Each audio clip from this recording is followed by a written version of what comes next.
Hey, what's up everybody? It's Lids, and we're back for some more Mass Effect Andromeda multiplayer now. It has been a little while because I was out of town last week, so we have not done Mass Effect Andromeda multiplayer, at least not on stream, for quite a while. Now, granted, that being said, I did technically play it actually quite a bit off stream, in between streams, so as we're about to see here, I have accumulated a fair bit of credits, but as was the case in the past, I have made a point of only playing characters that we've already played on stream, so no new discoveries there.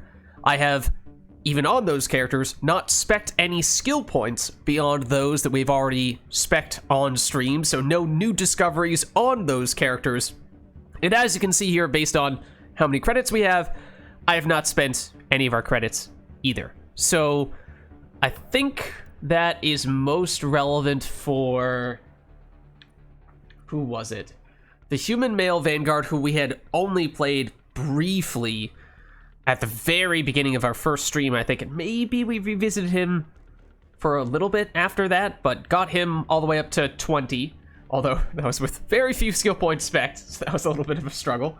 Then the other character is that we tried out the base human Sentinel a couple weeks ago, and I was pleasantly surprised by the base human Sentinel. I think, we spec'd this as mostly a weapons platform, even more so than we had spec'd our base soldier. So that was nice to have something that just focused in on that, because that felt like that was something that was missing from the characters that we had played thus far. So we will maybe look to play those characters a little bit today and actually spec those last few points, because that would be nice. And then, of course, we can see if we want to try some more of the base humans that we've yet to try out. I think the only ones that we've left to play at this point are the Adepts. We haven't used either of them, and I think the Infiltrators, we haven't used either of them. So maybe we could do some of that. Otherwise, of course, we do have a few of the uncommon characters unlocked. In fact, we might have at least the first level of all the uncommons unlocked in a little bit when it comes to the rares, but for the most part, I think we had figured that since we have now learned when you unlock new characters, that once you start getting the additional ranks on them, that it gives you extra skill points to start off with, which makes it a lot easier early on when you're level 1 or level 2 and don't have a lot of points to spare. Yeah, that's sort of the toughest time to play the character, so to have an extra 5 to 10 points, and it seems like you can get around that many if you're all the way up at the maximum rank when you start playing them, then that could be useful. So for that reason, we may prioritize doing the uncommons early on and then graduate on to the uncommons after that. But perhaps first things first, we could spend our bazillion credits here, because if we head over to the store, I believe, if I'm not mistaken, last time we had opened up over 200 of the basic packs, and in doing so, I believe that we have now gotten maxed out all of the common characters and weapons and mods and all that stuff. So basically, I mean, technically you could still get somewhat decent value out of this, because I think you're basically guaranteed to get uncommons and other supply stuff, so it's decent value there. But I think we still, at this point, have graduated onto the advanced pack, where this should only give us, at worst, uncommons, but unlike the basic pack, it has the chance to give us some rares as well. So if we go this route, we should be able to afford, I think it's over 100. It's not quite 150, so it's a lot. It's a lot. So maybe we just start by going on a spending spree here, and we see what we can pick up. So we should be getting a lot of that stuff. In fact, what I'm curious about is that we, I think, recently learned, or maybe I learned this in between streams, off stream, but apparently, maybe we just get a quick lobby going here. Doesn't matter much what it is. Just want to actually have a lobby. But that Apex rating number, I forget if we were talking about this on stream last time, but apparently that number is not only based on the medals and stuffs that you do during the actual matches, which is what I had always assumed, but it also is based on how many items and characters you've unlocked.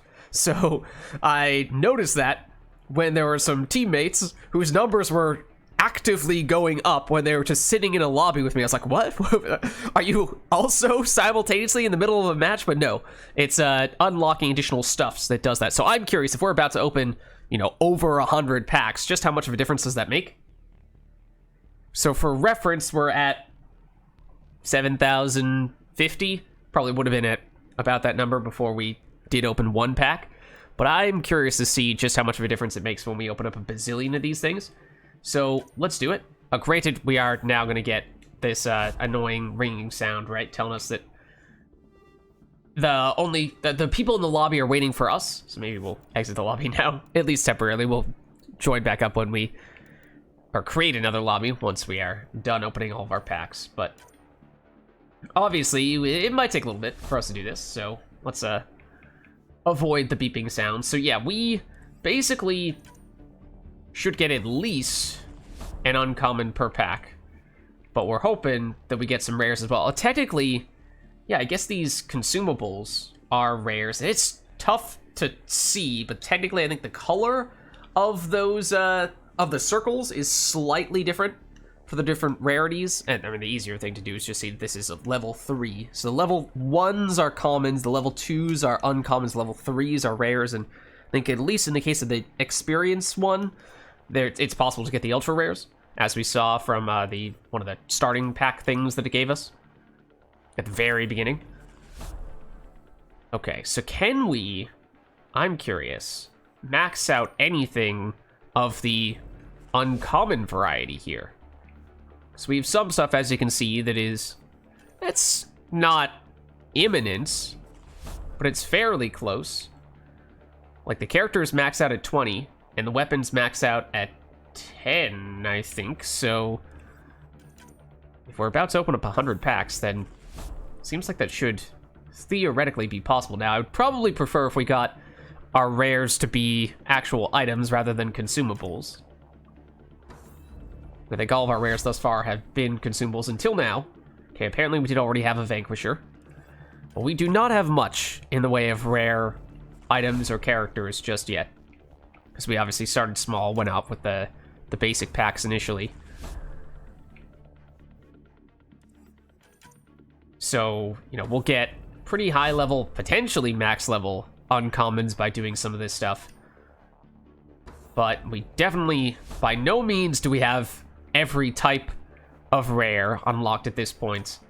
And there are 1 or 2 cases where I think one of the rares that we have has been ranked up once or twice. Like the Ghost, I think, is rank 3 right now. That might be our highest ranked rare at the moment. So once you get up to rare, basically it's just much less consistent, and what we do have is much lower level. Okay, hold on.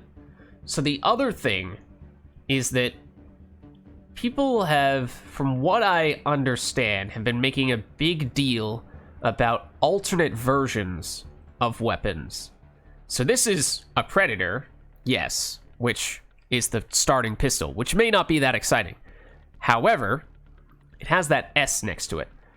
And I think, you know, I've seen people using things like the Bulwark and the Siphon and Concussive. I don't remember if there are any other types of weapons other than that, but they're modified versions of the weapons that apparently do something special. And Concussive, I can kind of guess what that's all about. But the other stuff, I'm not really sure. But it seems like people seem to suggest those things, those modified versions of the weapons, are a pretty big deal. So I am curious to test that out. Now, is it maybe a little bit unfortunate we got on the Predator? I mean, eventually, presumably, we're gonna need to do that on all the weapons. So we have to start somewhere. Would I prefer for it to be on a weapon other than the Predator? I mean, yeah, probably, but maybe we'll get another one at some point here. Because, yeah, I imagine, because the normal Predator is a common, but that modified version of the Predator was it's actually not even an uncommon, it was a rare, so that would explain why we haven't seen any thus far. So even if the base weapon is not that strong, the modified versions of them are much rarer, so that makes them much tougher to get. Sweeper, that's the first time we've seen that. It's an assault rifle. Okay, looks like a remnant weapon by the appearance of it at the very least. But I know nothing about it.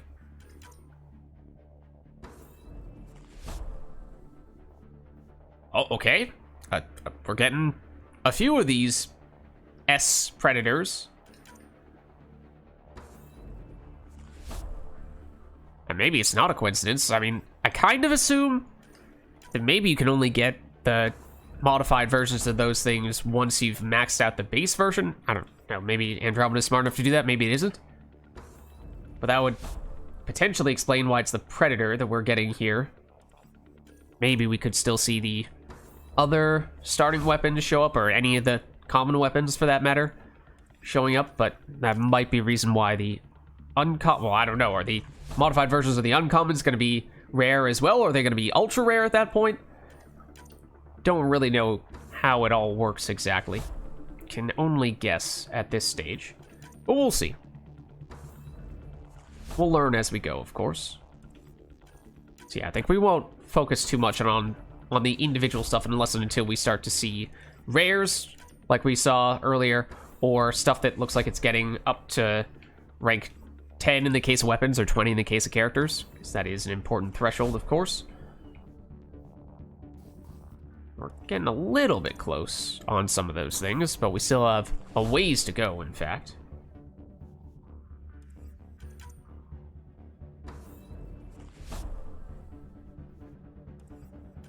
I feel like last time we opened a small number of these types of packs, the advanced packs. I felt like we were getting rares more frequently then compared to what we're getting now, but maybe that's just selective memory after having opened up a bazillion of the basic packs and never seeing any rares. Maybe my eyes just lit up anytime a rare popped up from these advanced packs and gave me a warped perception. But it might be that, as I was kind of noting before, we are actually getting more rares than I'm giving us credit for. It's just that a lot of them are like this. They're consumables that just don't quite stand out as much. Okay, but hold on, what's this? It's a Hornet. Okay, first time we've seen that in Andromeda. It does exist in Mass Effect 3. It's, well, I don't know. A lot of people are not big fans of it, from what I understand, in Mass Effect 3. It's kind of, I don't know, a pea shooter, a little bit. Shoots very fast, but does not hit very hard. And that, whoa, hold the phone. Wait, the other one said just the letter S, did not actually say Siphon on the Predator. So I kind of just assumed that that's what it meant, but this one actually says Siphon, so this is definitely true for this one. This one has a different color scheme, I think. Usually this is just gray, right? But this has the red color now. And that is, I'm pretty sure, usually an uncommon weapon. So the Siphon version of it is still uncommon, whereas the S version of the Predator is rare. I don't know, man. I don't know how this stuff works. I'm trying to make sense out of it, but just does not compute at the moment, at least. And we definitely have not, or at least I assume we've not maxed out the base version of that weapon. So that might answer that question about, do you need to max out the base weapon before you see the alternate versions? Hesh, we've gotten that once before.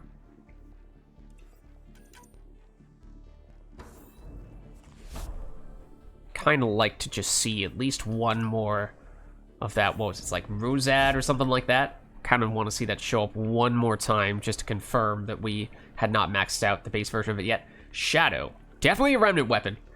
It is a rare, we haven't seen it before. It looks very cool. I'm generally not a huge sniper person, but I don't know, maybe it's good.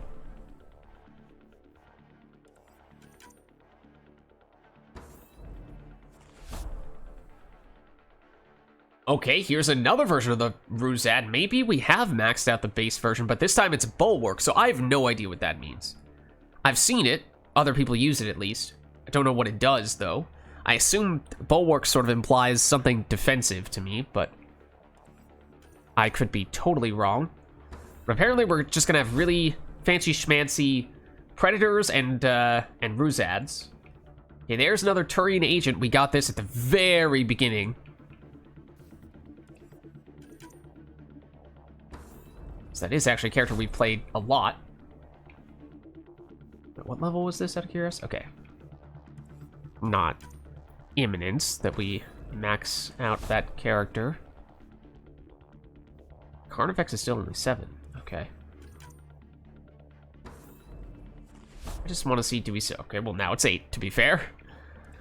Do we still need more upgrades on the base Ruzad, or is that actually one of our first uncommon weapons that we maxed out, and maybe that's the reason why we started to see some alternate versions of that and nothing else other than the Predator? Because it's just odd that we've seen multiple... Okay, Widow might now be maxed out at 10. Looks like it is, so we'll see if we get alternate versions of the Widow. But it's just strange that we kept on getting these modified versions of the same weapon rather than having a smattering of different weapons, because you'd think it'd be more spread out given how we have maxed out all of the commons. And now Cyclone maxed out as well.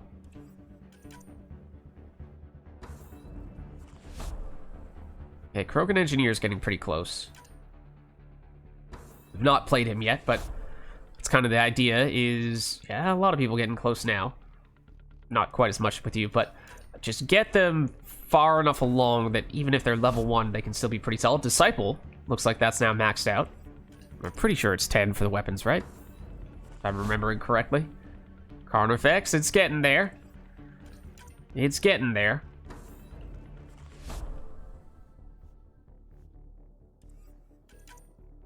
That was also, for what it's worth, actually, we got a huge amount of consumables when we did this for the basic packs. Enough so that I thought, surely those would last me for an extremely long time, right? Well, I did play a lot of matches in between streams. That's how we got all these credits in the first place. I actually almost used up all of our health pack, our Healy consumables. So definitely would be nice to accumulate a sizable chunk of those as well. Okay, you're very close now, Krogan Engineer.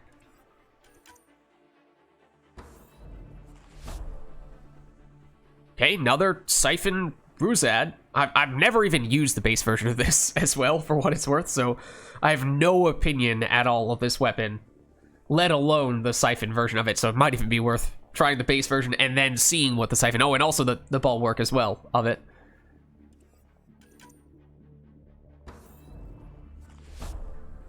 Okay, Zalkin's getting close.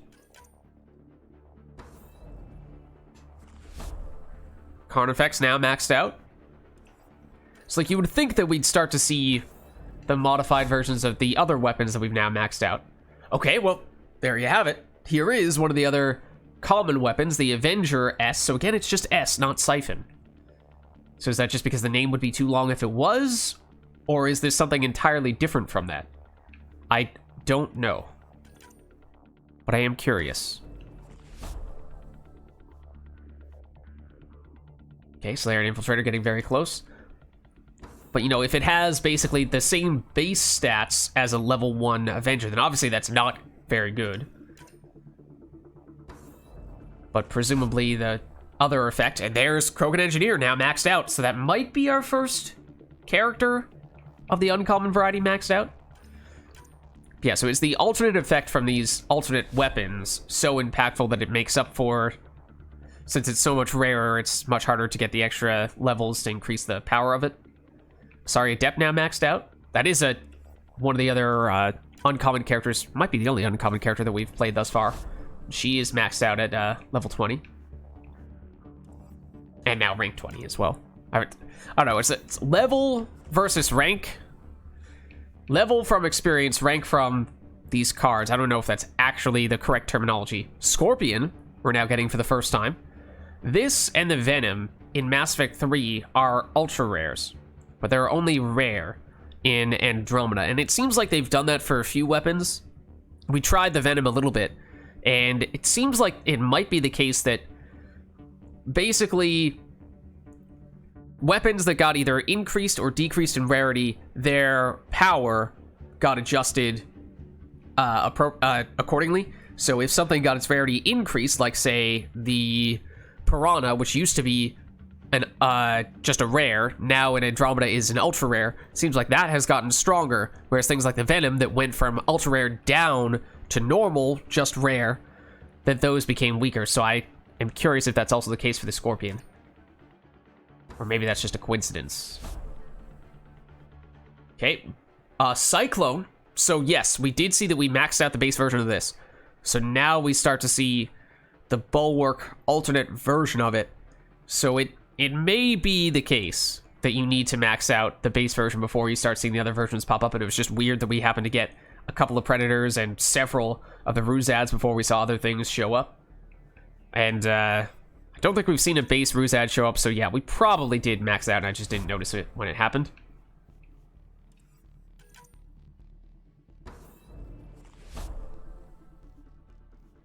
Okay, Turian soldiers almost there. How are we doing on credit count? We're a little more than halfway through. There is Turian soldier now maxed out. There's a chance that's the last of our... No, I think... sorry, Sentinel. There you go. Still needed several levels, in fact. That might be the last one we have for ultra... or for uncommons. Obviously, a ways to go for ultra rares. Don't think we have any of those. Maybe one. Oh, Incisor now maxed out. Okay. Some of the weapon mods, I'm not paying as close attention to those, but those only go up to rank 5, I believe. Which means we may have maxed out most, if not all of those. Okay, Asari Sentinel maxed out, so we might have gotten all of the quote-unquote normal uncommons, all the basic weapons and all the basic characters, so that might mean that we're going to start to see a lot more of the alternate versions now. Be curious to see. Or we just start getting rares more regularly. This is Venom. Now that we have blocked a whole bunch of the uncommons. Might be the case. It does seem like we're heating up a little bit. Unless we continue to get a bunch of consumable... Okay, now this might be the last uncommon character to max out. Yeah, it might be that we're just getting a bunch of the consumables like this at level 3. Okay, Zalkin. Still had to max that out. But now it is. Oh. What? Okay, the Maddox still level 3. So we have a ways to go on that. We might see that pop up numerous times in a row here in that case, because it might be the last one we have left. A Raptor as well. Okay, so yeah, we still have a few stragglers. We do still have a few stragglers. Fail it. Okay, I had to double check for a second if that was the base version, but it is. That's... has a little bit more to go. Sandstorm we're seeing for the first time. That, I feel like I crafted and might have used ever so briefly in the campaign. I definitely crafted it. I don't know if I actually used it, though. Or if I did, it was so briefly that I did not really form a strong opinion about it one way or the other.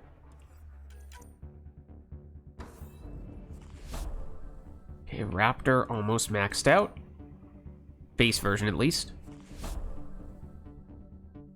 Oh, some of the mod... Can the mods go up to 10 rather than just 5? Okay, we might still have a ways to go in some of the mods in that case. Yeah, it confuses me how the maximum level of various things changes between Mass Effect 3 and Mass Effect Andromeda. Like, I already forget... Does it max out at 20 or does it max out at 10 for weapons in Mass Effect 3? The weapon mods max out at 5. So at least that is different. And then the way that characters work is totally different. Because you just get experience in Mass Effect 3 for unlocking characters, and there is not a separate rank or whatever you want to call the Roman numeral value that we get as well. Okay, Maddox pretty close. It's been catching up here. There it is, now maxed out.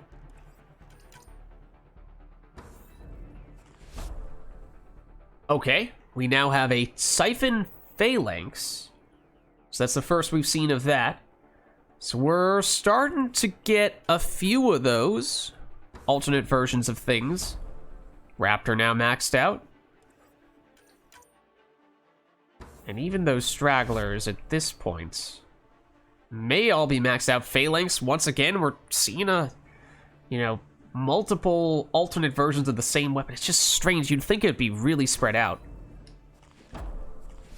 Not that we keep on getting multiple copies or multiple iterations based on the same base weapon, but Zulkin, alright, well, there you go. There's another one. We're getting some alternate versions on, so now if we have maxed out everything else, then we might start to see a whole lot of these alternate versions. Concussive, I think that's the first time we've seen that thus far. I did know it existed. I've seen other people use things that have Concussive in the name, and that's the one that I feel like I have the best sense of what it does, just based on the name. It's on the Raptor. Probably not our preferred weapon to be using in that form, but the Matic, that might be better.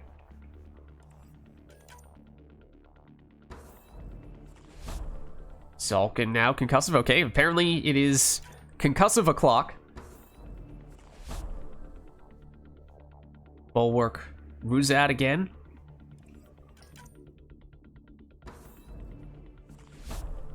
Siphon, Cyclone, okay.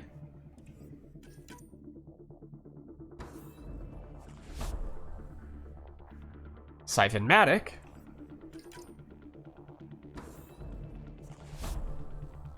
Oh, okay, we did unlock the Batarian Scrapper last time. We've not yet used him.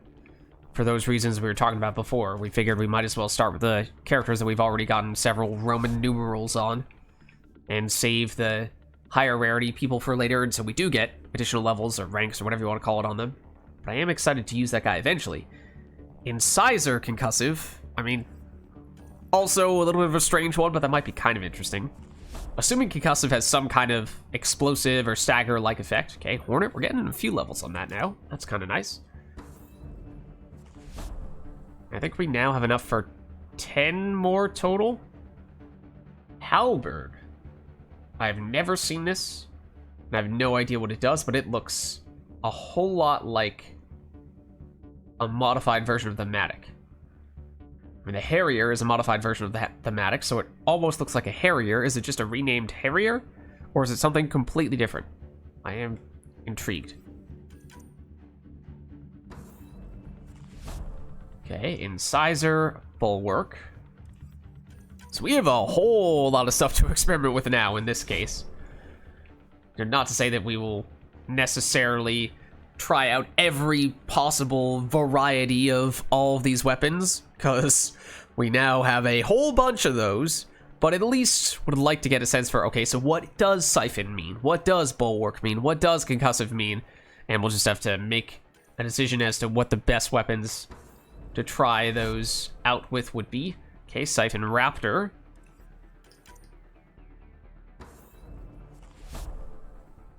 Cyclone Siphon.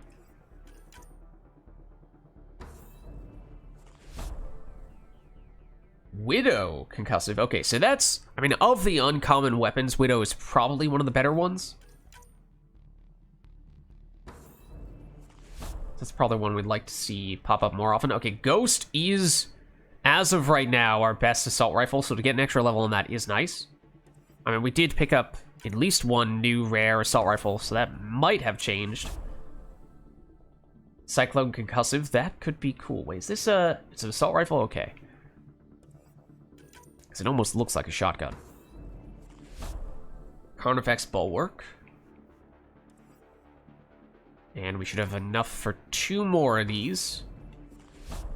Matic Concussive. I think that could be a decent combo. I did, for what it's worth, I did try the Matic in the campaign, and it was not very impressive. But I feel like if Concussive has some kind of stagger effect, and if you can use it on an assault rifle, so you can shoot that kind of stagger more regularly, then can you stun lock some enemies? Because if so, that'd be pretty sweet.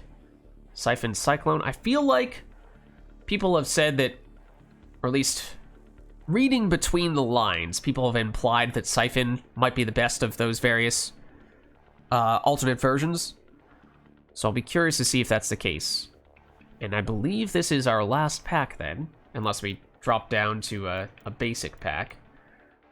I mean, I'm kind of curious to see if we do this and we happen to get an uncommon that happens to be one of those alternate... Alright, sure, we'll try it. Will we luck out like that, or is it just going to be a whole bunch of consumables? Alright, fair enough. Fair enough. Okay, so now our question is just how much of a difference does that make from an Apex rank standpoint? So let's just start up a lobby. Just for the sake of seeing what that has done to our number. A little less than 1,000. Little less than 1,000, because we are at a little over 7,250. And now we're at 8,100-ish. Okay. I'll be honest, I thought that was going to go up a little bit more than that, given just the sheer volume of stuff that we just unlocked. I mean, probably the number goes up more quickly for higher rarity stuff, and there's mostly uncommons, a few rares here and there that we got. But okay. At this point, I think we have now gotten every uncommon character up to rank 20. We have. Okay. So, if that was the reasoning for holding back on some of the higher rarity characters, then we could push forward with some of the uncommon people now. We've, as I said, only tried the Asari Adept thus far. Out of curiosity, and there are still, however, a few uncommon characters that we've yet to use. Those being the Infiltrator and the Adept, conveniently right next to each other. So we have used an Adept, because it's been the Asari Adept. The Infiltrator, I mean, yes, we have used the Turian Agent. So I suppose neither class is new to us altogether. But what do we have to work with here? We have Sticky Grenade, Cloak, Incinerate. So that's pretty similar to the Mass Effect 3 version with Cloak, Sticky Grenade, and what's the... it's Cryoblast is the last one? All the alternate versions are fun? Okay, we're definitely gonna have to try them out then. I am very curious. So yeah, maybe the question here is we're probably gonna be focusing primarily on the weapon for at least a little bit, because we just got a whole bunch of new ones. So I feel like for that reason, it might make sense to go the Infiltrator. If it's between Infiltrator and Adept, probably makes more sense to go the Infiltrator route, because that's gonna be more weapon oriented.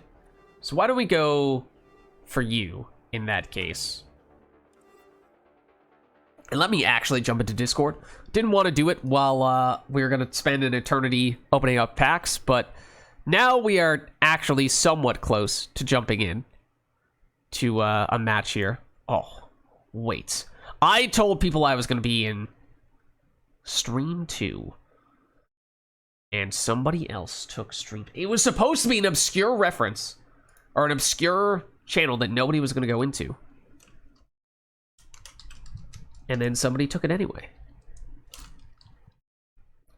It was specifically so that I would not have to adjust that based on what other people are doing. And yet, I still had to adjust that based on what other people are doing. Let me make that clarification, so that people don't join the wrong group of people, thinking that they're joining me. But okay, I am now in Discord. Okay, so, yes, at this point, we're gonna at least start setting up a character. So, if anyone is interested in hopping in here with us, you'll need to wait a little bit as we set up the weapon and a few character skills, but at least you won't have to wait for us to open up a bazillion packs. So if you want to jump in, you could definitely jump in now. Oh, also worth... I mean, I say that. We do have a lot of mission funds as well. Let me take a quick check to see what... Oh, not rewards, although we might want to check that out. What do we have for the ultra rare unlock? Is it character or is it weapon? Because we want it to be weapon. Darn. Okay, so I think, as has happened to us once or twice before, we just wait. We just know we will not be streaming for the next 16 hours, so it's going to have to wait till next week. But we'll wait till next week to see if we can pick up an ultra rare weapon or two. Okay, so for this character... Okay, though admittedly, I really hate how when you're in a one-person lobby, it still gives you that sound effect saying that people are waiting on you.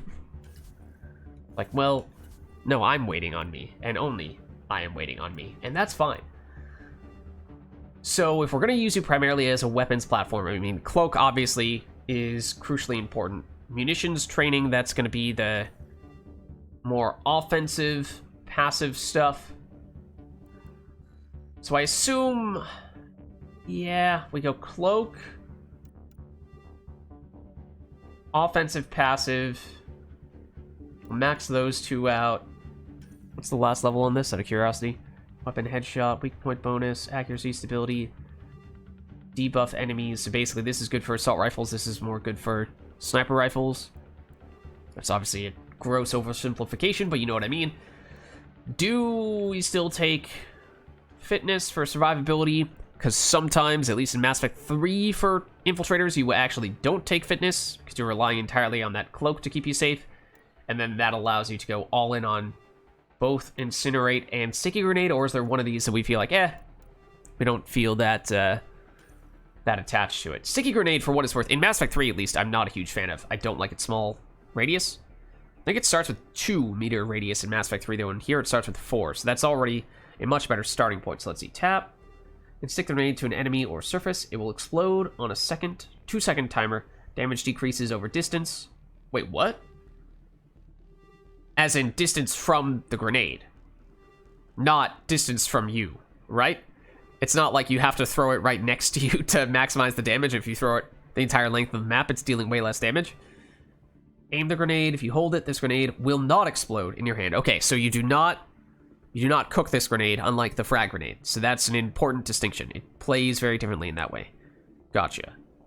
So let me just see. The reason why I'm not a huge fan of Sticky Grenade in Mass Effect 3 is because I usually, when it comes to grenades, want to just throw it in the general area of a large group of enemies and rely on it to explode and deal a lot of damage. Hopefully, at least if they're basic enemies, take a lot of them out. Whereas for Sticky Grenade, you have to be way more precise than that if it has a 2-meter radius. So if it has 4, in this case, then that gives us a lot more leeway with the placements. So I do like that. Damage versus radius. I mean, obviously, don't love passing up the opportunity to get more damage. 2 more power cells. Affected enemies now take additional damage over time. So quantity over dots. Damage to armor, damage to shields. Okay, so the only way to increase the radius is here. 40% on base 4. To get up to what? 5.6? If my mental math is correct. Which means that's...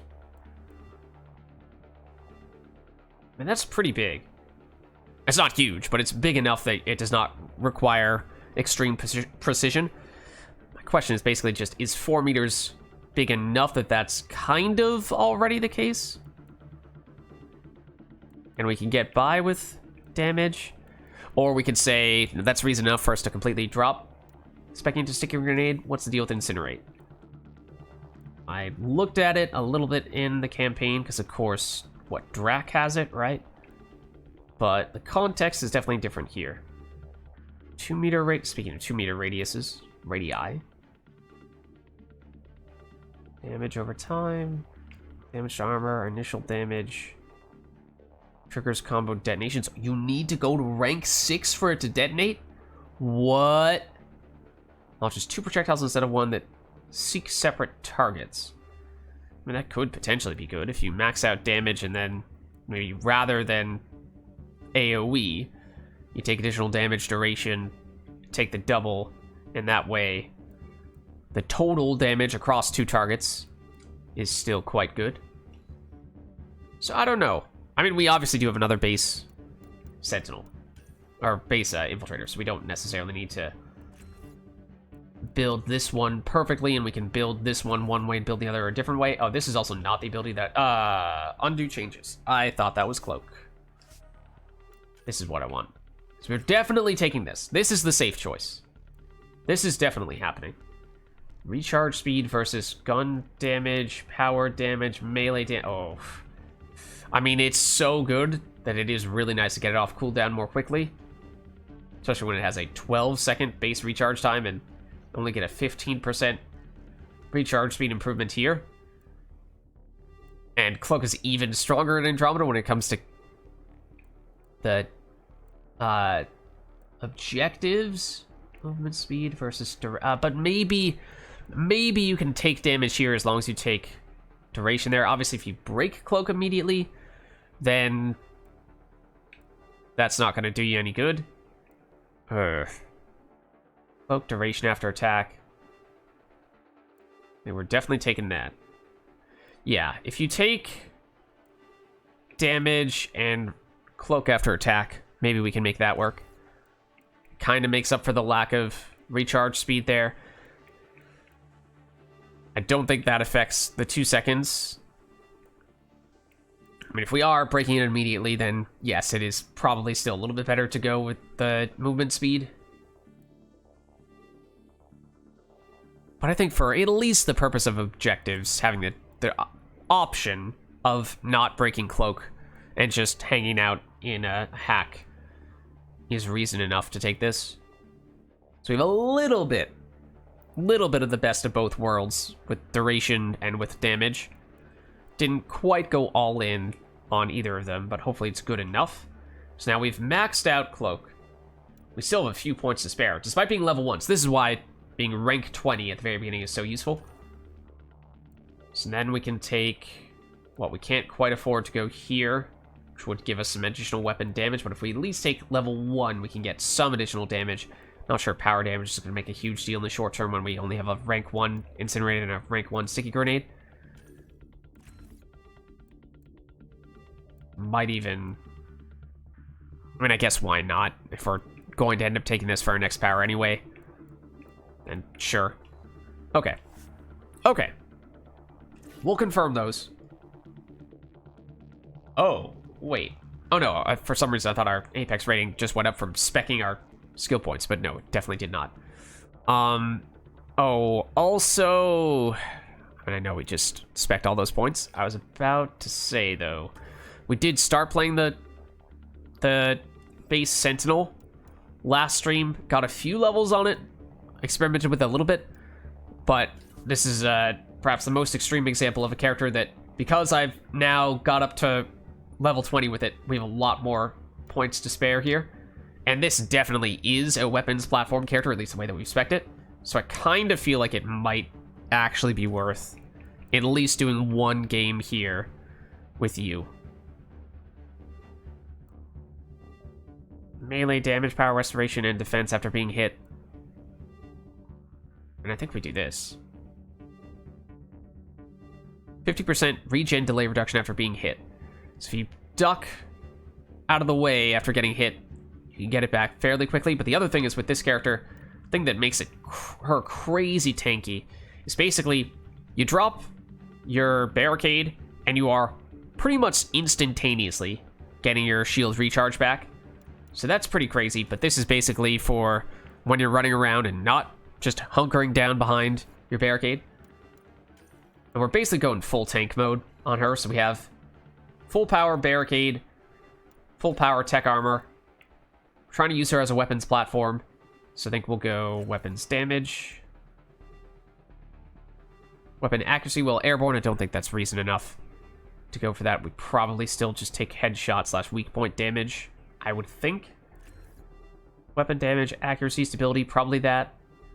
Yeah, I mean, I think it's 3 power cells at the moment, which, because the barricade lasts for a long time, don't really need that much more than that. So then you can just run and pick up some more in between waves.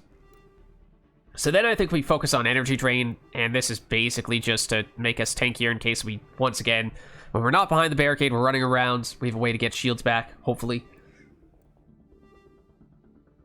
So even when we're at our most vulnerable, we are still able to stay alive. Damage, shields restored, damage, shield restored, recharge speed. Recharge speed, I think, is kind of painfully slow. It's 12 seconds, slightly faster. Emphasis on the slightly there. Stores additional shields over time. Target is primed for combo detonations for the same duration, or radius shields restored to up to 3 nearby... wait, effects up to 3 nearby enemies. Grants added delayed shield restoration per additional enemy hit. Okay, so if you hit 3 enemies, you're getting 100% shields back.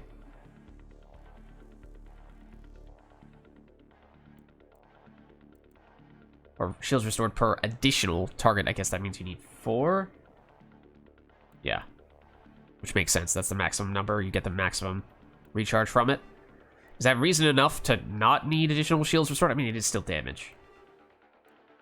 Otherwise, recharge speed. Let's just see where we're headed here. Long-term initial training effect also restores shields of allies near the user. This I'm kind of tempted by, and just basically turn this character to a bit of a support where we drop the barricade, have potentially squad mates go down there behind the barricade with us, and if we energy drain, we're helping them get shields back as well. Otherwise, it's extra damage, huge damage against shields and synthetics. I mean, yes, that could definitely add up. I mean, once you throw that in, we're at over 100% additional damage, at least to shields. But at the same time, you know, we're trying to build this as a weapons platform, so I feel like that's not really the point of emphasis here. And if we build our other Sentinel, then we can have that be more as a power-based character as the focal point. So I feel like you do this. You do this. And you do this. For maximum shield restoration. And it means, again, we're not focusing on the power, so we only have a rank 1 throw. If we had spec'd differently, we could have primed and detonated that way, but I mean, technically, I think we still can. Well, did we take the prime on Energy Dream? We might not have. But, I think this still works. So now we go and try out one of the new weapons with you. So which one do we want to try? I am curious about the new rares that we just don't know anything about, like the halberd. But, so is this Siphon? Do you tell us anything? Nexus scientists have worked to improve the Apex weaponry, creating enhanced special edition weapons that are showcased in a titanium finish. Okay, hold on. I don't know what the difference between that and a base Avenger is, so we're going to do a comparison. Avenger, max level, compared to... Oh, no, not the mods. Oh, the actual weapon. Compared to... Where'd you go? You. Oh. Huh. Okay, so it is not... The S does not mean Siphon. That was not a shortened Siphon, I don't think. It just means statistics-wise, it is a lot better in some categories. Damage, rate of fire, which are obviously very important for damage per second, but the other ones, I assume that if we were to level this weapon up more, it might get around to where the base Avenger is, so that at that point it is all upside, basically. Because otherwise it's a trade-off. You have to prioritize damage over accuracy and weight. I am curious. I mean, we might even start with this one, I suppose. Sandstorm, as I said, I think I've tried that briefly in the campaign. Ghost is now level 4, but that's a relatively known weapon, because we've used that a lot. So I think we'll start with the basic stuff. We'll go with the Avenger, and we'll see how this feels. And then we'll switch over to the Infiltrator, and maybe we'll try the Siphon and Bulwark and all that stuff with her. So let's go... Oh, there is another person in the lobby with us right now. There is, in fact, another person in the lobby with us. I am surprised. That person has left. Okay, fair enough. On that occasion, it was deserved. The little beeping sound. But we're almost done. Throw on the new Avenger.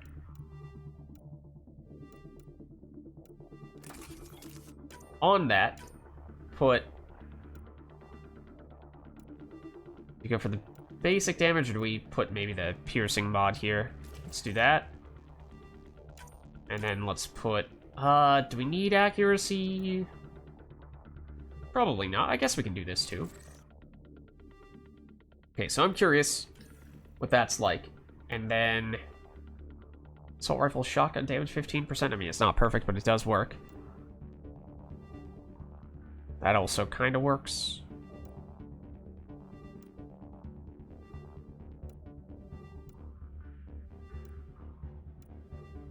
Oh, there we go. Okay. Let's try that. So we're all in on this Avenger S business. I'm curious. Okay. And now we are truly ready to actually start a game. So, if anyone is interested in jumping in with us, you are welcome to do so. Otherwise, we could potentially just hop into an existing lobby elsewhere. You know, we, on this character, could definitely, we don't need to go bronze. I mean, we could solo, or try soloing a bronze. I think we could probably pull it off.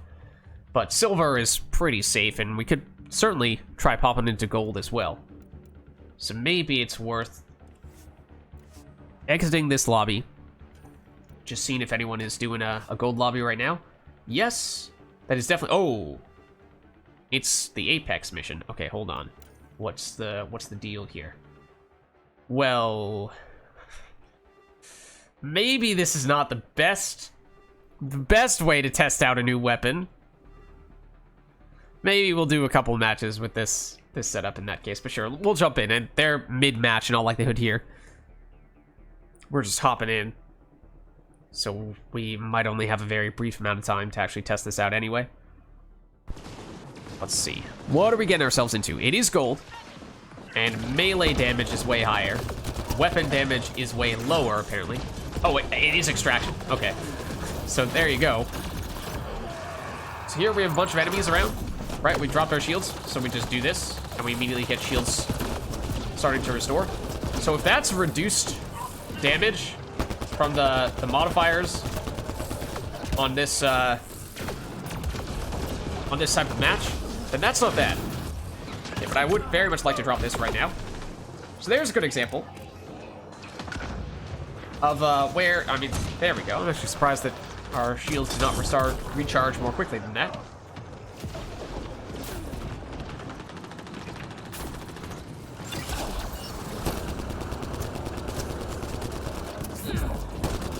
Okay, we don't have much time, so we should probably start heading over. Especially because there are enemies sneaking up behind us. And now, granted, we would rather not die here. But we can drop that real quick. Help out our teammates a little bit. Granted, someone did just drop a grenade directly on top of us. Somebody did just drop a grenade right on top of us. We're gonna live. We're not gonna live. No, somebody went down.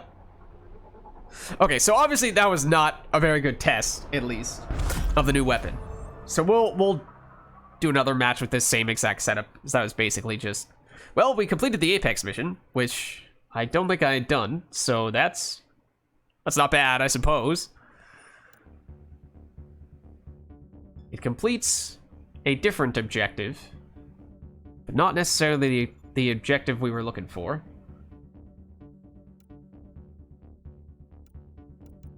Oh yeah, they went down. Okay.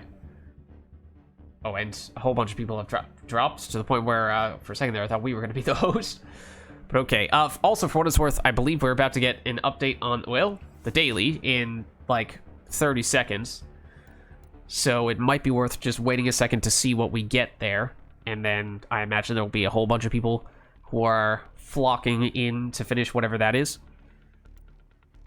But yeah, I mean, that was a very brief match on gold in a match in which we had reduced, I think it was 25% reduced weapon damage, and it still felt decent. So that was a little bit encouraging, but obviously it'd be a lot easier to determine just how good this weapon is when we have a more normal match. But let's check challenges. Okay. Oh, look, it changed while we were actively on it. Okay, so Icebreaker is the map we're supposed to do, and Bronze Waves. Okay, I mean, we can definitely, we might just bulldoze our way through Bronze. I mean, maybe in that case, that is a good opportunity. Top in with a level 1 character here. So we have leveled you up. We just haven't put a weapon on you. So maybe we do that real quick. So let's drop that. And we'll give you one of the new fancy schmancy things. So not, I mean, yes, this was fancy schmancy, but by that I mean specifically the whole alternate version thing, like Bulwark. So does this tell us what Bulwark does? This weapon upgrade is based on tech accidentally discovered while creating shield generators. The Bulwark's user takes less damage from all sources while standing near allies. The more allies, the stronger the effect. Gain damage resistance with each nearby ally. 15 near one ally, 22 near two allies, 30 near three allies. And the math for the damage resistance is at 100 damage resistance, you're taking 50% less damage. So those small numbers, it's not a huge factor. But if you throw this on a character like the base Sentinel, in fact, who has the tech armor that gives them ridiculous amounts of damage resistance, then that could start to... I mean, technically, I think it does give diminishing returns, so I guess you could actually make the case that on a character that doesn't have damage resistance, that's actually most valuable. Okay, so that's defensive. Concussive, I mean, this is one where I feel like I can intuit my way toward what it does most easily, but killing an enemy by shooting its weak point causes an explosion only if you shoot the weak point. Okay. Area damage 800, that sounds like a lot. 7.5 meter radius, that seems pretty big. But okay, it requires some precision. That's interesting. So, for that reason, I suppose that you kinda would prefer to have that on a weapon with at least half decent accuracy. Interesting. Siphon.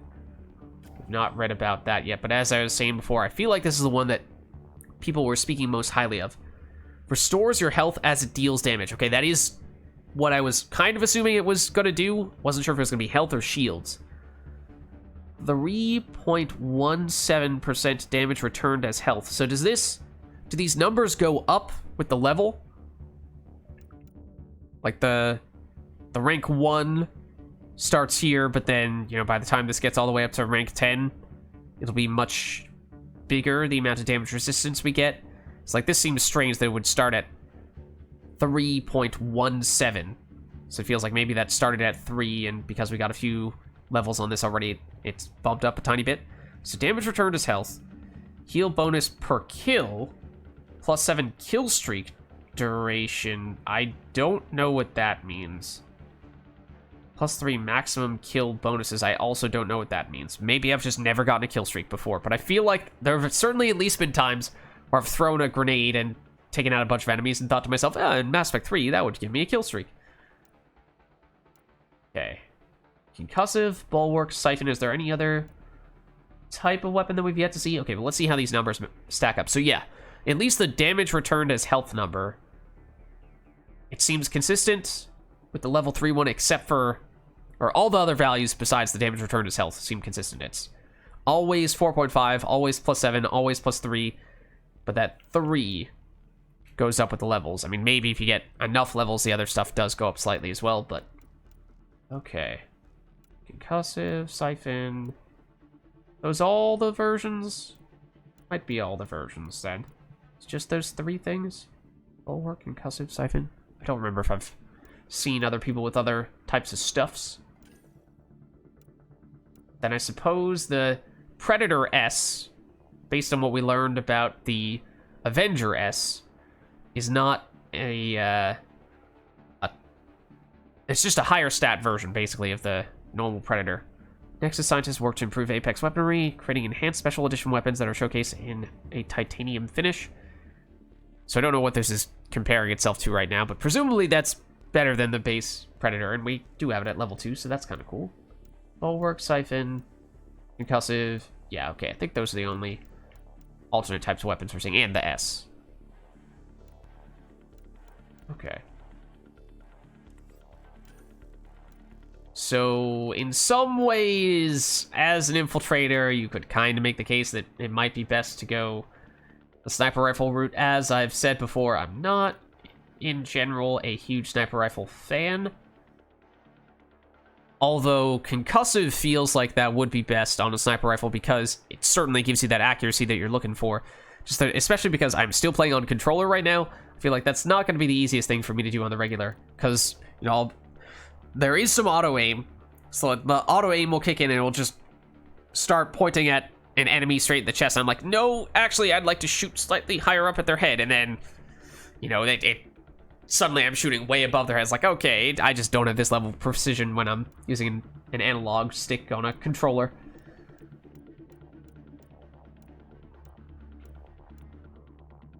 But I can see the case for having something that is both precise enough to hit the weak points and also fast enough rate of fire that it can hit it in relatively quick succession, because basically you're getting a free 800 damage with a big radius anytime you do that.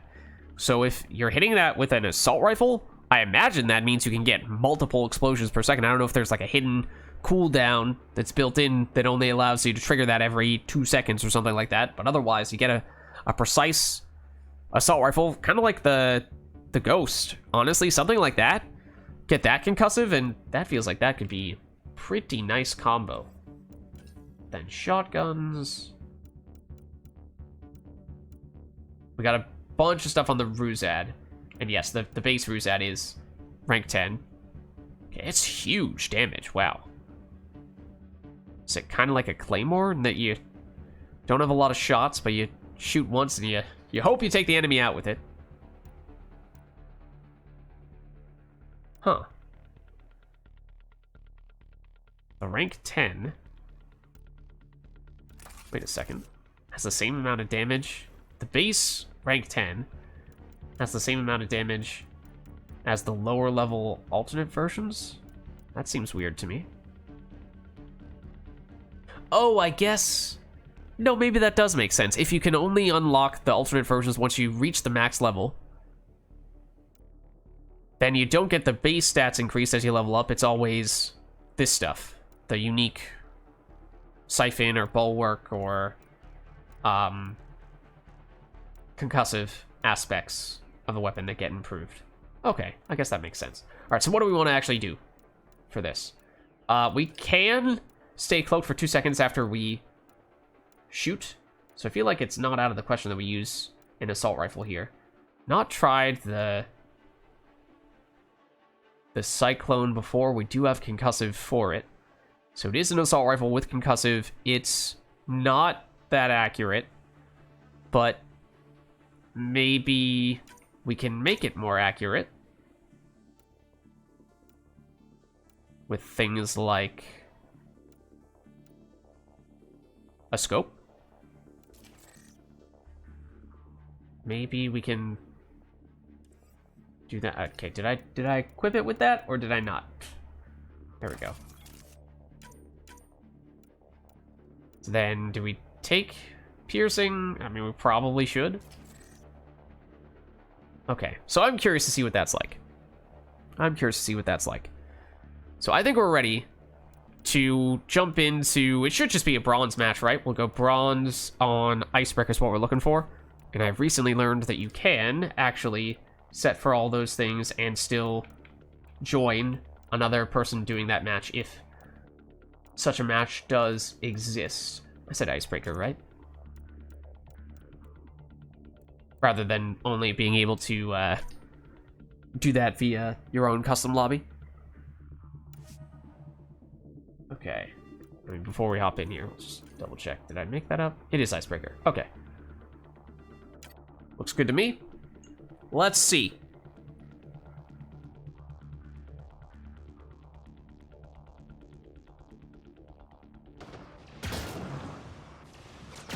Okay, and it's against Ket, who I feel like have the biggest heads. So maybe that's a good opportunity for us to... Oh, what? Okay, this weapon takes a little bit of charge up time. That's interesting. I did not expect that. First, I was like, is this thing working? That is a little bit off-putting, especially when there's an enemy rushing you down, kind of point blank. I mean, once it starts shooting, it seems like the damage is very good. But that it does take a while. Okay, granted, now here's a good example of what it's like to try to aim on a controller against a moving enemy. It was a nightmare. Keep it up. Good work.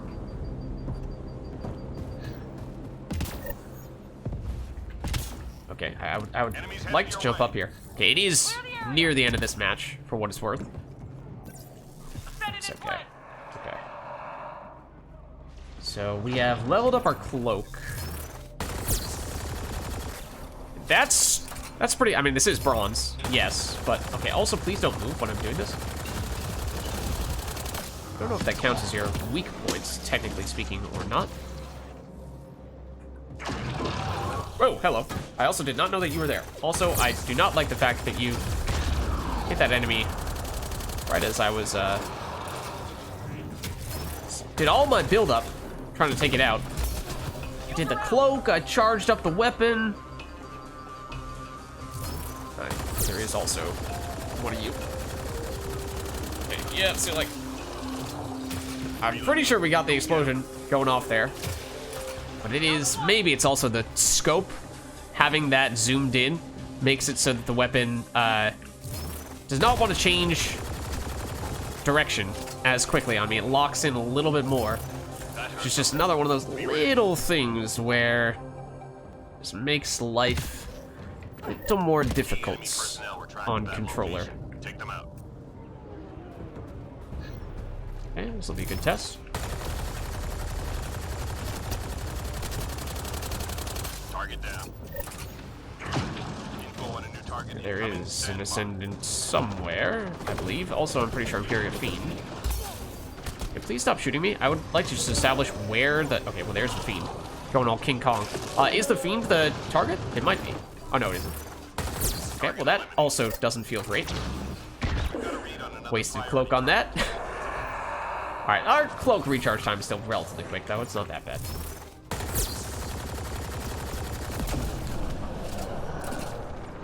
It does kind of feel like there's some kind of cooldown on it.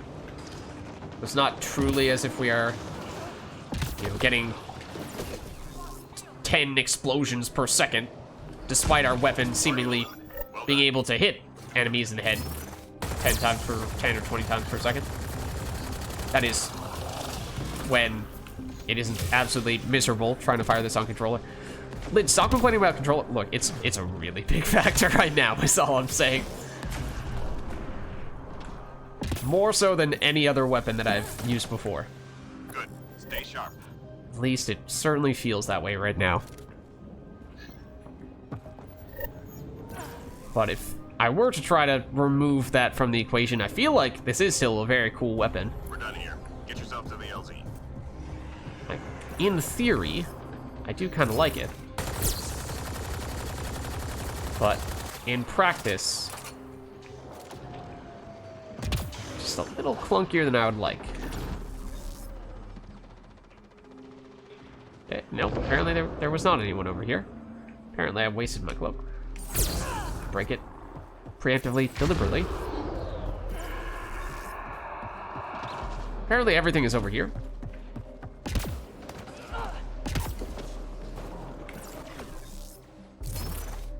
Okay, that guy's probably already dead now. Yeah, and see, once we've committed, then it's hard to see anything once we're zoomed in. There was a dude there, was there not? There totally was a dude there.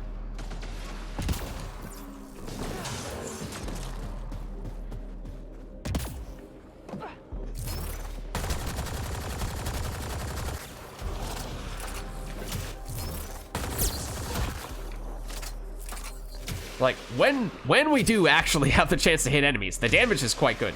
Granted, it's on bronze, so we really won't have a great sense as to how well this setup scales until we go a little bit further, but I am intrigued. Oh, I thought I heard you right next to us, because I did. And yeah, I mean, it's an assault rifle. It's not a sniper rifle, so although we have a scope, we don't technically need to use it. We won't get a damage penalty. If we refrain from using it, we should start moving though.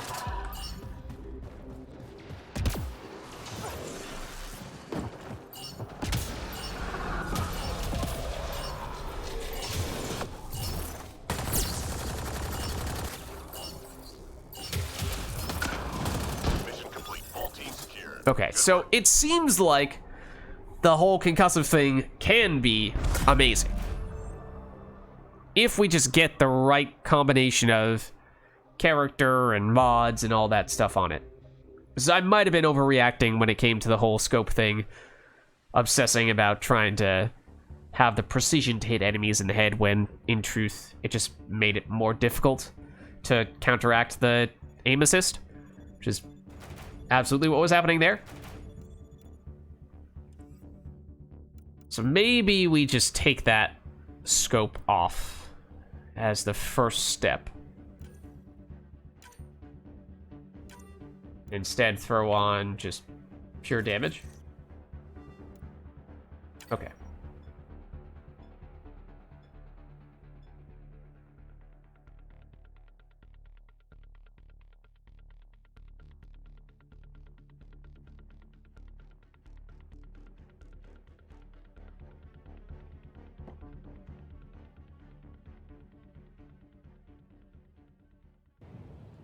So, hopefully now, we can do a little more running and gunning. Yeah, I mean, like, that's hopefully still precise enough. This one's simple. Clear the area and lock it down.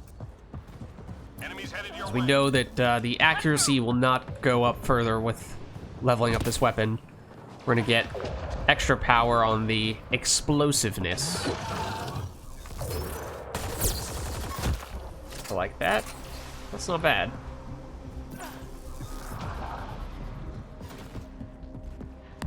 We have something that increases the movement speed on this character. I feel like I'm a little bit faster than I usually am with other characters. Maybe I'm making that up. Also, I should be paying any attention at all to the minimap to see where enemies might be. So admittedly, I was not doing that for some reason. That is definitely something that I should be doing. But it also feels like it's bronze, so enemies are getting destroyed almost instantaneously. 3 left.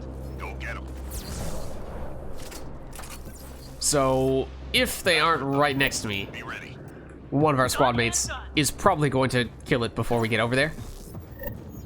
Which does kind of stink if we're trying to test out a weapon. Enemies headed your way. Let's see, like, get up on here. I feel like it's probably not usually a good idea. This does not exactly have the world's best cover. It does have a good vantage point, though. We're shooting at enemies who are way down there.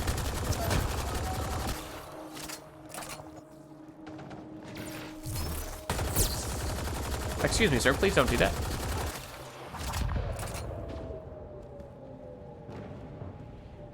Okay. Based on the map, there's an enemy over there that guy's probably about to shoot. And apparently there's a wraith below us somewhere. When I hear them. Doesn't mean I see them. Granted, that's kind of the whole thing with the wraith. How far can we go this way? This character definitely feels faster. It's an enemy! Just 3 hostiles remaining. It's one of the 3 hostiles remaining. One straggler. I have found the one straggler. The one straggler has also found our one squad mate.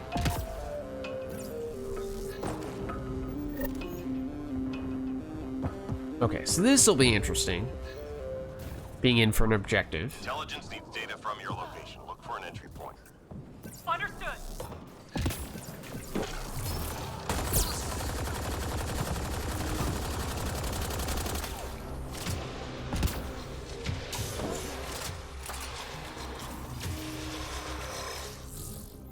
Hello? Get the Yeah, there are more enemies over here. You're not wrong.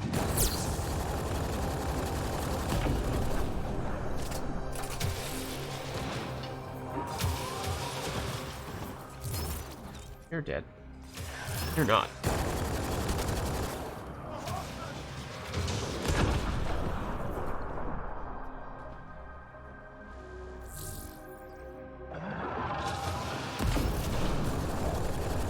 I mean, do we have... Oh, that's interesting. Our accuracy decreases the longer we're doing a continuous round of fire. Did not realize that initially. 3 more to go. Okay, please give us the second that it takes for us to charge up our weapon before it can actually shoot. done and done.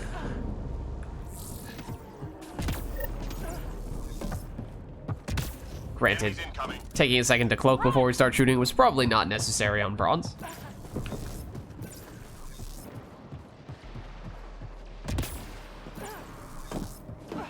So I do think we probably need to test this stuff out a lot more on higher difficulties before we'll have a good sense as to what exactly we're dealing with here.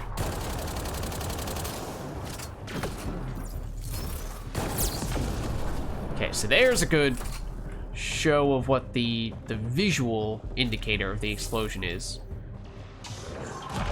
It has the whole blue light. 3 left. Go get them. And can we still pierce when we have the concussive? It seemed like we could. All clear for Like, we definitely hit him in the head, and he didn't explode. For at least one of those shots. now. Enemies headed your way. Run! And so if there is some kind of cooldown on it, then it wasn't right there. Somewhere. If there is some kind of cooldown on the explosion effect, then that means that going with an assault rifle is not as significant as we had thought it might be. So that was one of the reasons why we prioritized trying this one first. Around.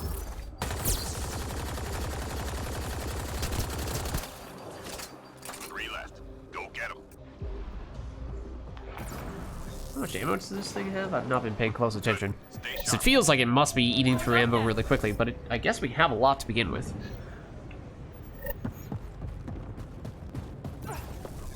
Granted, we might be using a lot of ammo when we fire, but it's not that frequently that we actually see enemies to fire at. Location on your HUD. Roger. Oh, hello. Oh, goodbye. Oh, it's, why did it's just not even registered that it was pizza. Artifact recovered. Oh, okay. Oh, might be the closest to this, or they are now. Okay, please don't fire at us. Hello and goodbye, and how the heck do we get up there? Because I'll be honest, I am not really sure. Can't do it that way. That's a wraith, for what it's worth. I owe you. And there's an explosion. Got the drop. That definitely should have had an explosion. But we did get one recently, so again, I don't really know. That also hit him in the head. Or not. That also did. Hang in there, Apex. So yeah, the specific mechanics of it, still a bit of a mystery to me. Oh, that fiend can jump. I see. Artifact recovery is complete. Nice job. There's still another one over here. Stop running. Just 3 hostiles remaining. All clear for now. Who's up next? I feel like this could be a very good weapon for the Sentinel specifically, because the annoying thing is we have that charge up time before it actually starts firing. But if you're hiding behind your barricade, then that is not nearly as much of a concern, I feel like. So that probably lends itself pretty well to using this type of weapon on the Sentinel.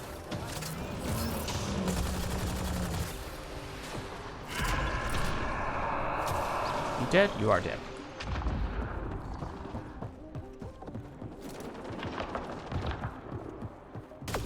Oh, hello.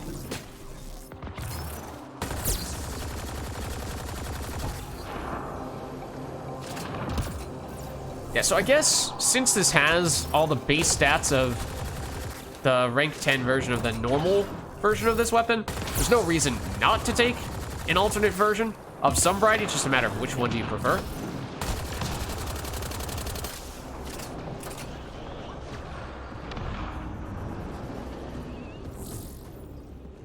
There's really, I suppose, no reason not to take one of them. Just a matter of, do you prefer the I guess Concussive would be the most offensive. That is not an enemy. That is. Just walked right past us. This would be the most offensive, and the Siphoning has the life leech. And then the Bulwark has the just base defenses.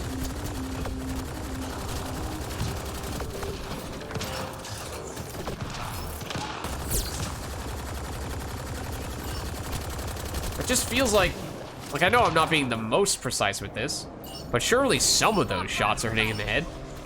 It just seems strange to me that we aren't getting the explosions, the regularity I was expecting them to happen.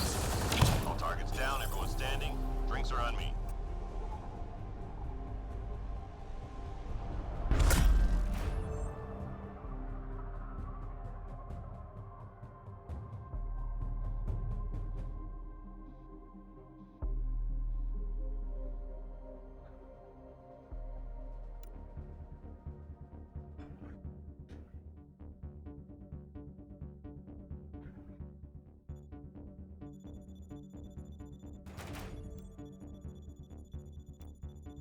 At the very least, we should be getting a fair bit of levels with this character. So that's certainly good. Already up to now 4. Should level a lot more quickly when we're up at a higher difficulty, though. We do, I believe, still need to do this one more time to finish the daily because we joined partway through the previous time. Can we throw in 2 more skills here? Hold on. At least get that going. And that going. Okay, there we go. Slightly more weapons damage. Now we're good.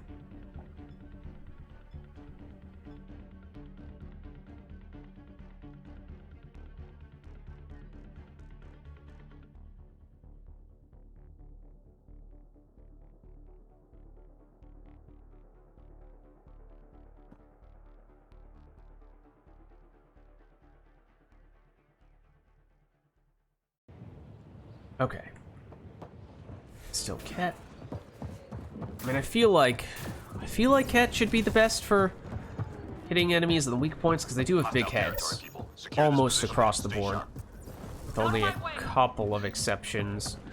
Whereas the Remnant, I don't know. I guess there might be some circumstances in which Remnant is not that bad, trying to shoot them in the head. There we go.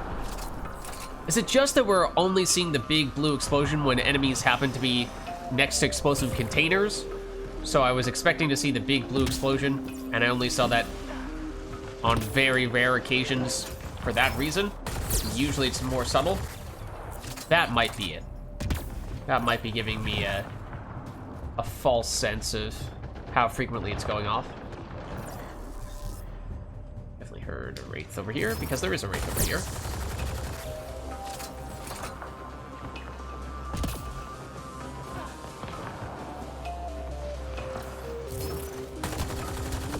There's also a Wraith over here.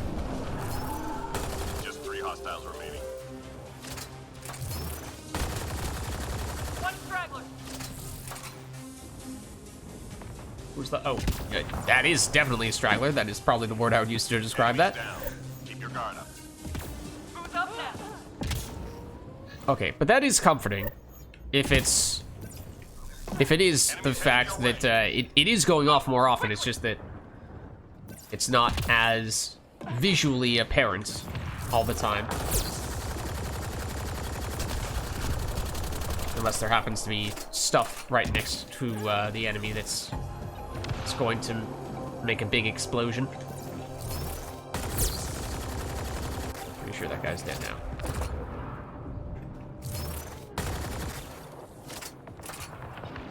There may be the... Oh, I was about to say, maybe this is not the best sniper's outpost for us with the weapon we're using. We have some long-range capabilities here, but not a ton. That was definitely the sound of... Yep, you getting up here, though.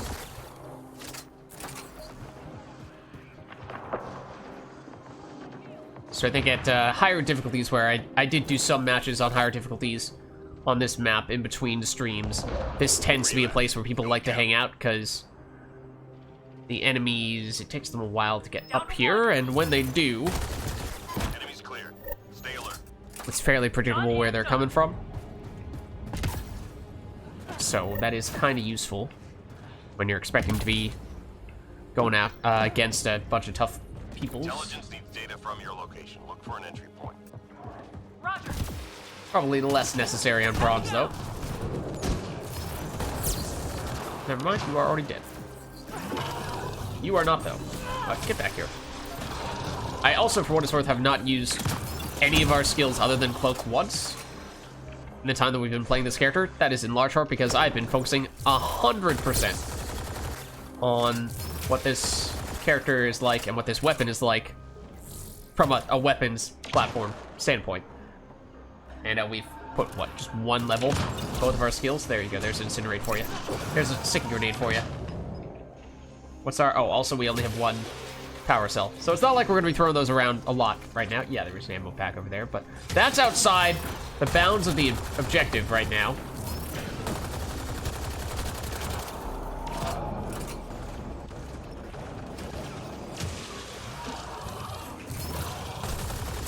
There was definitely, yep, another one over here. Well done. We've got Okay. the data.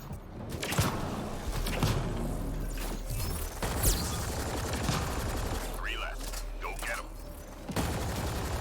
One interesting thing is that it does seem like we can still pierce, which is, I might have said that briefly before, but the interesting thing about that is that usually, at least in Mass Effect 3, weapons that have explosive properties cannot pierce, ever. So this is kind of a situation that you would not even be able to do at all in Mass Effect 3, being able to both pierce and get explosive-y stuffs. It's like, that feels like we saw some bigger bursts of damage that presumably were coming from hitting them in the head and having concussive on this weapon, even if it did not make big explosion-y visuals. I don't know.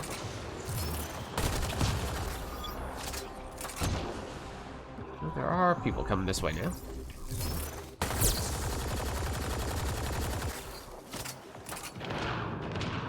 A lot of people coming this way now.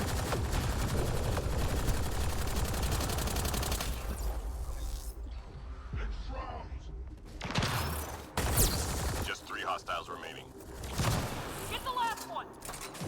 In Shroud, they say. Nice job, Apex. Maybe next time. Done and Maybe done. next time.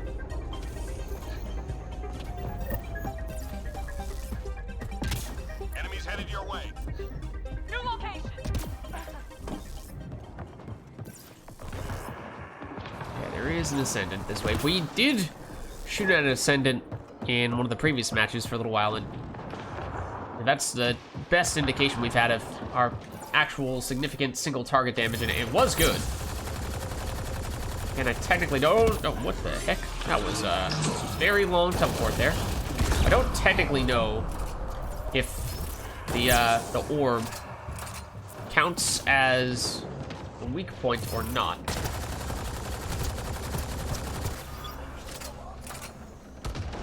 That's all from the enemy we just killed, right? There's still another one of you.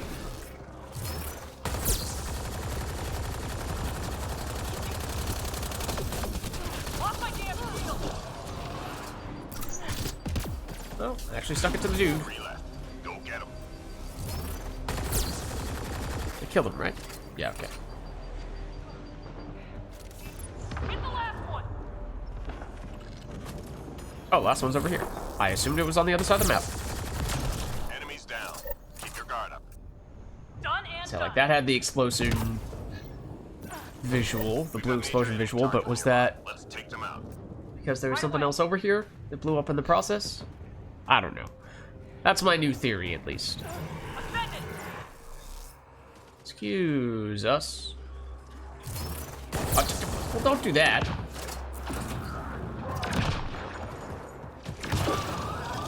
Target eliminated.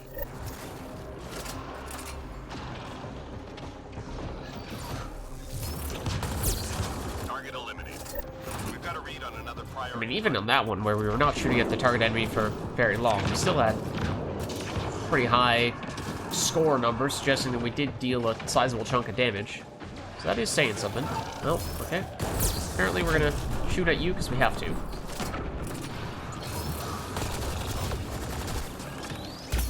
Watch yourself.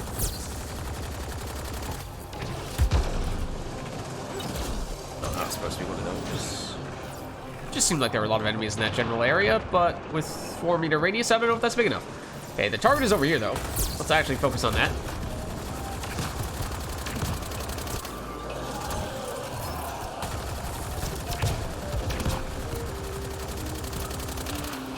Target down. Okay. A lot of damage in terms of the number we saw pop up there. Did see some red explosions that time. With some regularity at that. Was that our doing? Okay, that enemy's over there. Presumably you have that one taken care of.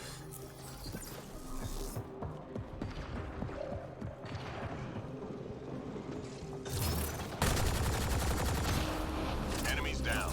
Keep your guard up. And does it still count as a headshot if you do kill enemies from the explosion that you get when you hit them in the head with a concussive weapon? I don't know. It's a technicality for you. Like when it comes to getting the medals and what have you. Like that obviously was not on the head, but it's potentially a relevant question for future reference.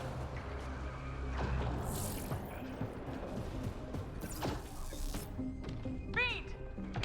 Get back here. Get back here.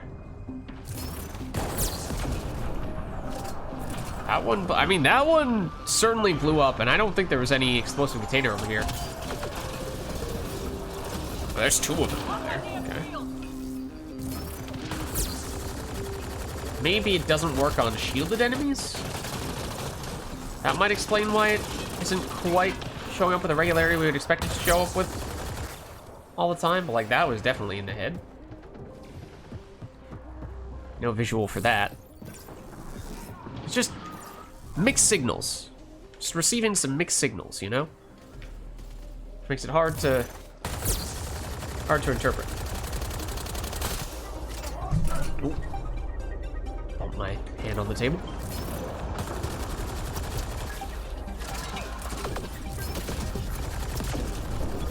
That obviously made visual effect. Okay, should get over pretty soon.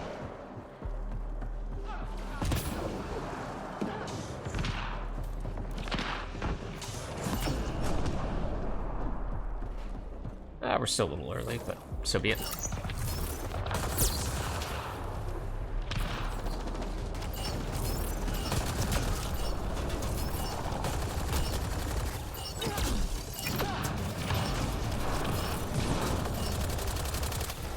Mission complete. Full team secure. There we go. Okay, so that one I felt like we got a little bit of a better feel for what it's like to have the concussive weapon. Longer match and actually the opportunity to shoot at enemies, both small and big bosses.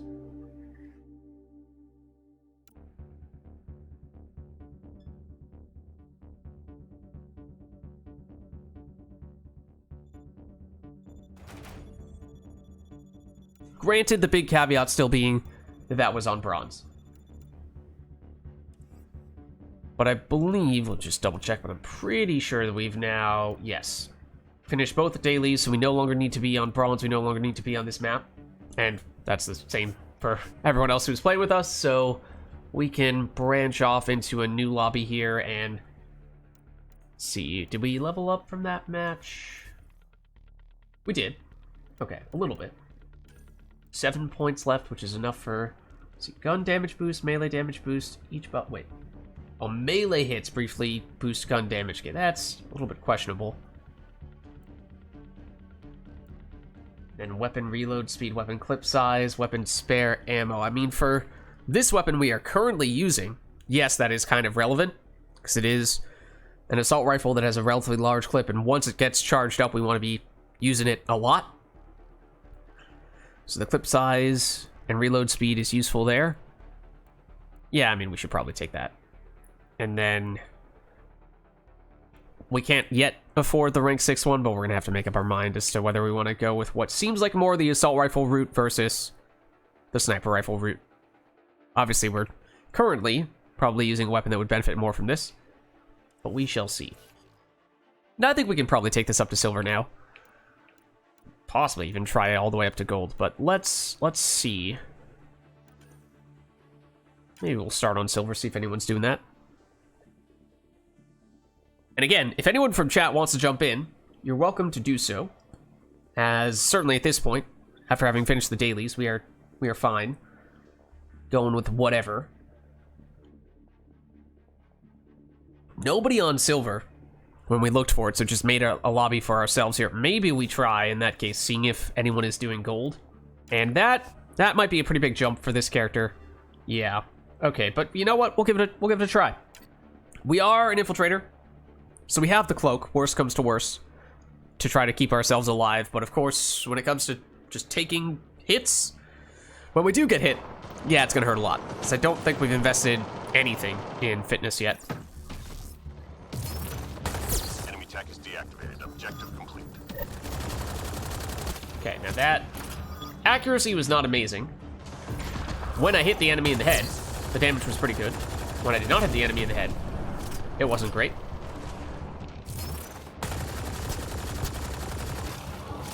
Hello. Goodbye. Oh, right, these guys can see us when we're close.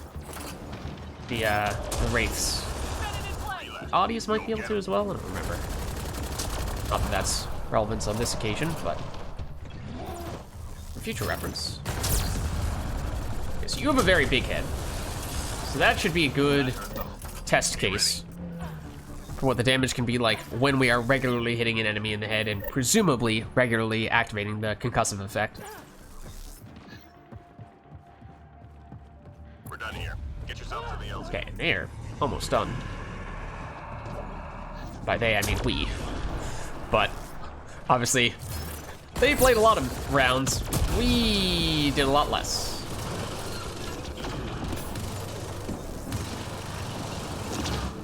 Ooh, that's the Ascendant.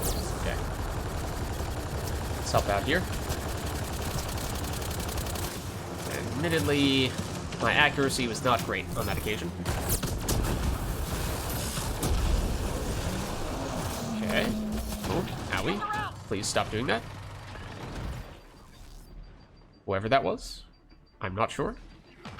Possibly you.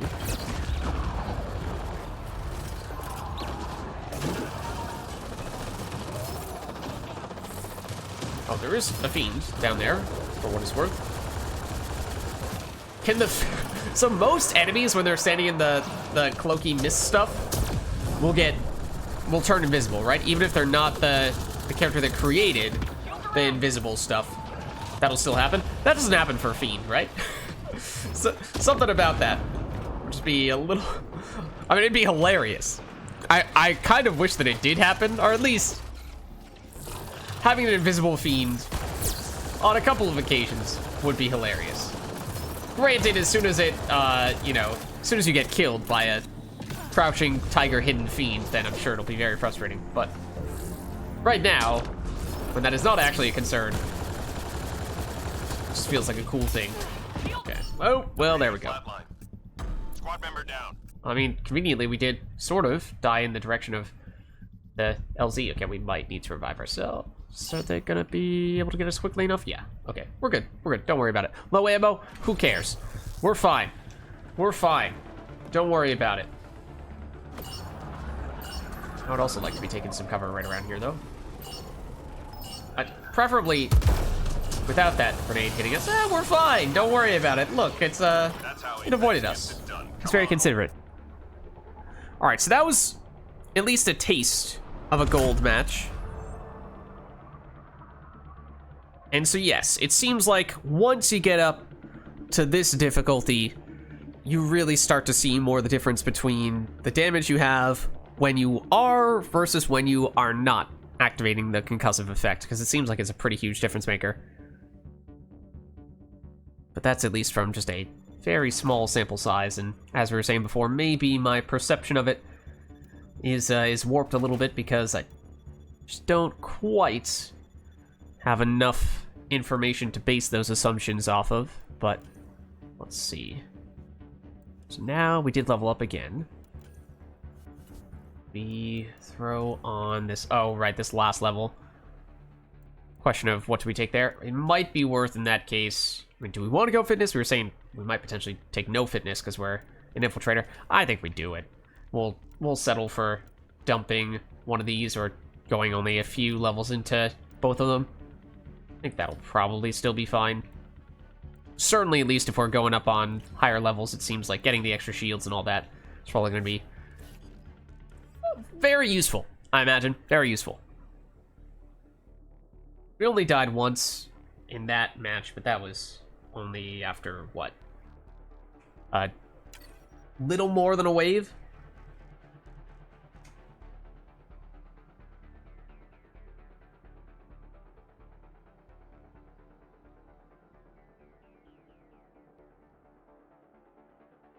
Okay, and they have locked in Ket, which again, I think is probably good for us. Maybe there are other enemy types that have more prominent heads, but like compare the Ket to at least the Outlaws, where most of the characters are almost the enemies are humans, and they definitely have a smaller head. What's up, Dark Matter Heart? How's it going? I have tried swapping. I mean, for the most part, I tend to only take one weapon, so it's usually not a huge factor. But yes. Apparently, if I hold the reload button, that will change weapons for me.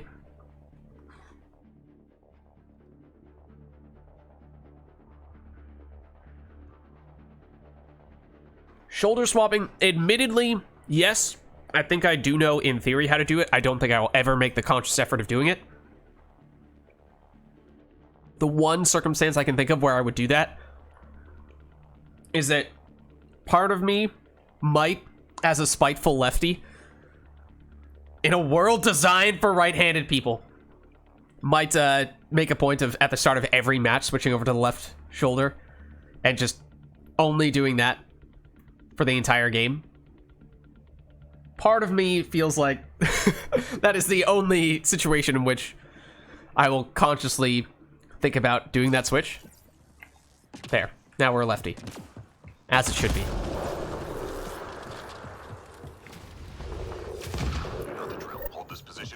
Okay, okay. And that was you on Discord. Gotcha. Okay, well, thank you for that. Because yes, that is how I learned. So thank you.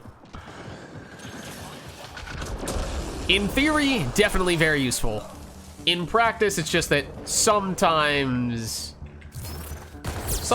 I'm taking multiple weapons and it's relevant. Other times I'm not.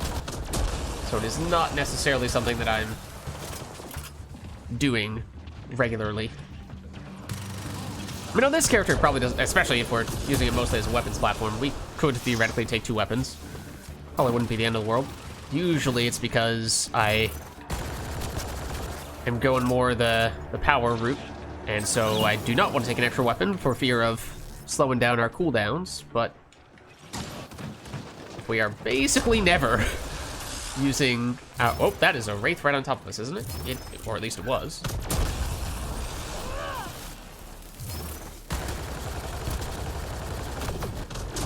Okay, come on.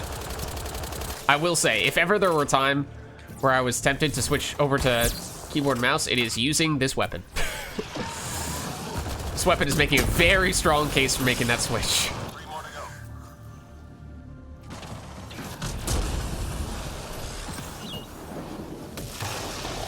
Good. Stay sharp. Good enough. Yeah, I could definitely see how it would be helpful. It's just that it's not something that I am naturally going to think of as, oh, this is the right situation to change shoulders.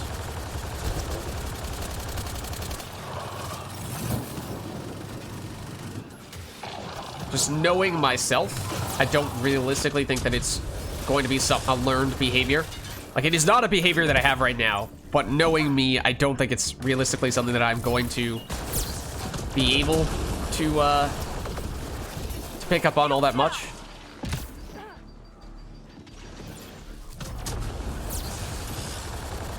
Somewhere the inner Path of Exile player in me is like, but surely I only need to press one button for the entire game, right? What is this press multiple buttons thing that you speak of? Surely I just have one ability that I use repeatedly because it's my best ability, right?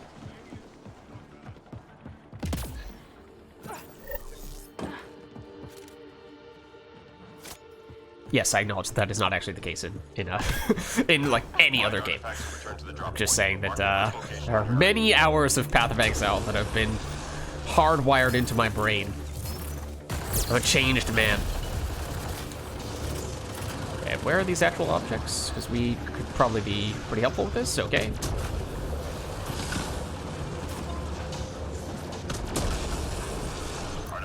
Oh, I did not mean to do that, but maybe I did mean to do that.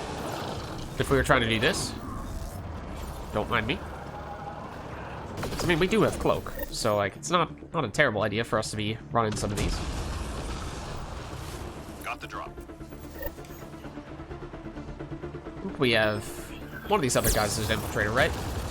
Is that Slayer an infiltrator? Might be.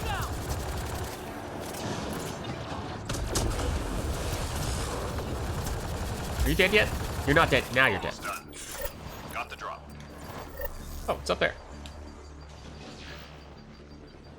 It's not a great time for me to have initiated the cloak in this case, but...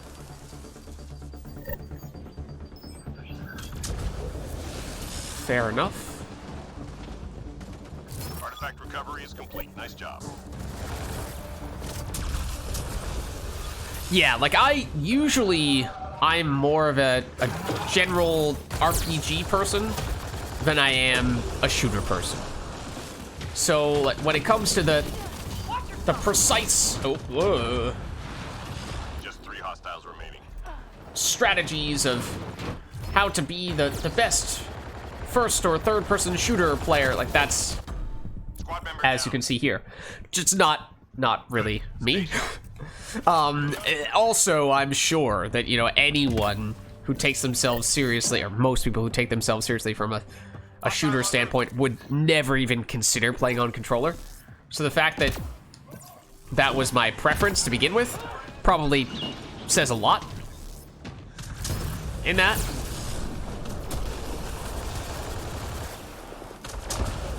I mean, I openly acknowledge that, yes, long-term it absolutely would be better to switch over to keyboard mouse, and I do use keyboard mouse for Mass Effect 3. But after having done the campaign for Andromeda, at least on controller, it just felt a little more familiar to go that route. Okay, but that is not effective enough.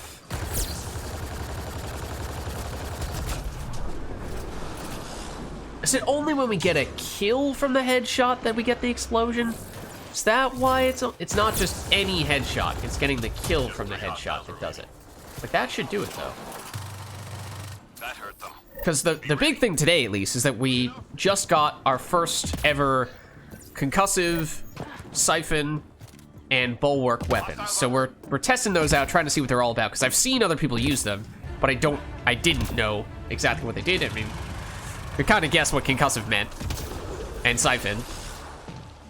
But in practice, how they actually work mechanically, it's a bit of a different question, because, like, sure, that was not the most precise round that we just fired at that dude, but some of those hit him in the head. But I didn't really see many explosions there. Does that mean the explosions weren't activating, or does it just mean that they weren't as visually obvious? What? Speaking of visually obvious and not visually obvious, what the heck was that? That was the fiend that was on top of you, Lids? Maybe. The fiend that is still right on top of me?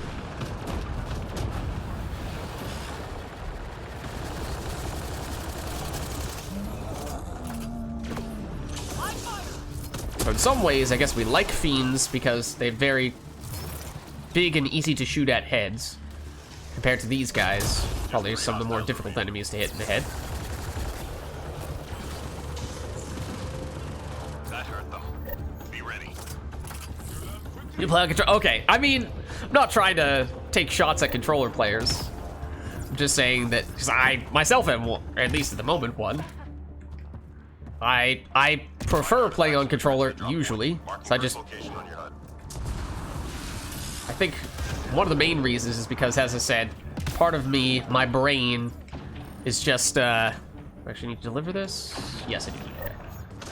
Part of it is because my brain, when I have a whole bunch of keys on the keyboard, is like, the button that I want to press is somewhere in this general area, right?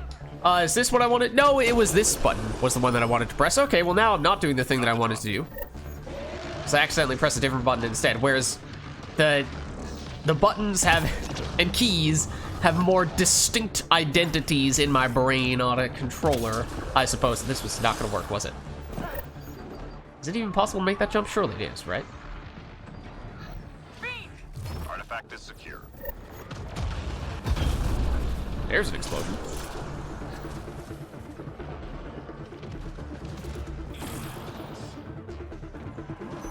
So to me,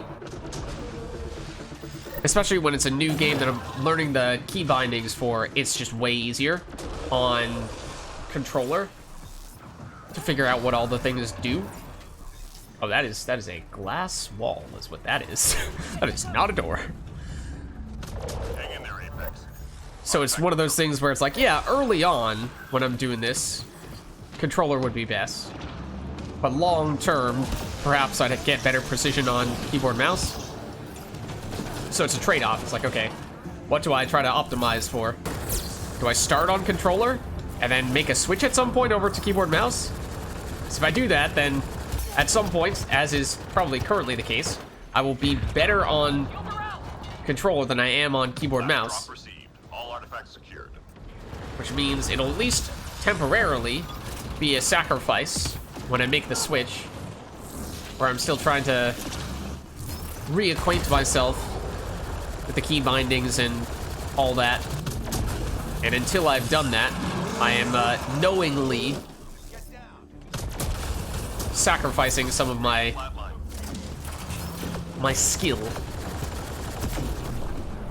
Yes, that was a whole bunch of headshots.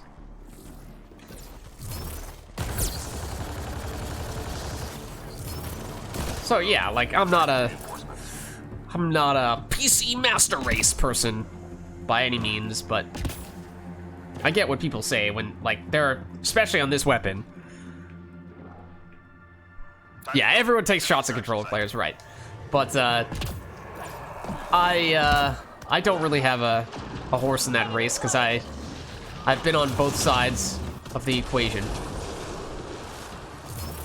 But yeah, like with this weapon, for example, I can definitely feel it where there are times where I can very, very easily recognize times where I would absolutely be more accurate with a keyboard mouse than I would be with this controller. Like here, for example.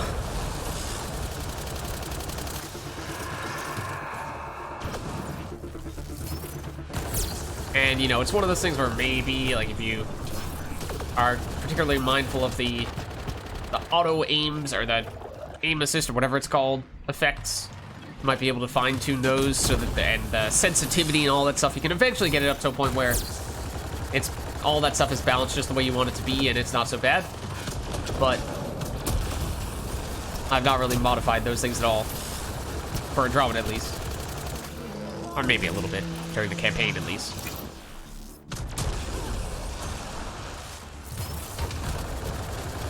So, at least as things currently stand, I definitely would be more precise if I were to play on keyboard mouse. Okay, it's still a little early to go, isn't it? Throw that down there. That is probably not gonna have enough. Well, okay, it did have enough radius. Fair enough. Maybe we'll make the briefest of pit stops over here, and then we head here.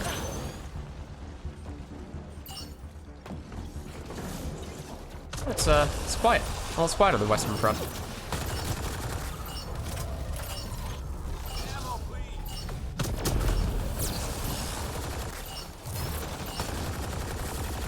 That's how Apex gets it done. Come on home. All right, so that was a full match on gold, right? I'm pretty sure we had that one from the very beginning, didn't we? And that felt fine. I mean, are we going to be the top scorer? No, absolutely not. Of course not. But didn't feel like we were totally out of our league.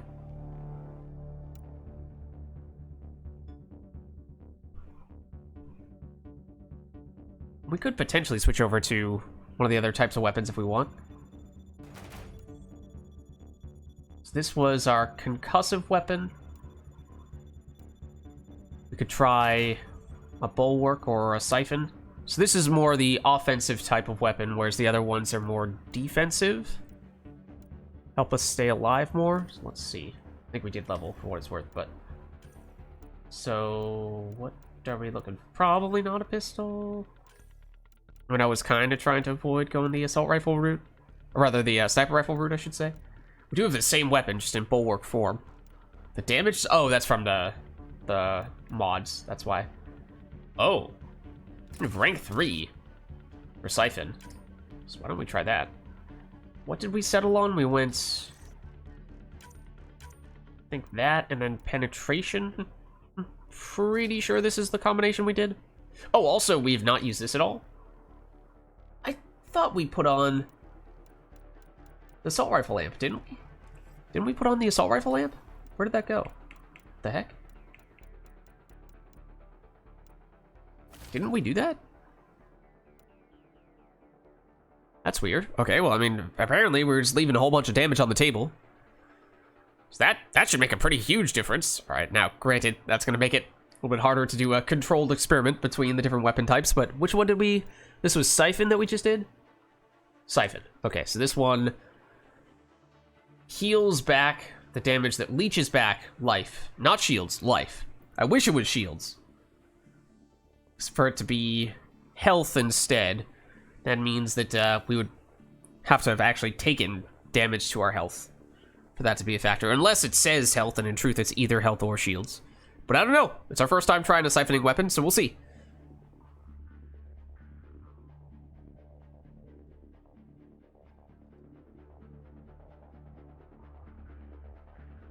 Well, might have a second here. I think we have some skill points we do. To throw on some more health and shields. We can't afford that anyway, but yeah, sure, we'll take some additional health and shields.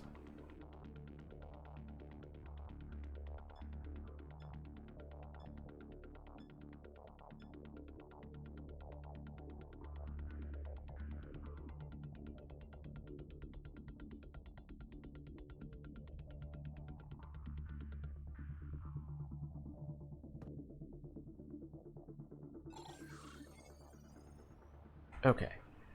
So I think we have everything locked in, right? It's going to always be Ket and always this arena. That's fine. I mean, that helps us from a controlled experiment standpoint. Clear the area and lock it down. So this is a level 3 Siphon version of the same weapon we were using before. But even though it's a higher level, so the previous one was a level 1 concussive, we believe the damage, the base damage at least, should be the same. It's only the additional effects, so the concussive versus the siphoning part that powers up when we gain the levels here. So this will be another way, I suppose, to test out just how much damage before was coming from the explosions versus coming from just the base weapon, because that was something that was not always all that clear. So if we're still dealing huge damage, or I'll say we were dealing huge damage before, but if we're still dealing very close to the same amount of damage we were dealing before, then that suggests that maybe a lot of that damage was just coming from the base weapon, not so much from the explosion. Granted, that's where the whole "we forgot to put on an assault rifle lamp in the last match" thing comes into play. Because right now, this does not feel like the damage is much worse. That might be because we have, what is it? Is it 20% or is it 25% extra damage from the assault rifle lamp? Because that's a pretty huge amount. Just 3 hostiles remaining.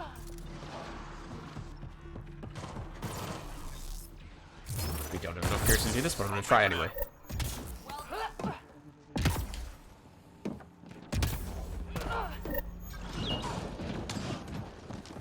Enemies incoming. Yeah, if you put the Siphon in, or the Bulwark on the Sentinel after putting down a barricade, that has to be pretty crazy how tanky you become in that case.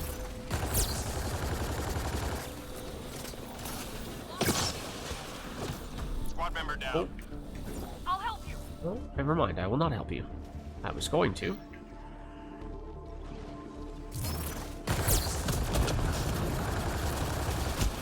Ow, please do not do that.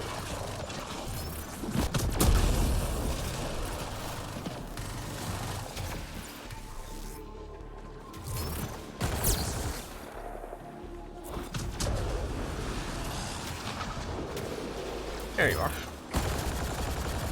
Just 3 hostiles remaining. It's very considerate of you to walk in exactly the same place that your teammate died.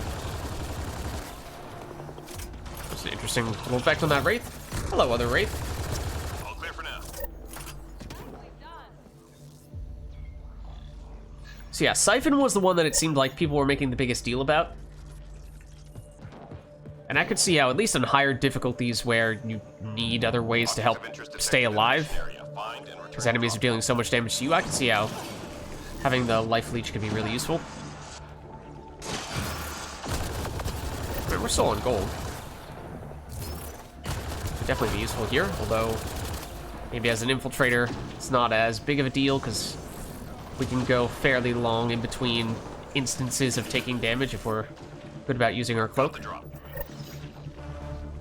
Granted, I kind of cloaked at a random point in time, and we didn't really need it. And now we are going to be on cooldown when we do want it. And here's our test. Hold on. I wanted to see what it was like when we actually do not have full health. Just how much leech are we talking about? It's not a huge amount. At least that wasn't a huge amount. Recovered.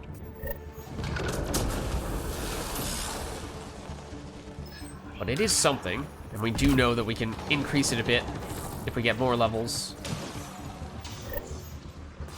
You know, so it's not like it's gonna instantly save you from dying. It doesn't seem. But if you're on death's door, then it might help you out. Got the drop. Again, that just seems like having something like a barricade situation where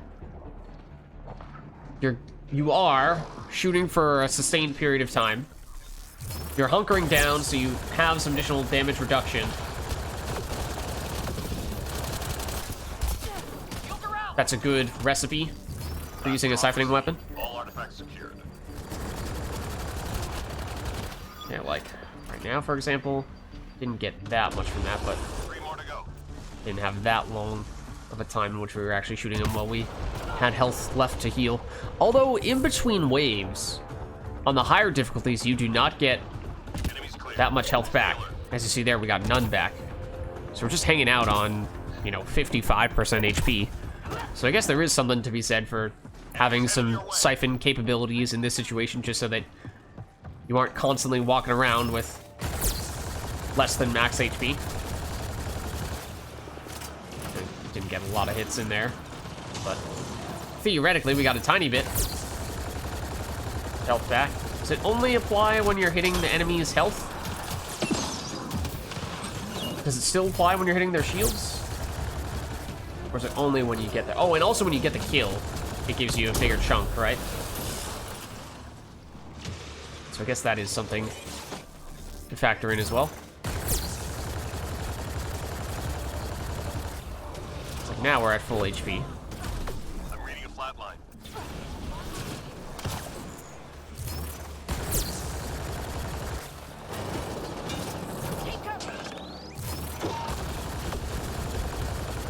And away she goes.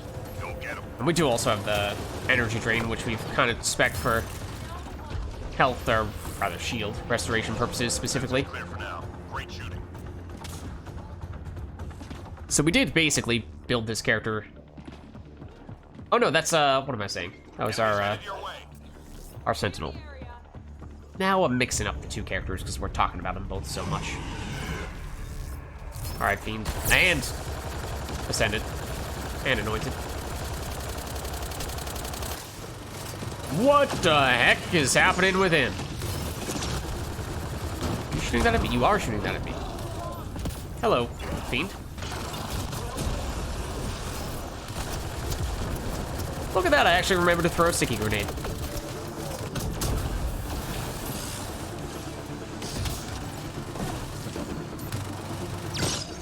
That's a lot of dudes. Teammate injured. We should probably try to go help, because we have Cloak. Granted, we are on cooldown.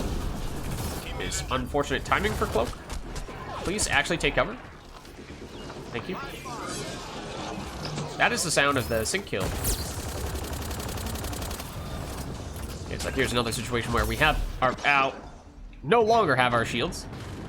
But we could certainly use a little bit of leeching here. A little bit of siphoning. 3 more to go.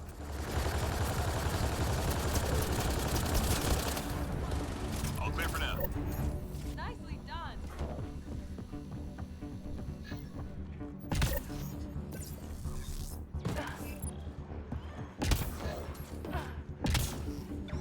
Enemies triangulating our nearest outpost. Find their sensor arrays and get them broken. And you know, I imagine there are more consensus opinions as to what are the preferred weapons to have with different varieties. Enemy tech shut down. Like, this is the type of weapon you generally want to see for Siphon, the type you generally want to have for Concussive and Bulwark, so on and so forth. So obviously, to a certain extent, we're just going whatever we have. We're also just guessing, if we do have multiple options, Enemy tech. as to what the preferred route might be. Just to casually ignore all the enemies while we're at it. I guess theoretically, assuming that the damage number is precisely how much damage you're dealing, it does tell you how much healing you're theoretically getting from hitting an enemy. This is like 2% of the number. You see popping up. Was it 2? I think it was 2. That would explain why it is not really a huge number. Hello, Anointed, who apparently appeared directly in front of us. Oh, we don't have much to... Hold on. Okay. Okay, that's a little concerning. I admittedly was not paying any attention to that objective.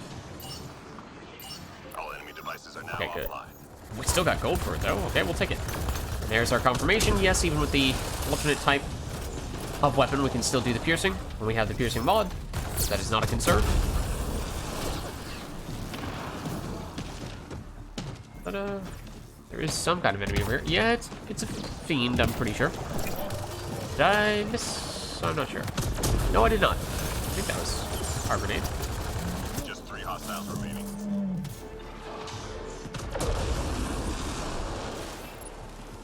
So yeah, we probably should start thinking pretty soon about, do we want to be speccing more into the grenades, or do we want to be speccing more into the incinerates?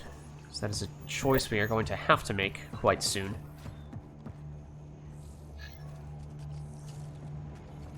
We're done here. Get yourself to the LZ. Ow, that was rude.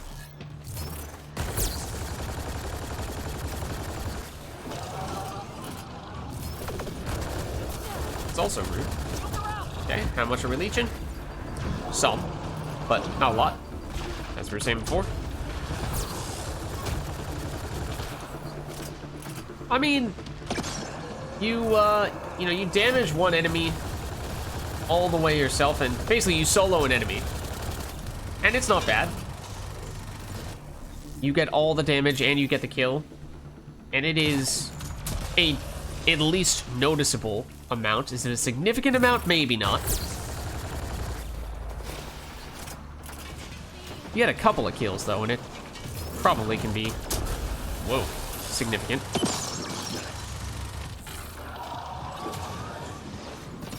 I see you. Alright, I did see you. Okay, well, granted, once you actually got up here, you immediately died. Well, that looks fancy schmancy. Hold on. Alright, we can't detonate until we upgrade further. Well, that's a case to be made for upgrading the incinerate. Just having something that can detonate. I mean, the sticky grenade probably does. I don't remember if it does immediately without requiring any upgrades, but then again, it takes some time before it actually explodes. So in that sense, it's not immediate. And there's a great example of what it's like to fire on controller sometimes. Okay, we are close, but we should make our move.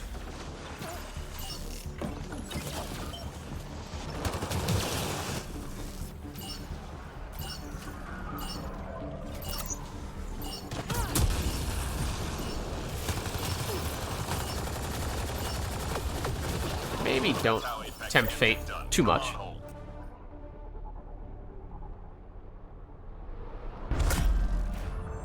Okay, I mean, I don't think we went down at all, did we? We went shieldless and dropped our health pretty low on a few occasions. But I think we went deathless there, unless I'm forgetting an instance of that. So that's saying something. I mean, at this point, we've basically spec'd out for almost, if not all, of our defensive stuffs.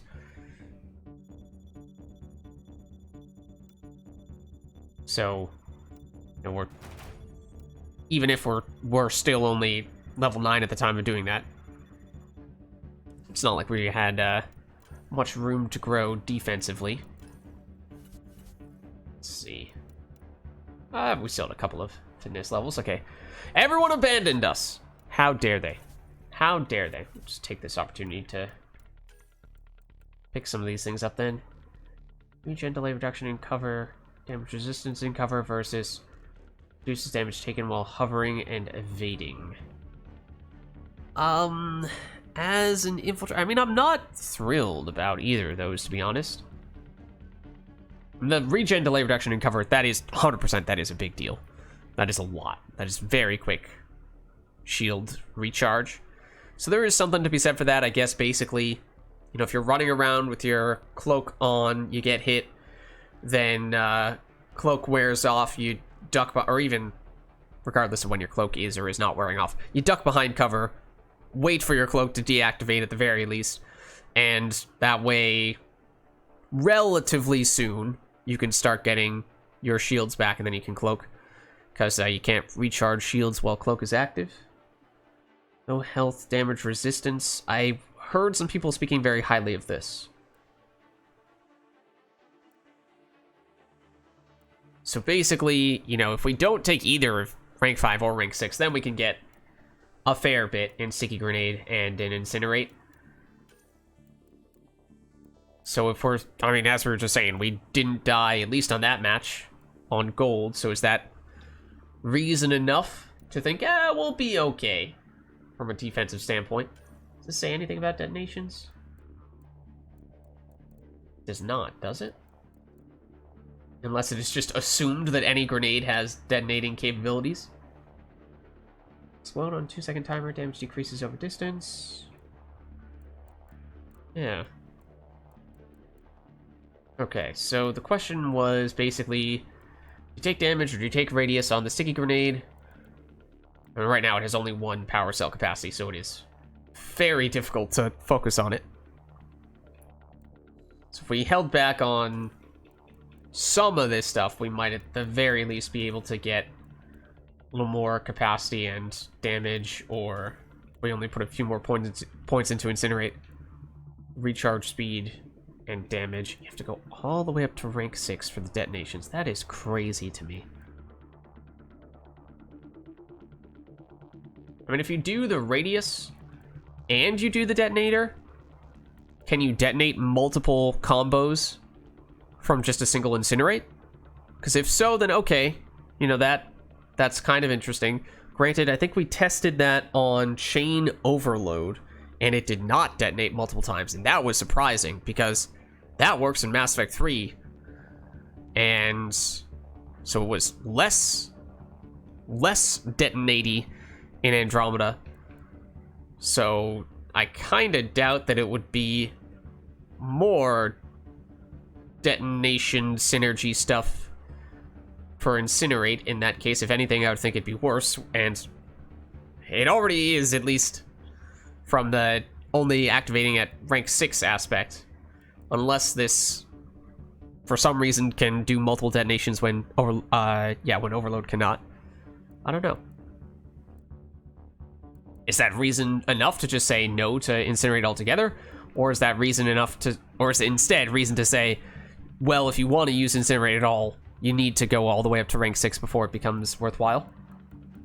Whereas maybe Sticky Grenade, you can throw in just a couple of levels on it, and it's more passable at lower levels compared to Incinerate. Incinerate, at least for myself personally, I did not use it all in the campaign. So I do not have a good feel for how it plays in Andromeda. Damage.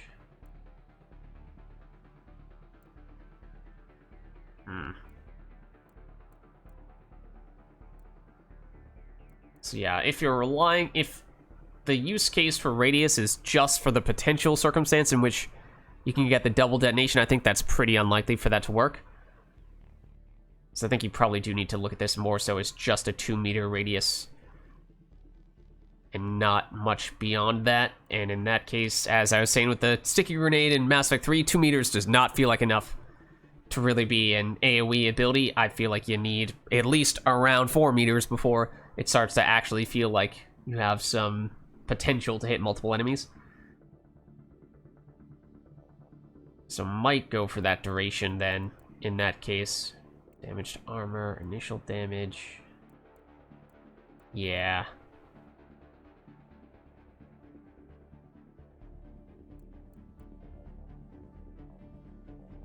I mean, this is kind of interesting, but that is such a huge hit to bump the detonating component all the way to rank 6, and it doesn't even do anything else. It's not even like, oh, it can detonate and you get additional detonation damage or detonation radius. It's just, nope, all it is giving it this aspect to the ability that it probably should have had from the beginning.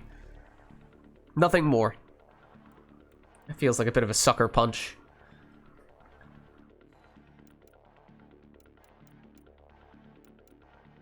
Okay. So, and what did we have? This was the question of, do you go here or do you go here? Was that if you hit them multiple times, you're going to get the big debuff.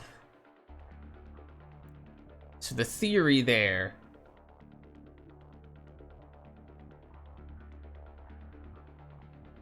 it says focusing fire, so that must mean it has to. I mean, it doesn't specifically say it needs to be a weapon, but I assume it is a weapon, and only a weapon that can make this happen. So that's where having an assault rifle is presumably the best way to make that happen. Maybe some fast-firing things like a Rieger could make this useful. Get up to that 24% debuff quickly.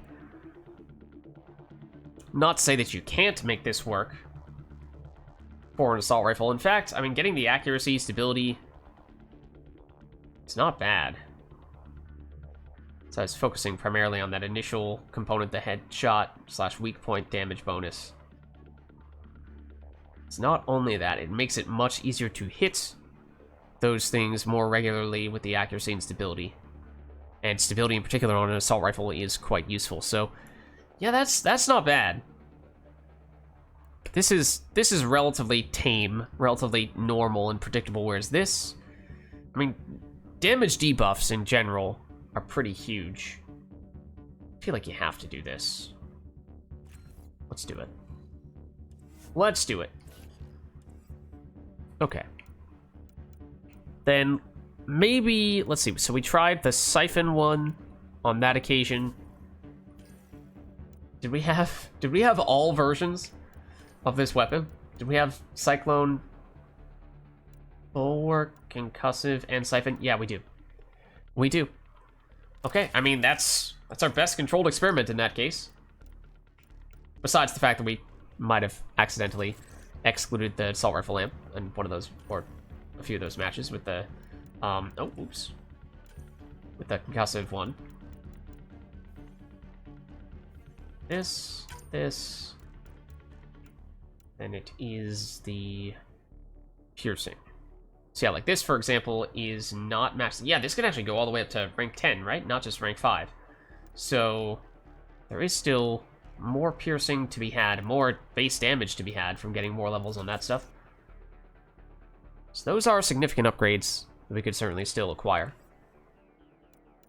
Okay, let's see if someone else is doing gold matches, because it feels like it's doable on gold. Again, are we top scoring? Are we carrying the team? No, but doesn't feel like we're out of place. But yeah, I mean, if everyone from chat wants to jump in, we certainly... Oh, okay, this is the Apex mission. Did we end up doing this? I know we were talking about it. I don't remember if we actually did it, though. It was Ket on Paradox. I don't think we did. Don't think we actually did do it. This is the one where melee... Oh, we had something similar to this, but it was on bronze, wasn't it? Was it? Or was this one where we just popped in momentarily and they were already going, so we really didn't experience it much? That might have been the case. I think that might have been what happened. Okay. We do have someone else who's level 7. So I don't know, we might be needed to provide a little more firepower in this case. Maybe it's worth, for that reason, throwing on some consumables. Granted, and it's not going to be a controlled experiment, but, you know, maybe we throw on... Maybe it's an ammo. Could be interesting here. So we're going, what, Bulwark is the difference for the type of weapon we're taking this time. What weapon, or what enemy is it? It's Kets. So I feel like you don't go with the disruptor rounds. I feel like you take probably incendiary, or maybe even cryo. So they don't have too many shielded enemies. And then do we just go all offensive? Take the assault rifle lamp as well? Maybe. I mean, yes, then there's the whole aspect of, well, technically we're getting the weapon damage penalty. Okay, now, this is kind of what I meant, though. Like, us on a character that we're not super familiar with, and only one other person in a gold Apex mission that has a modifier that is not making things any easier for us is not a great situation. Okay, this person did come back, for what it's worth. Everybody is hopping in briefly and then leave. Okay, you know what? Seems like there are other people who are trying to. Or maybe it's just that it's the Apex mission and people are looking for a non-Apex mission gold match. And this might end up throwing us back in the same lobby, but it did.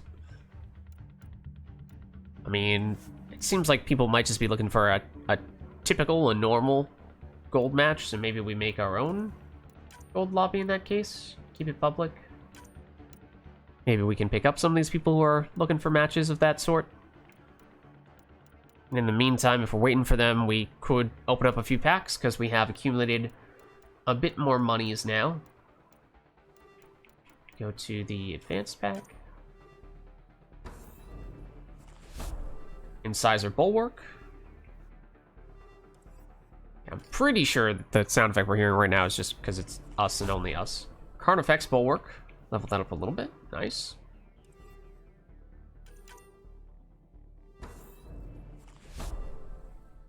Concussive.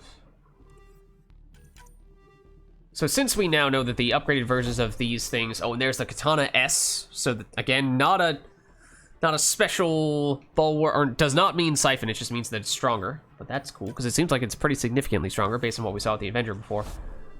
But by getting more levels on these alternate versions of the weapons, we've learned that that means the unique aspect to them is more prominent, more significant. That becomes stronger. So that might make it a little little bit better to test those things out where it's more obvious the thing that is changing. Turian Havoc Trooper. Okay, that's our first time getting that character. New rare character. Again, probably not about to jump straight into it. Probably going to wait a little bit longer. Just gonna double check. Oh, as to whether we are the only people in this lobby still, and we are. No worries.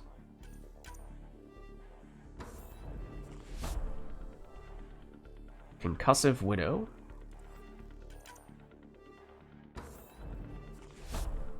You know, take the Siphon, for example, where if initially it felt like, well, you know, it's not that much leech.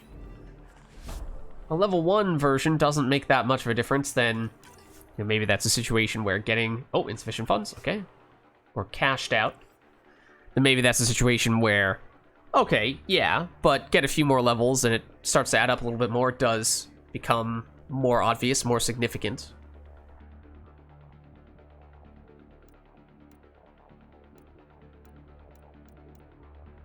Okay, but granted, we did not see anyone else pop in here. So again, if anyone from chat wants to jump in, you're welcome to do so, and doesn't really matter what difficulty we go on. We've been messing around now, either bronze, silver, or gold on this character. Now, granted, if you want to go to plat, maybe that's a different story, but whatever works for you guys. Otherwise, might try jumping into an existing gold lobby again and see if we can find a group of people who's ready to go. Preferably not with the Apex mission, because we would like to test out our new weapon, and the gold Apex mission is kind of an anti-weapon mission. But, I mean, we could try. Could see what we get here. Oh, we're still in our lobby. What? Yeah. Yes, exit the lobby. Okay, here we go. Gold match. Can we find a gold match that is not the Apex mission? Ideally. It is still the Apex mission. At least this time there are more people. So, even if we are not as effective as we would like to be, maybe we can still make this work. And we still have our, yeah, we still have our mods. Okay, this is the Bulwark one that we're doing, so we're getting the extra defenses when we're close to allies. Or are they already in? They might already be in. I saw 2 people who had readied up. I thought the last person had not readied, so I assumed that meant that they weren't in yet. Maybe I just readied up right as everyone had readied up, but no. Maybe it's, we both us and that other person, yeah, we're just loading in. Joining a little bit late. What, wave is this? Oh, it's, okay. No worries. So with Bulwark, I guess that means we want to be very close to our allies as much as we can be. In theory, I suppose. Is that... Oh, and is that glowy effect that we have? That blue glowy effect? Is that what that is sort of an indicator of? This is, for what it's worth, a, the Bulwark specifically, I think, or the Siphon, is something that I am very curious to try out with the base Sentinel with the Bulwark. So that just seems like that is a really nice combination to have. The barricade. There's a quick little test to see how much of a difference that was making. The extra defenses there. But yeah, we leveled up or we spent our points on the Sentinel, right? But I don't think we actually played her after doing that, because we ended up switching over to this character, didn't we? No, we went back and forth a little bit. Point being, though, that perhaps we could still use a test with that Sentinel. Or, technically this is a melee match, right? So we shouldn't be too averse to punching some people in the face, but might still be worth throwing one of these new weapons on the Sentinel and seeing what that feels like. Okay, specific targets.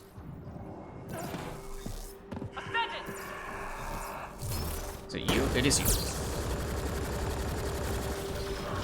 Or is it the person behind you?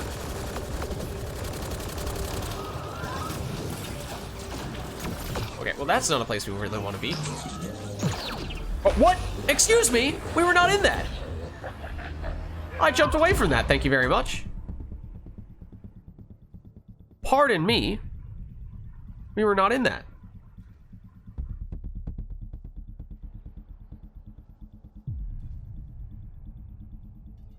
Okay, interesting. I mean, that certainly happens in Mass Effect 3 with sync kills, where sometimes you get pulled into a sync animation that you didn't really think you were close enough to get pulled into, but it is very obvious immediately that is about to happen as the animation starts. Whereas that time, the animation had started and there was no indication that we were going to get killed from it, and yet we still ended up going down. Which made it all the more surprising when it happened.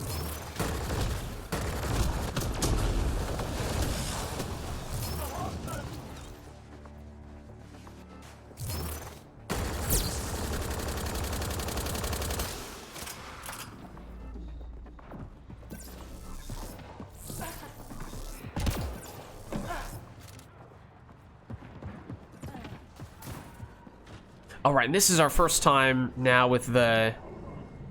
Do we put on the extra damage? The damage debuff when we hit an enemy multiple times? So theoretically that should mean we have more damage, at least when we are doing some sustained fire. On one enemy, repeatedly.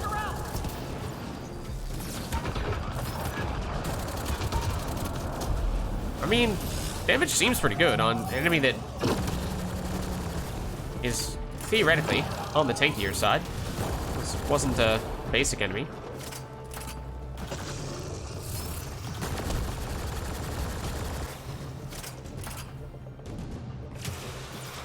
So we had some questions as to whether that was the route to go, or whether it was it the more straightforward option. And we also put on some extra ammo and weapon mod, right? Okay, so again, not a perfect experiment in that sense. Not a controlled experiment. We do have other reasons why our damage would be higher in this match. Somebody's over there.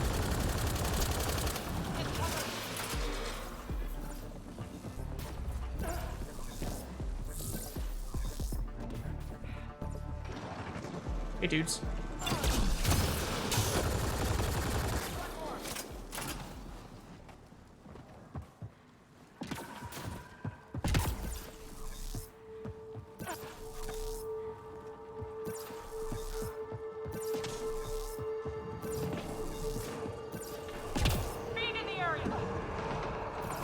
Okay, let's see what we're dealing with here.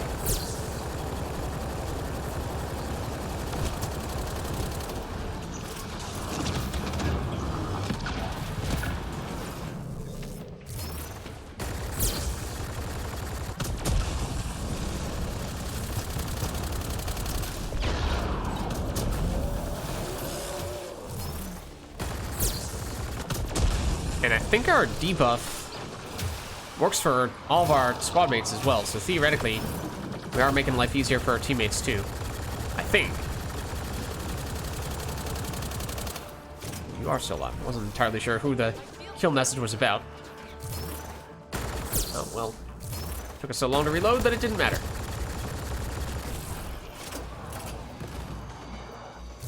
Yeah, at least the combination of things that we've done this time around to buff our damage does feel significant.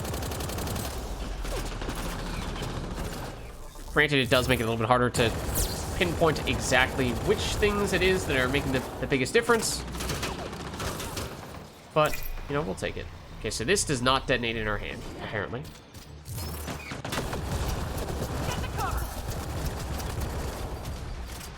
That... Do we have friends near us to activate the Bulwark? Because that felt like a situation that we would have taken a lot of damage in the past, and maybe the Bulwark bailed us out a bit.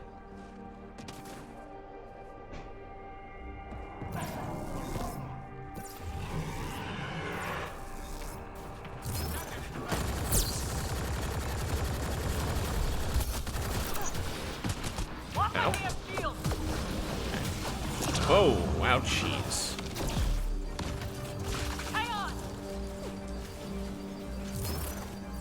There's a lot of stuff here. Hey, did someone else nuke? I was about to say, this feels like a nuke situation. Good one. You got that? I think you got that. Ow. by the way, ow. Like to start getting shields back, and then cloaking.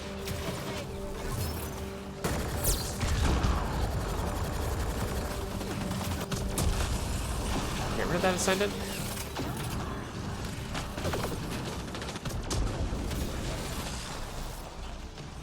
Oh, were they already getting them? No, that was us. Okay, cool. Sometimes that is one thing that is definitely different between Andromeda. Oh dear. And Mass Effect, that was not the most precise of grenades, or rather of missiles. But the interactiveness of objectives and devices and all that stuff. It's definitely a lot more obvious when you're doing those types of things in Mass Effect 3 than it is in Andromeda. And one of those things where it's like, it's a bit of a blessing and a curse. Lost my damn shield. Where in Mass Effect 3 at least, cover is clingy. Oh, hello. And oftentimes you might accidentally click on things like objectives.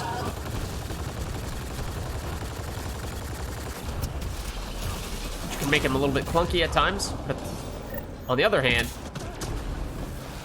at the other extreme, or at least when you get used to that, then you'll have times in Andromeda where you're like, wait, but hold on. I thought I was doing this thing, and I'm not sure if I'm doing this thing.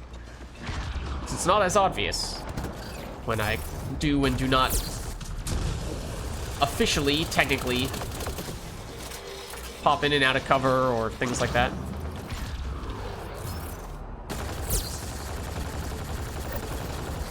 Is that the one we were in? Yes.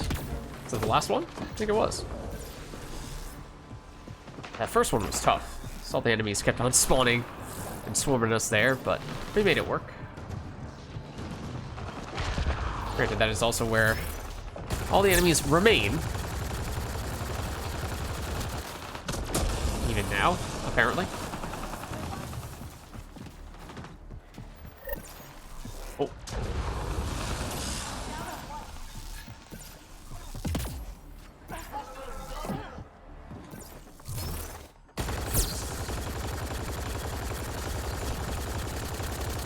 Hello, sir.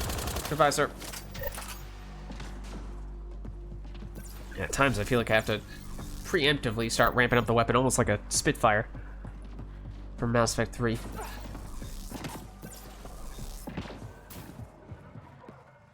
Oh yeah, no, we had all the positive things that we changed for this match, but we also had this is still the Apex mission that is giving us the, what was it, minus 20 or 25% weapons damage?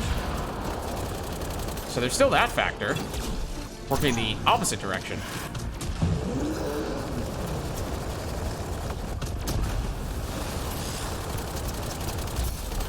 Ow. Okay, well, also it would help if I didn't jump off the edge of the map, but...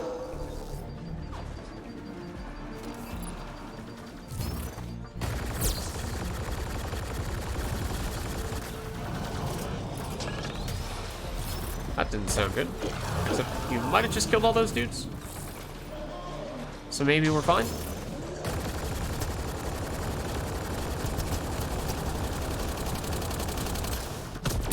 It's like here, for example.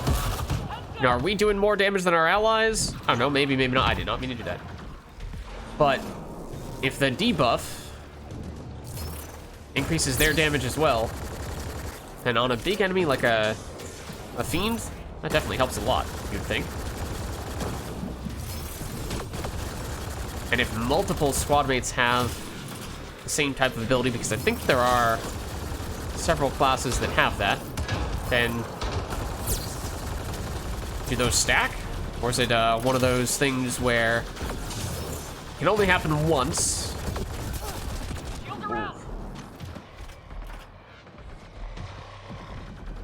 It's just a matter of, you know, who is the person who applies it. Do you have any grenades left? We do. Had one at least. Yes, like Paw Siphon. Paw's the laser beam weapon that it seems like everyone really likes to use, and apparently is really good. Throw the Siphon on as well, and that is probably the #1 go-to. Like, this is a situation that I think is really interesting. You have a barricade like this, and you have either Siphon or Bulwark, and then you just get super tanky from that combination. So either you run a Sentinel, or you have a squad mate who is a Sentinel, and you borrow their barricade.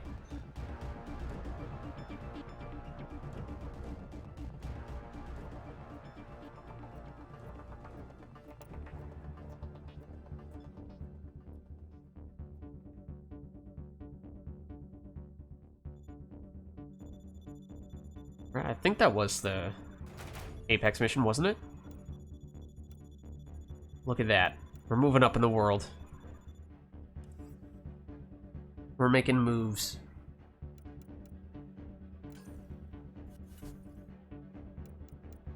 Granted, with 4 skill points, there's not much we can do unless we were to... Can't do this, so unless we were to make up our minds when it comes to Sticky Grenade versus Incinerate. Although we were saying that maybe we just don't need additional fitness. And we won't be able to max out both of these things, but we'll at least be able to put some points in, but... Alright, well, now we're dropping down to bronze, which we could do, but I feel like this might be people who are just trying to do that. Yeah, it's Icebreaker and it's bronze, that's the daily stuff, so I guess they just haven't done that yet. And I think we've established that we feel pretty okay taking this character into gold.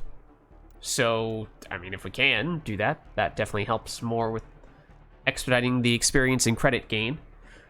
So we could try joining into an existing gold lobby elsewhere. Otherwise, we could make up our own lobby here. So if anyone would like to hop in, maybe we'll try doing this. So let me know if anyone from chat wants to jump in. Otherwise, I mean, we'll see if other pugs hop in. If not, we can go back over and see if we can join an existing gold lobby that someone else has running at the moment. In the meantime, we have a little bit of credits we can use while we're waiting to see if anyone stops by.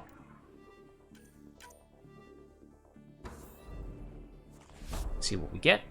Concussive Disciple.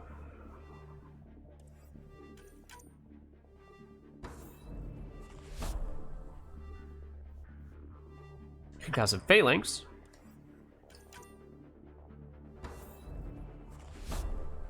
Concussive Matic. Okay, that's getting pretty high level, at least when it comes to our concussive-y stuff. Okay, yeah, we did not have that much money to begin with there.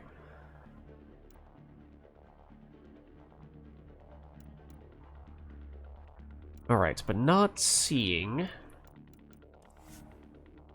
anyone hopping in here, so maybe we try seeing if anyone else has a gold lobby going still, and that isn't... yeah, this might end up happening where we just have a bunch of people who are trying to do the gold Apex mission. Sure, I mean, well, technically we don't have the... Alright, this time we don't have the consumables active, so we'll see how much of a difference that made. So this does still have a negative modifier for weapons. We do not have, what was it? It was like 10% extra weapon damage plus the initial incendiary rounds, I think is what we did. Which I think is like 2.5% base weapon increase and then the slight damage over time from it. So in theory, that means that at least relative to the debuff from this Apex mission, that the negative modifiers were more significant than the positive modifiers that we were getting from having put on the extra consumables. So that may mean that it's not a huge deal, but we'll see.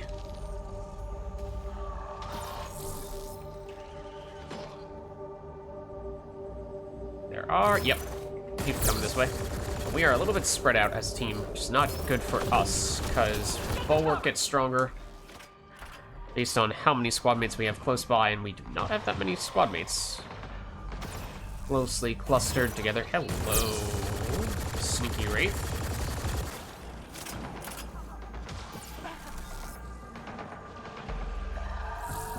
Oh, hello, Sneaky Chosen.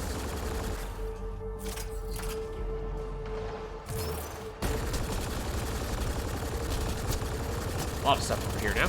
This is the benefit of piercing.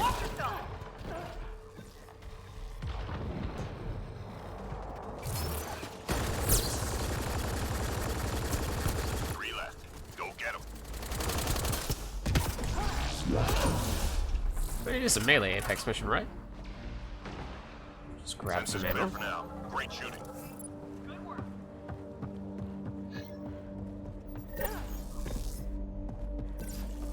Enemies incoming. Okay, we got some over here. Several over here, in fact. Okay, if you could, like, stand still, preferably, that'd be great. Hey, the Incinerate can still stun people a little bit. As we just saw there. That's useful. Okay, oh, yeah, that person was kind of way out on their own there. I think we try to hold this section, generally speaking. Because again, we want to be hanging out next to squad mates to the extent possible. So we do not want to be the ones who are venturing off on our own. That does not help us.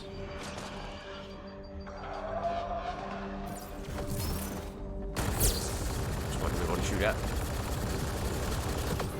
Go for that one. I will admit, you can sometimes see a faint outline of enemies who are in the cloaked area, the smoke area, but I will admit, on that occasion, I did not see it, so I did not know where they were. That is not an enemy. This is. Go get them.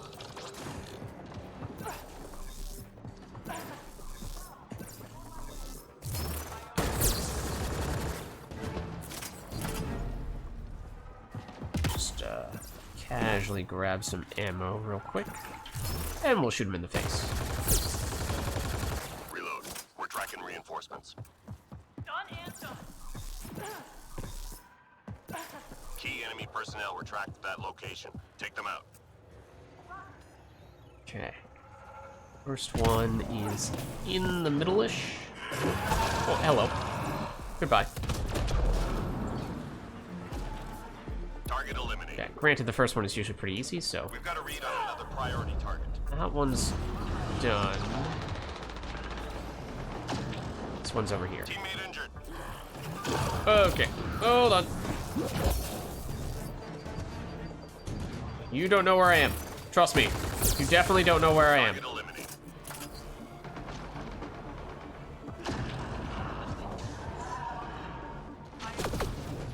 Please leave me alone. Oh, that's... hello, hello. A big boss that we don't want to be standing next to is who that was. No enemy There we go. I mean, that was... I mean, that instance right there... Okay, this is gonna hurt, granted. But, that was not bad, damage-wise. But here's a time when having some siphoning could be useful. That was not supposed to be a grenade throw. That was supposed to be a dodge and a cloak. In your debt. That's, I think that's our first death on this character on gold, and it was from me not pressing the button that I meant to press. So I think that is still a good indication of where this character stands defensively. Once again, that was... Well, that time it was me thinking about using cloak, but being indecisive. And cloak is pressing two buttons simultaneously, so I pressed one of the buttons. It's like, do I want to commit to cloak? Maybe not. So I threw a grenade instead of cloaking because of my indecision. Enemies headed your way.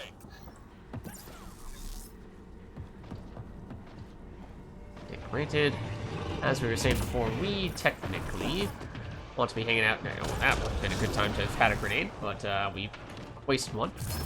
And by one, I mean our only one. Also, there is this.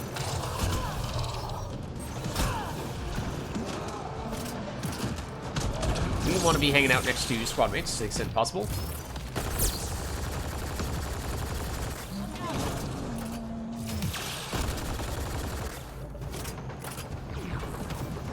Who is shooting us? Those guys from all the way across the map?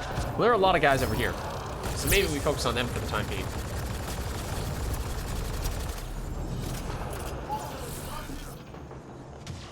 Does the Remnant AI dude, pal that our squad mate here has. Does that have any sort of support abilities that might be relevant to us? Should we be making a point of hanging out next to it? I mean, it probably doesn't count toward Bulwark, does it? I doubt it. But like, does it have like does it give a damage or defensive bonus to nearby allies? So we should be making a point of being relatively close to it, or is that not a thing at all? I mean, I'm sure there's. We looked at it briefly for one of the characters, I think, but we haven't really used it. I mean, there's definitely an option to just go pure damage, right? So I guess there's always the chance that that's the direction that somebody chose to go in. What's up, Cutter Tier God? How are you? How's it going? We are, we're experimenting with, we just recently got a bunch of our first Bulwark, Siphon, and Concussive weapons in Andromeda. So we are seeing what those are all about. Right now, it's Bulwark. We've done a little bit on the other ones. Hello. Just ignore the fact that I could not hit the broadside of a barn there.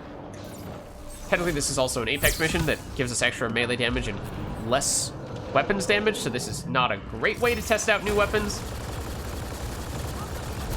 But if we can get sufficient damage here, then that's saying something. Okay, well, there's the Ascendant. I was not sure if they were shooting at us or not.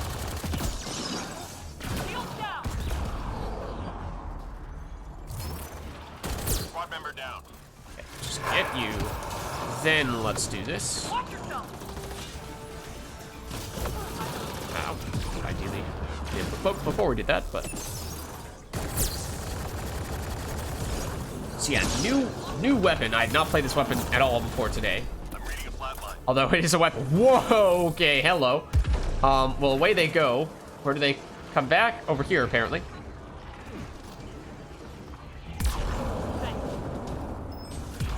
So I had not used this weapon at all until today.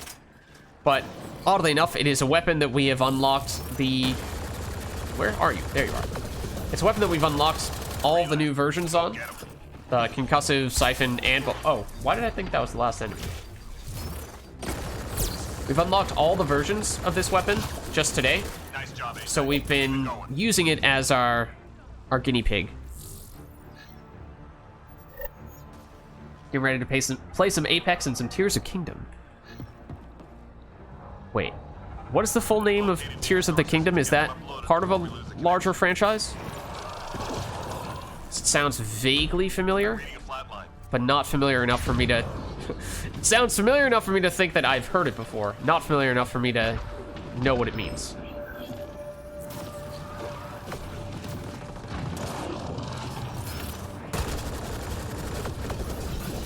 This is gonna hurt. Am I the only one in... I thought that there was someone else in this zone with me. Another friend in this zone with me, that is. Apparently not. Oh, well, that was kind of inevitable as soon as they started swarming me there. That was not us who dealt that damage. Somebody else is doing something.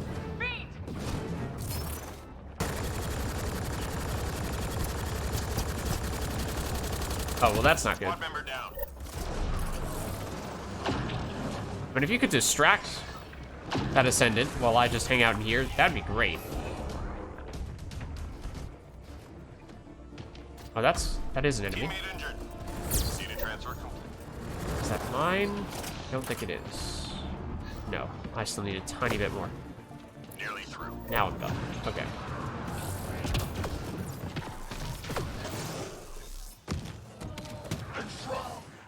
It might be worth doing this real quick. Granted, I did not get you.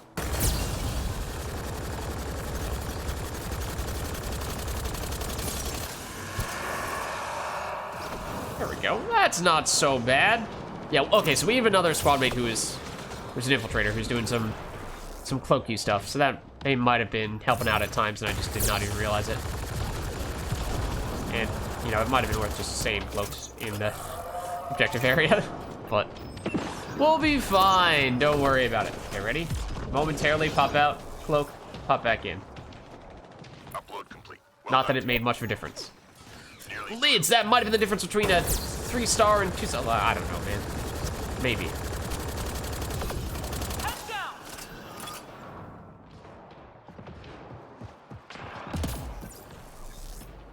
Okay, it's Zelda. Okay, teammate injured.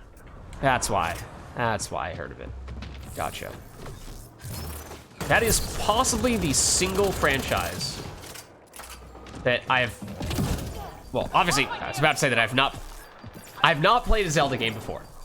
That is probably the single franchise more so than any other, or at least very high on the list, that I feel like I would enjoy the most, but have not had the time to Go get him. play.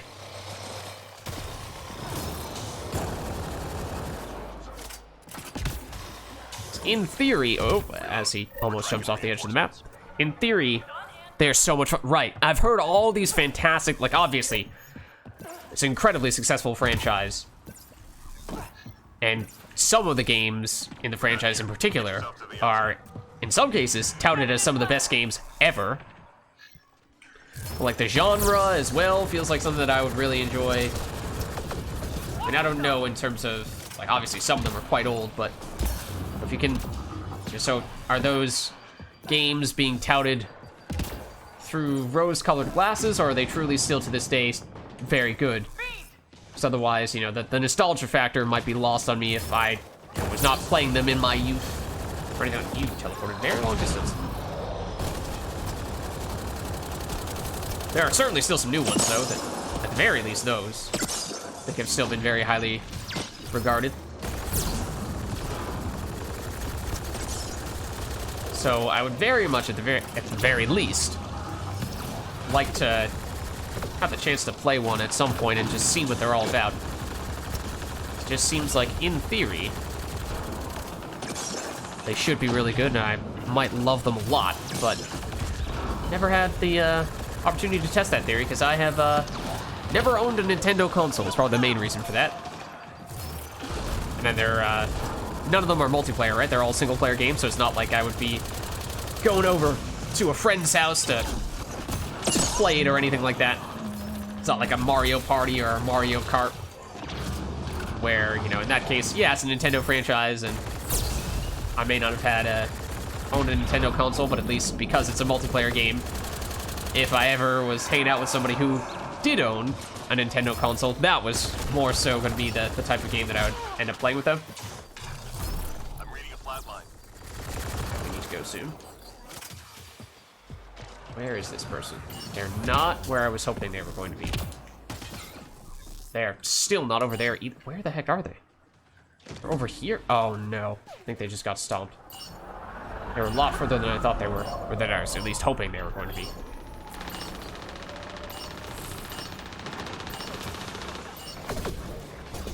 Tough mission, but you made it through.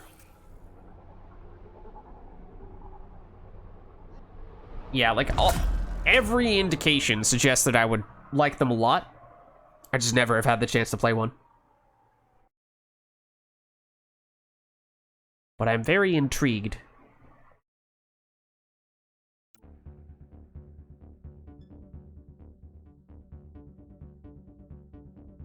The one small factor maybe being that at this point, I don't know if, again, because at least for me, I don't have the nostalgia factor, and I don't know if I would have outgrown them at this stage or anything like that.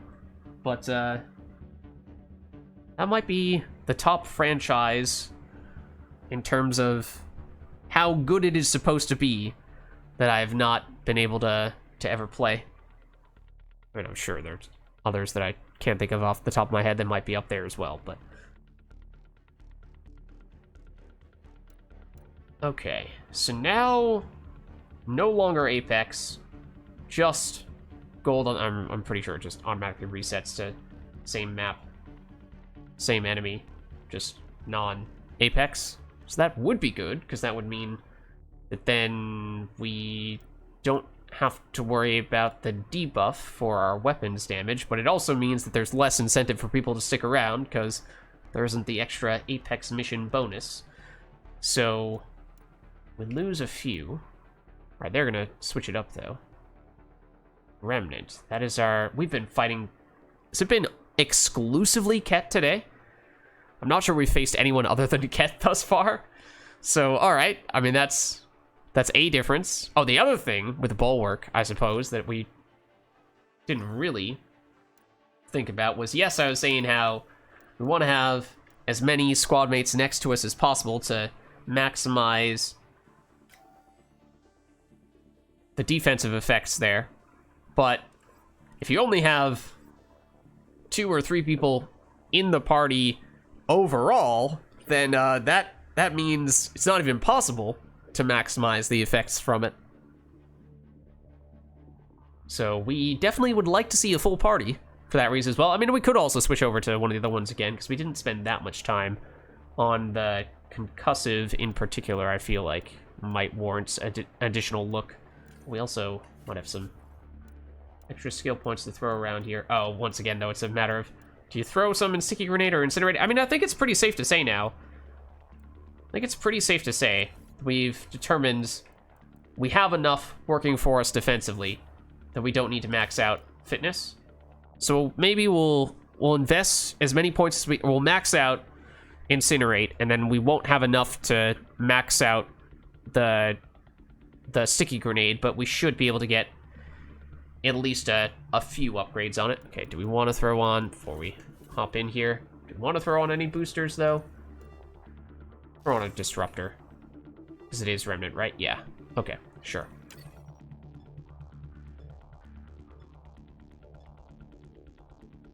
Okay, so just 3. Just 3 people.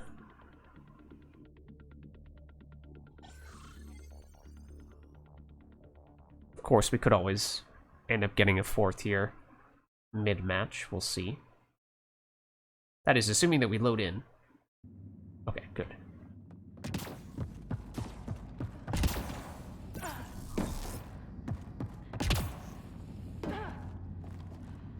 We need to secure this position. Enemies on the move. Be ready. Okay, so for this time, we do not have the, what was it? It's either -20 or -25, possibly even, damage debuff. So in theory, oh wow. We should be dealing damage quicker because of that. At least that, it seems very noticeable. I mean, 25% is a lot. But I wasn't sure. Theory is one thing. Practice is another. It is very, very noticeable, though.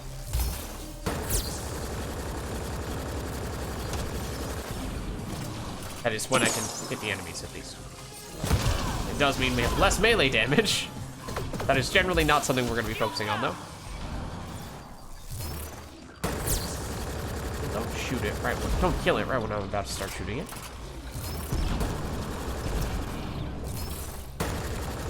3 left. Go get them.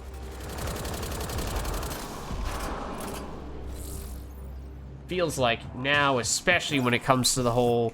We debuff enemies so that they take more damage the longer we're firing at them. It feels like that definitely has become much more noticeable now. And we did get a 4th. Okay, nice.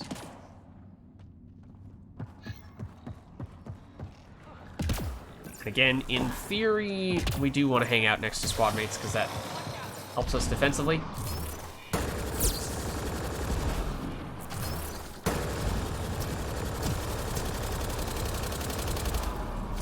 This guy is bigger. Takes us like a clip and a half. Take out the big dudes. Seems like more basic enemies we could pretty regularly take out in just one clip.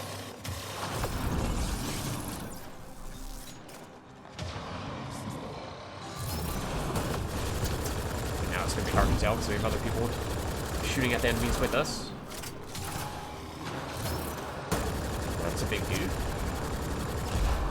Alright, no problem.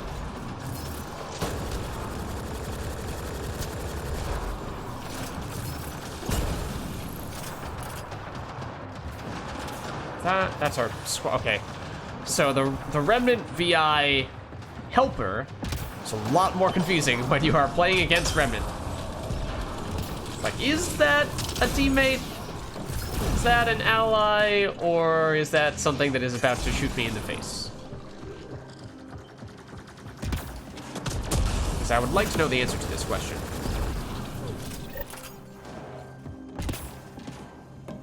But yeah, offensively, this feels very good. We still have the defense from the cloak. The Bulwark, at least, is giving us some extra defense as well. Oh, hack. Over here, okay.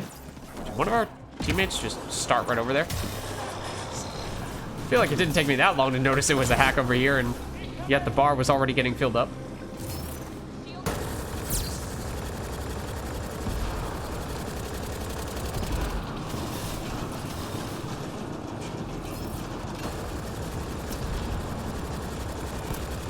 It's gonna shoot back at us pretty soon.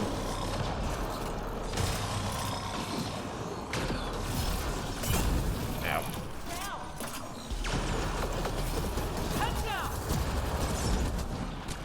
Ow. Don't do that. Don't shoot at me.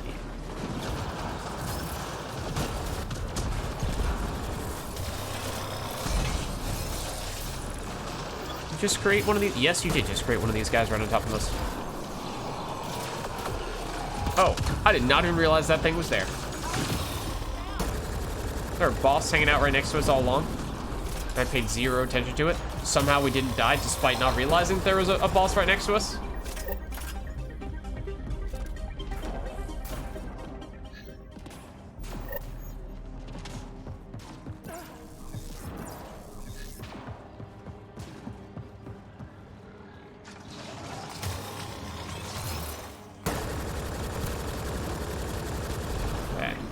Sometimes aiming from this distance on controller is a little finicky, but we're making it work.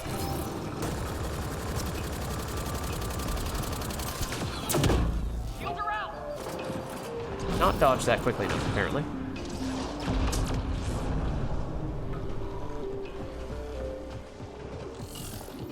Theoretically, everyone is below us.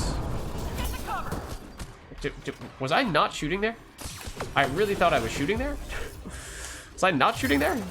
Or was it just that it was the whole, it takes a second before this weapon starts firing thing? It was just very pronounced on that occasion. That might be the case. Oh, hello. Nice to meet you. That's not a great weapon, or a great enemy to have with a weapon like this that takes a long time to charge up.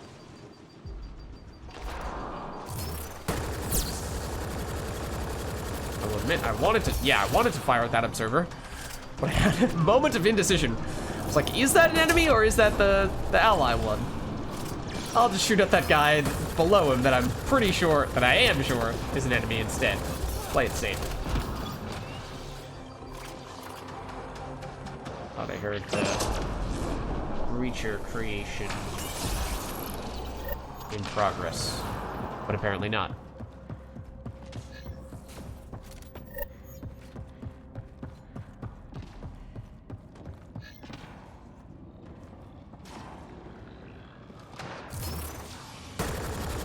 That's a big dude over there. That's two big dudes over there, in fact. I'd like to be able to see their health bars. It's generally useful context to have. For how long I should be firing at them.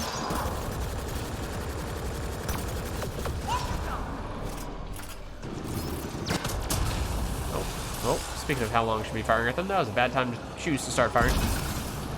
There's an enemy that came up right next to me, wasn't there? Did I make that up? I saw it fly up and I was like, wait, where'd you go?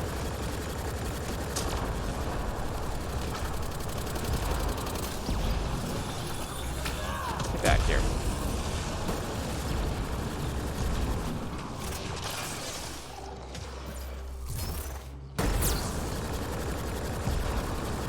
Especially times like that when the life bar does not show up. It's like, is that because you're the AI pal? Or are you an enemy that just doesn't have a life bar for some reason?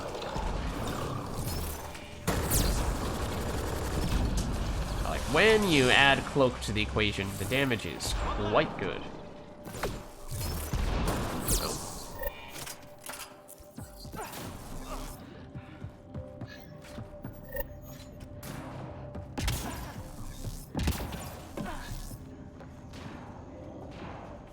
Oh, I was about to double check if this was an objective wave, and there is the answer. Where is the hack?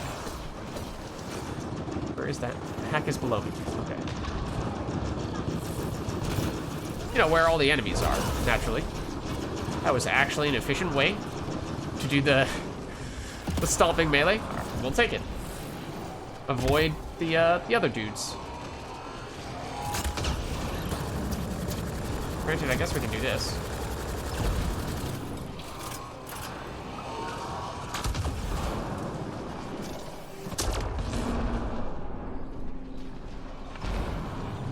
Oh, hello. Goodbye.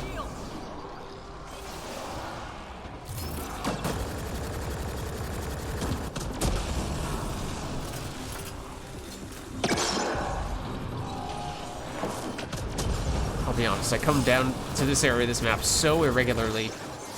Don't have a great sense for how the enemies get over here. Or how we get out. Okay, hold on.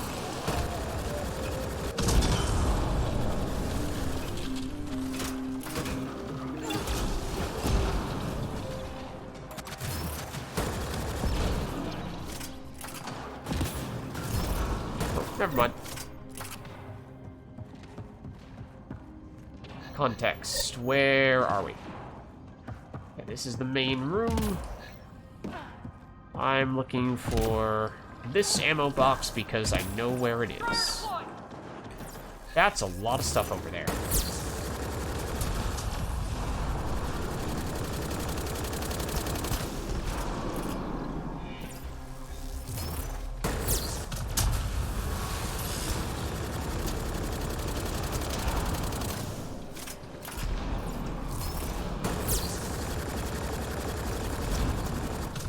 Yeah, man.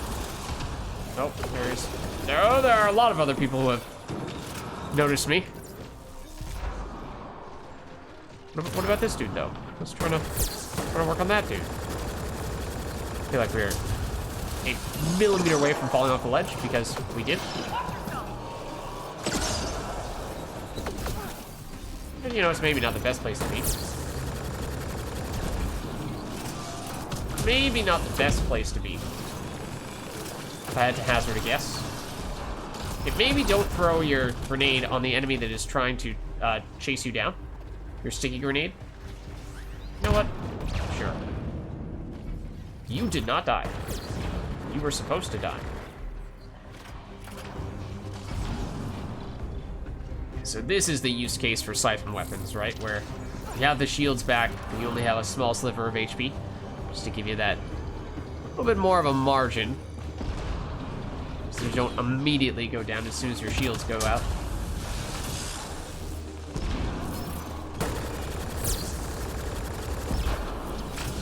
Oh, hello.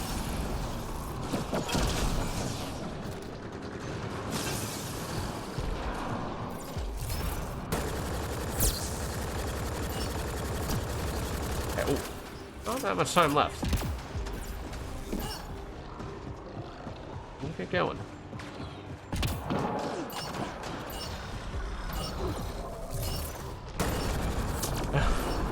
Was that a singularity that they stuck the enemy in there? Just floating around? So yeah, there you go. Was that our first quote-unquote normal gold on this character / with this weapon? I think it might have been, because all the other ones were Apex, weren't they? Or they might have had one gold that was super brief. We just loaded in and it was like the last wave or the second to last wave. And it felt pretty good. Both defensively and offensively. That felt fine.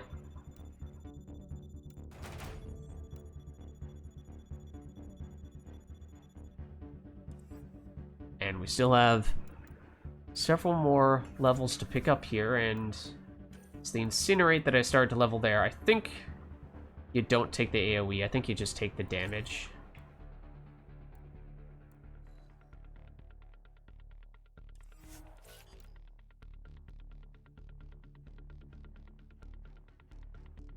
I'm kind of curious to switch back over to the... not the Bulwark one. Especially because we didn't really make a point of hanging out next to squad mates all that much in that match, but going for the Concussive, I feel like, is the one we gave the least chance. That may or may not be the case. Well, why don't we try that a little bit more? And what level are we? 13 now on the Infiltrator, so that's good. I would kind of like to still swap back over to the Sentinel at some points to actually see what she plays like when we have fully spec'd that character. But not a bad idea to pick up levels while we can on this one, on this character.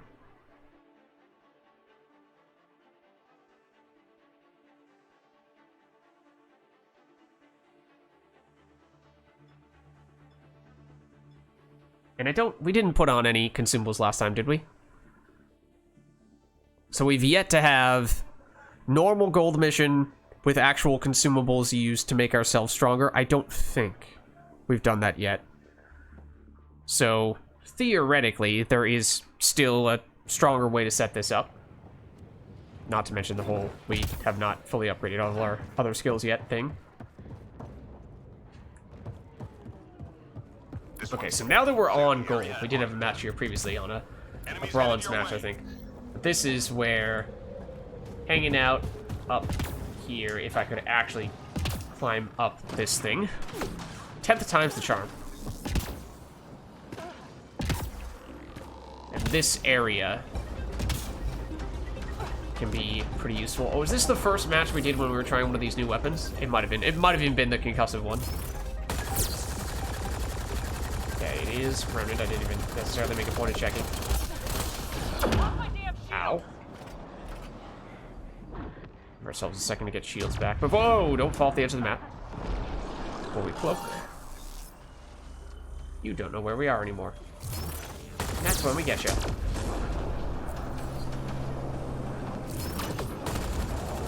Oh, somebody else is up here, aren't they? Can I hear them?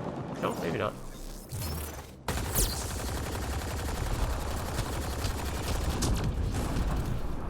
This was the first match we did when we had the scope on this weapon, right? And we might have even been using the... Were we using the Sentinel or were we using this character? It might have been the first match with this character. Before we'd really invested in anything.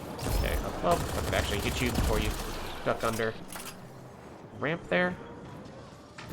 Building.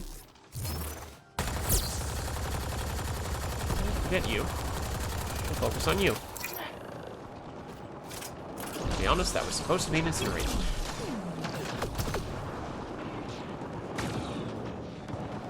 Just 3 hostiles remaining. Oh, okay. Interesting. Hello. Good. Stay sharp.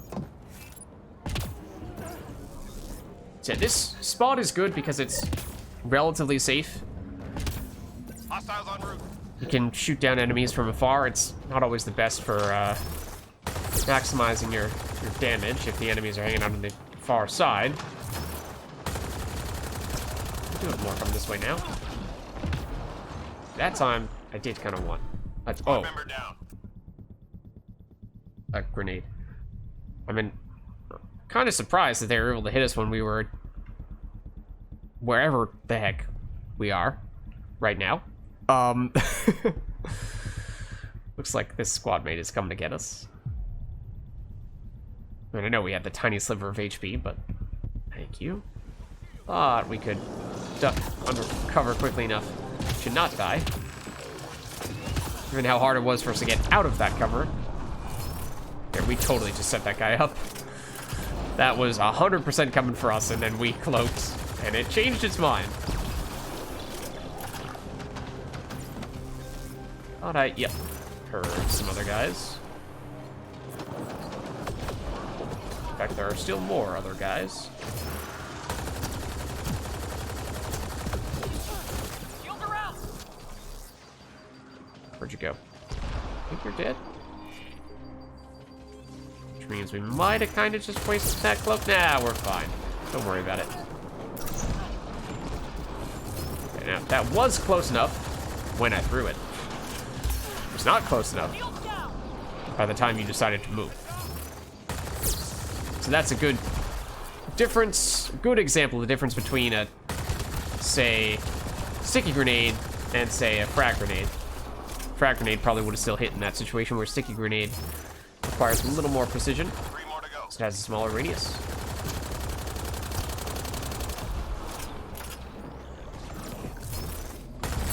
Enemies down. Keep your guard up. What was that about? Power cells? Oh, did I, for some reason, accidentally press the grenade button? Maybe I did.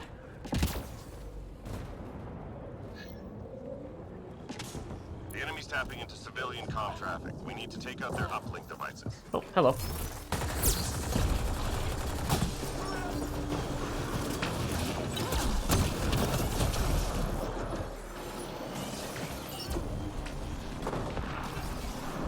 There we are. One problem gone. Excuse me. I was not excused. Okay, they've got it. That works. In that case, let us One problem gone. defend ya.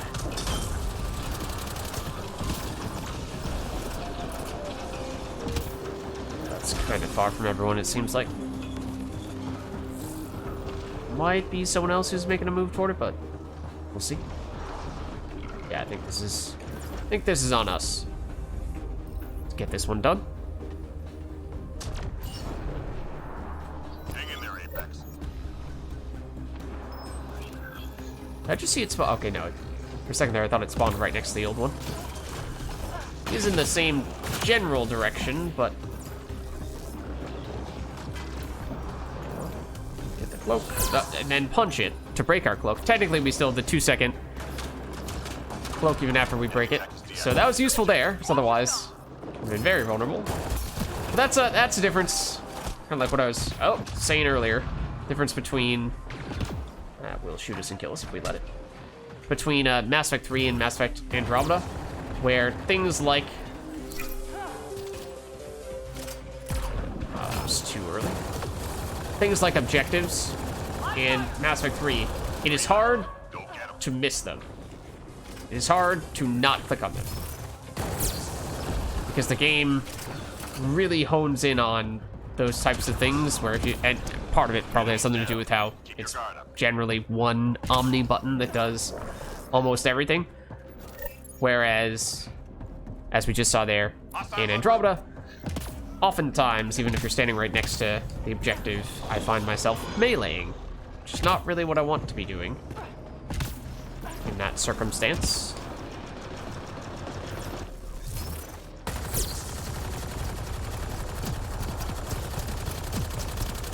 Now it has noticed us.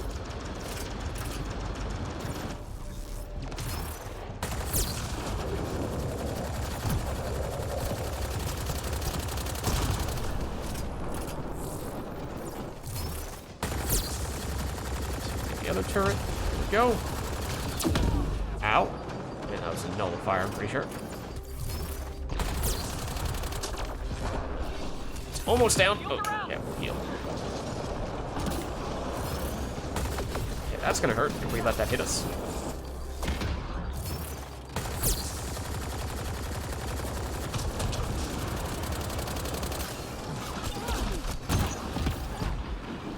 Just want to destroy the destroyer.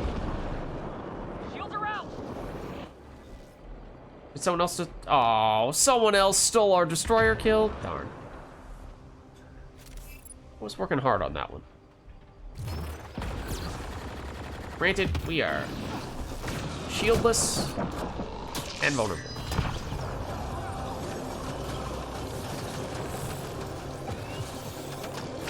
Keep on hearing these... Ow. It sounds like important things are happening near us.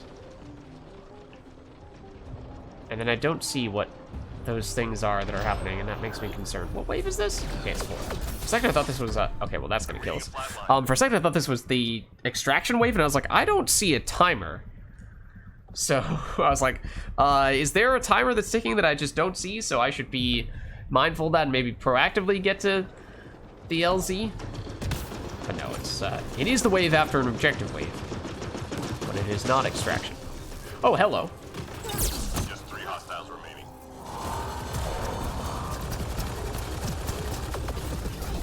Okay, please actually go to this cover.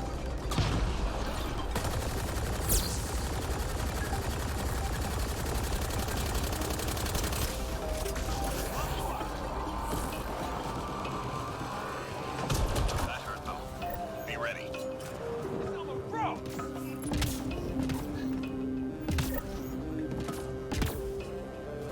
Enemies headed your way.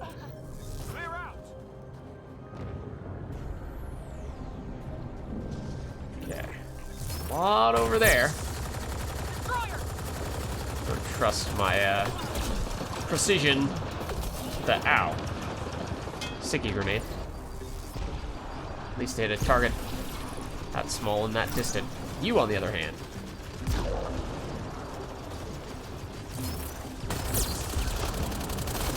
Okay, 1 turret down. That nullifier is going to cause some problems. Shields are out! This is going to hurt. Squad member down.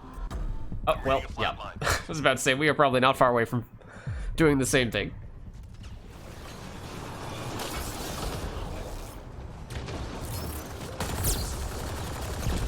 You can handle that.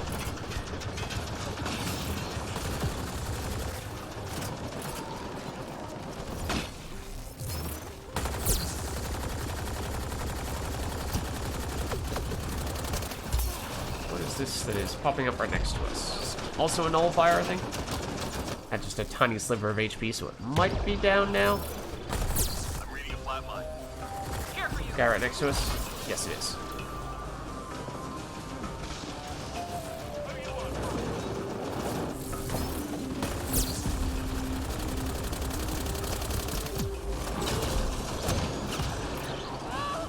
Oh, that's, I was gonna say, not seem like I was in range for the destroyer, but okay, well, it might be for that.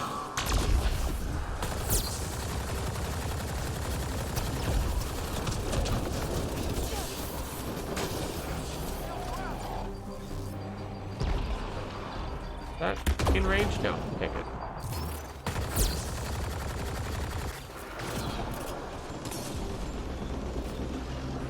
Not gonna lie, I saw that person's name for a second. Space Age out of the corner of my eye. And for some reason it registered as SpongeBob. I got all excited. The SpongeBob reference. And then my hopes and dreams were crushed Hostiles remaining. when I realized that was not in fact the case.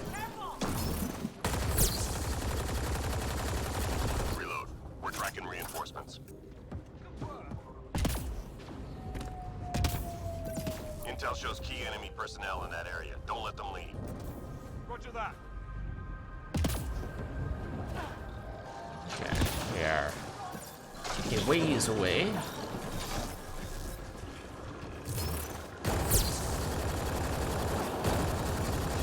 Target eliminated.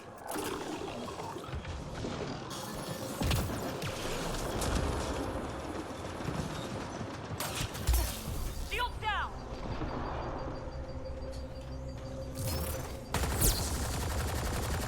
Hello, Mr. Nullifier. Target eliminated.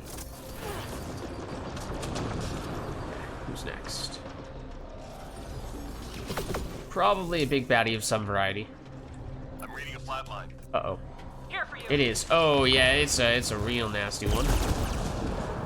I'm pretty sure we both just chose to do exactly the same thing. We both tried to nuke it.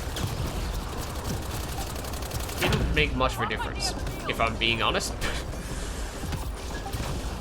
Well, we picked up ammo. On the plus side, I also am really trying to get up here. We're not in that, are we? I think we were. There we go.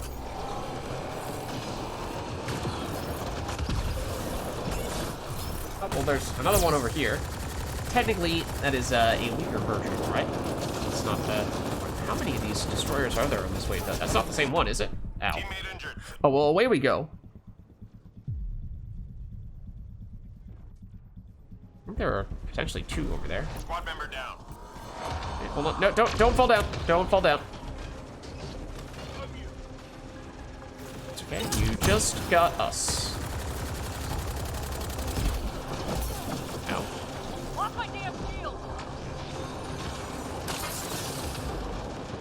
Okay.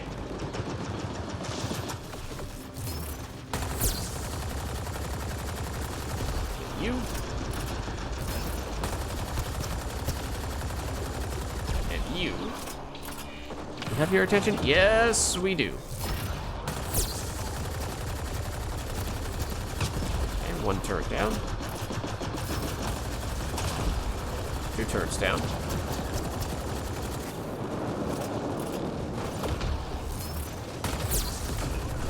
And there's the other one. Just in time. Yeah, this guy's like, you know, I'm not loving this spot. They seem to really like me over here. And that's All clear for now. not cool. Great.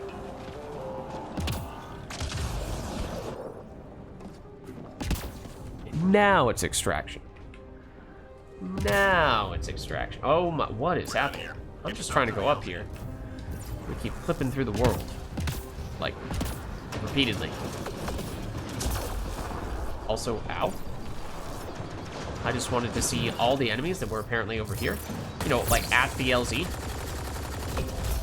Maybe not the best place for them to be hanging out.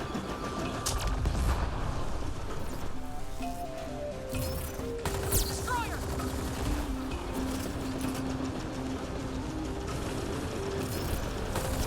And I'll be honest, having those guys hanging out on the far side of the map like this, away from the LZ, is probably not the worst thing in the world. Might not be a terrible thing if they just stayed there.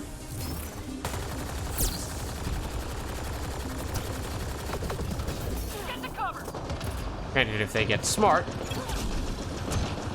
start paying attention to us, even from that far side of the map, Teammate injured. and that starts to become a problem. Where did our two? Oh. Hello. Bye. Down.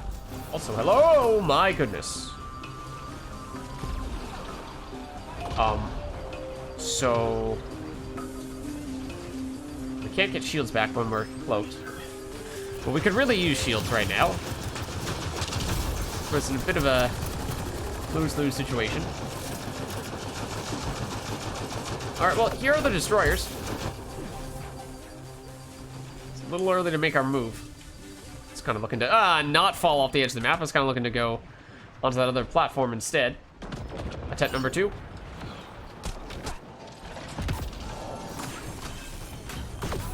You'll never catch us. Oh, hold on. Where'd our squad mate go down? Get down. Destroyer. Yeah, I mean, I kind of don't want to break cloak. I'm just gonna chill here. I guess until we do break cloak. Okay, well, maybe don't do that. That's how Apex gets Okay, it I was done. just waiting for a last-second nullifier to go. Well, think again. Boop, dead.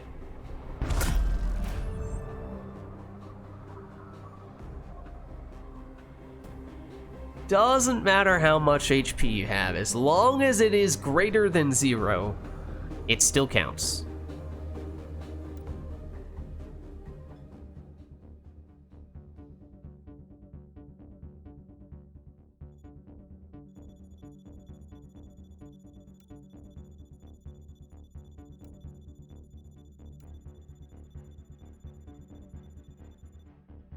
Ah, we just missed getting a level there. Darn.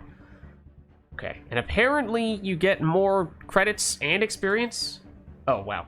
Okay, everyone has left. Apparently you get... oh, that was, at least that map was daily. Oh, that might have just been random. Yeah, apparently you get more credits and experience depending on how many people you have in your party. You want to have more. And we started with 3, then we had a 4th for a brief moment. I didn't see when they left, but we did not have a 4th when we wrapped everything up there. So that... having a 4th probably would have been enough of a difference maker to get up to the next level in that case, but, well, let's see. Shall we try seeing if anyone else still has a gold lobby going. See if we can hop on there. Yeah, probably, right? We didn't get any new levels, so I don't think we have any skill points left to spend here. Okay. Oh, alright, everybody's coming in now. That person's already readied up. Did we want to throw on anything? I mean, it feels like we've been making do. Like, could we score? Oh. Alright then. Did we get booted? I don't know, we might have gotten booted. Voted out. Or maybe they had both readied up and I didn't realize, but... yeah, it feels like... You know, could we score more points, deal more damage technically if we were to throw on every time weapon mod and ammo mod? Yeah, I mean, sure. But it doesn't feel like it's strictly necessary, and maybe we save up some of those things for when we are pushing the limits a little bit more. So right now it feels like we're doing fine. Maybe let's try one more time here, and if we do end up in the same lobby, we'll just ready up immediately. That is not the same person, at the very least, I don't believe.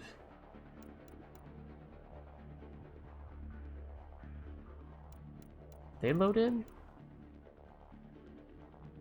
I've definitely played several matches with this person before.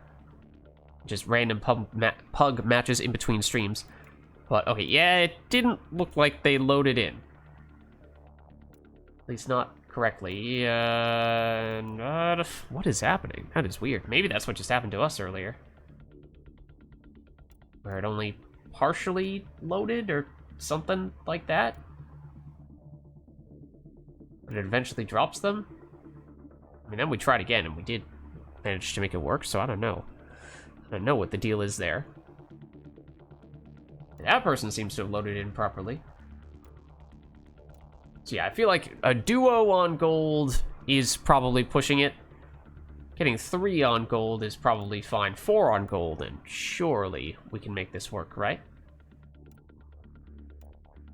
So, sure. Granted, you know, we're level 13, which is still pretty solid. One person's level 9, which is obviously a little bit lower still. Another person's level 4, so don't know. Well, they're still a rank 20, so they still have some skill points from that, at the very least. We'll be fine. Probably.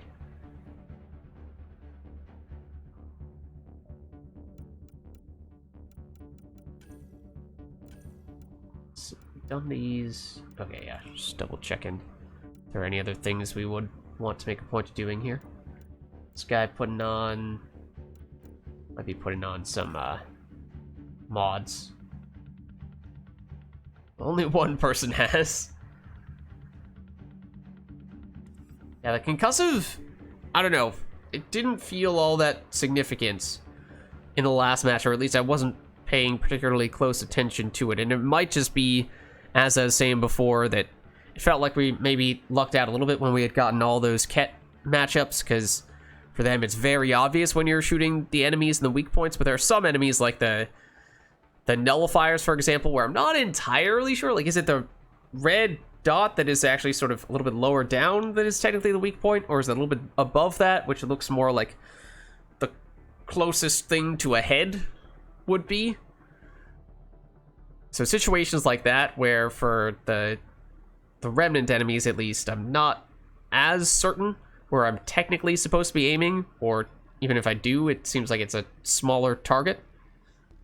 Okay, did we just... I think we just dropped one of the people who was not readying up. So now we're down to 3, but everyone's here and everyone's good to go. Alright. Might be a little tougher in that case, but hopefully we can still make it work.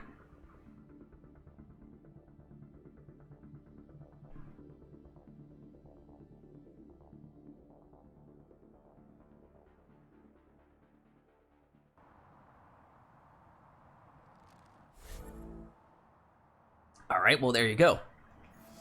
With Ket again now. This one's simple. And in this map... Oh, well, don't do that. Back out! This area, this rooftop, wow. Seems like kind of similar to the place we were hanging out on in the previous map, this is the place where people like to go, especially on the higher difficulties. To kind of, whoa, hello, channels the enemies.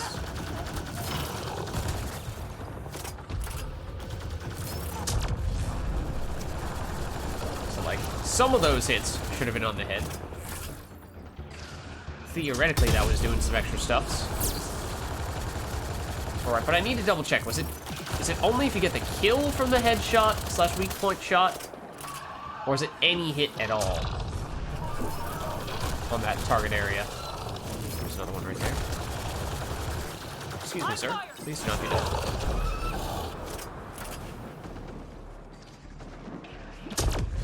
I hear ya. Did you get them all down there?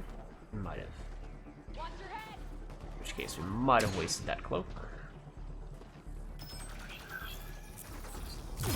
Let's see some of you. Wow, they're everywhere. Lost shields. 3 left. Go get them. Okay. Bunch over here. Also have some ammo over there that we might want to pick up. Sensors clear for now. Great shooting. We are now running low.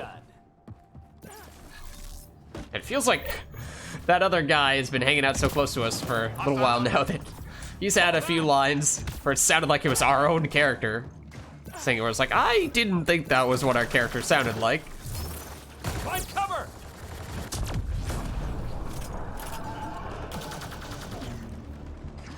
Oh, no, that's where the wraith is. Shields down.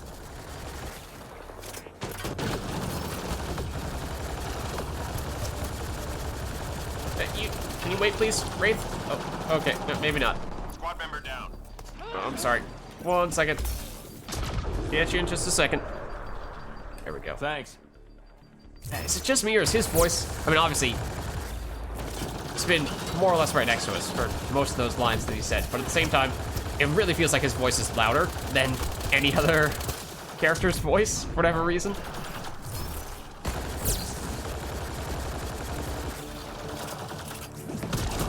Nice. Oh. Is he using the same weapon as us as 3 well? more to go. I feel like I heard him ramping up the same way we did.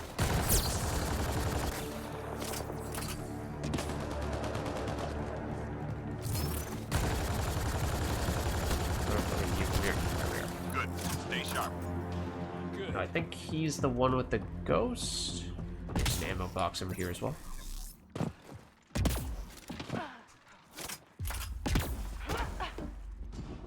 We detected mission critical data. Well, there is one right over there. Intel. Watch the ascendant. Maybe we get that first. Maybe you can make a case for having this be the last one if this is sort of the best spot. Does depend a bit on whether this Ascendant decides to hang out here.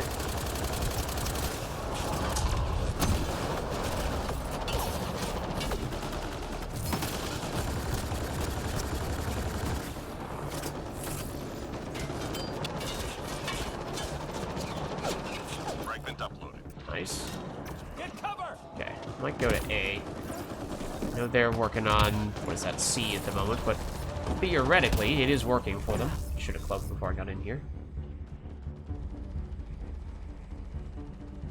But here's where if they just take all the aggro, granted these wraiths can see us. Lost shield.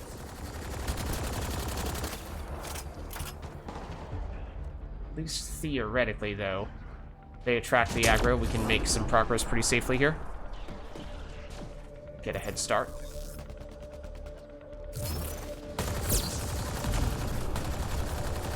Upload complete. Well done, team. There we go. Nearly. Paradise. Shields out. Owie. There's also a grenade that might hit us if we don't move. So I'm gonna head back up. Well, maybe. Yeah, this was probably not a good idea. 3 more to go. 1 to go.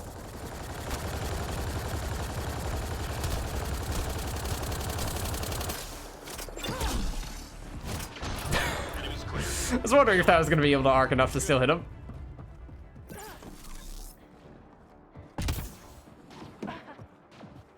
Enemies incoming. Move on. Come on, like, he's over, no, he's over there. Fiend. And he sounds like that is either someone right next to us or that is our character who is saying that. It is so loud. It's strange. That's not great.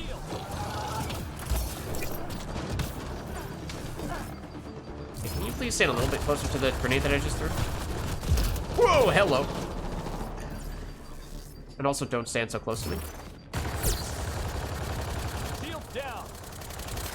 It's like, that sounds so much like that's my character saying that. To the point where I have to wonder if it's some bug that made it as if... And okay, well, first we have to melee our teammate's body of corpse. Freudian slip of corpse. Yes, I did say that accidentally. I hear ya. Oh, no, okay, well, that time, just because you were already reviving. Fair enough. Get cover. There's a lot of enemies over there. There are a lot of enemies over there. Maybe we can at least take out these guys. That's a bad time to have to reload, though.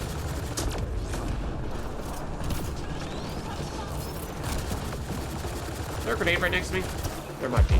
There is. Off my damn shield. Hey, please don't shoot me. I'd like to get some shields back before I cloak. Teammate injured. Oh, okay.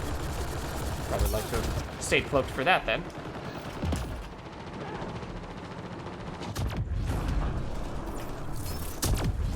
Oh, okay. Well, I mean, I was about to start shooting that guy, but sure. 3 more to go. Only one. Maybe I didn't need to use an ammo pack on that occasion. There was like 1 or 2 enemies left. All enemies clear. Keep it But up. so be it. Just like the drills. The thing I actually should double check is I was running very low on the heals, the health packs, Move on. before we opened up all those new boxes today, and I did not verify, or at least I did not take note of, how many we have now. It shouldn't be an immediate concern, but I don't know just how many we have. Oh, hello, other enemies that are now right on top of us, including the Ascended. Was probably shooting that at us, or might have been, initially at least. Get some shields, and do that. Okay, it's dead, right? Yeah. Hello. I didn't see you, but as soon as I heard the sound, I was like, yeah, you know, I think it's probably safest to assume that you are going after us. Never mind. Can I get a refund on my cloak, please?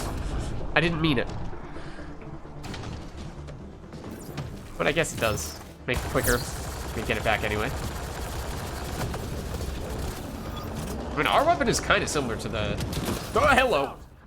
What is it? The Anointed, the minigun guys, their weapons. So it has the ramp up as well.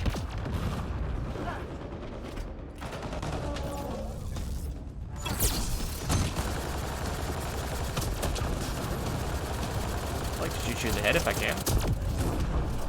Especially since, theoretically, we're using the concussive. Just 3 hostiles remaining. Okay, so we should be... Well, yeah, we can get you, right? Even if we have cloak off, we can still get you.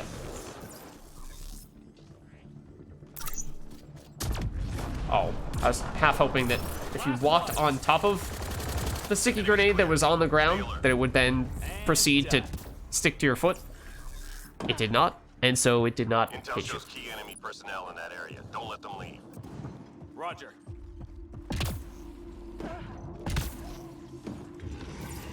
Got a fiend. Okay, but is this one? No, this one is not a fiend. Target eliminated. Goodbye.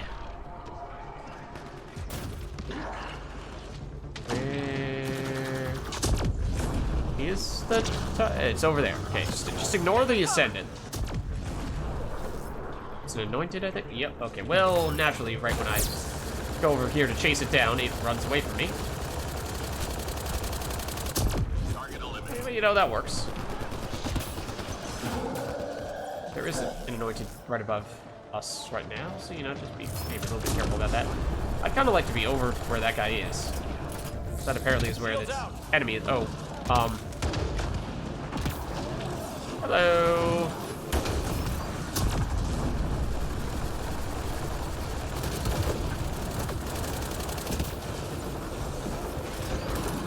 Ow.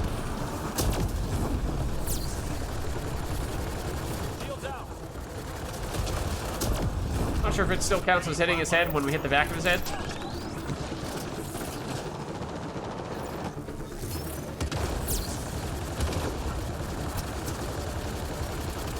Does his back plate here still count? What's up? Maybe not the safest of times to... Whoa, my goodness, I did not realize there were that many fiends over here. Probably not the safest of times to cloak. Did we get the... No, we did not get the target. The target is... Now it's dead. Okay. Ah, that stinks. Might have been able to get the gold in that case. Just missed it. Hey, don't want to be here. Don't want to be here anymore. Get safe. You see nothing.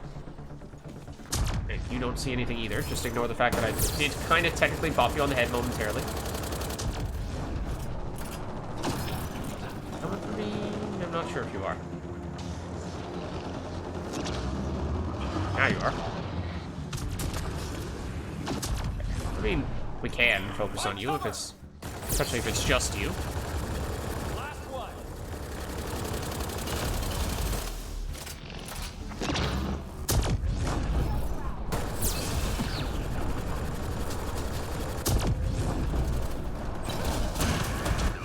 We're tracking reinforcements. Nice. And done. Yeah, I swear, it is, our character has taken the voice of our human sentinel teammate. Get to the extraction zone. That is the only way it could ever be that loud, right? And sound that much like it's coming from right next to us so often. Oh, hello.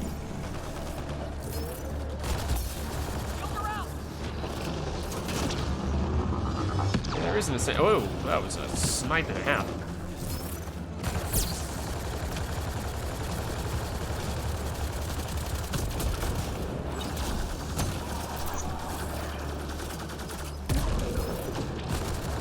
He's just moonwalking a little bit. Don't mind him.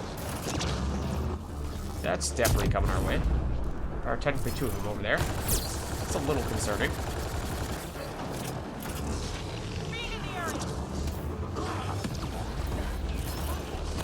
Oh, never mind. Don't worry about the ones that are very clearly affected by some kind of biotic effect. So our squad mate is pretty regularly able to follow up and take those guys out. Hello. Goodbye. Frog over you. There's your orb. That's not a good place for you to be anymore. He says, not remembering where that fiend was.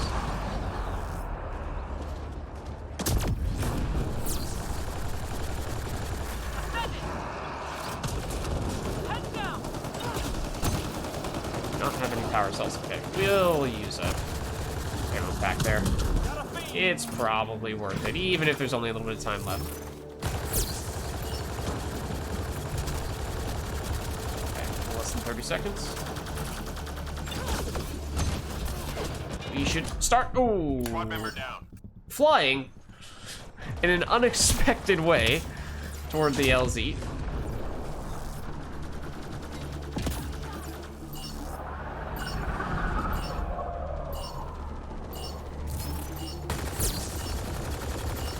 Guy. Make sure he doesn't cause any last-second trouble. All targets down, everyone's dead. There we go. Drinks are on me. You know, maybe a momentary lapse there near the end, but otherwise, we made do, and that was with just 3 people, one of which was pretty low level, right? And not that we're max level, but we're starting to get up there.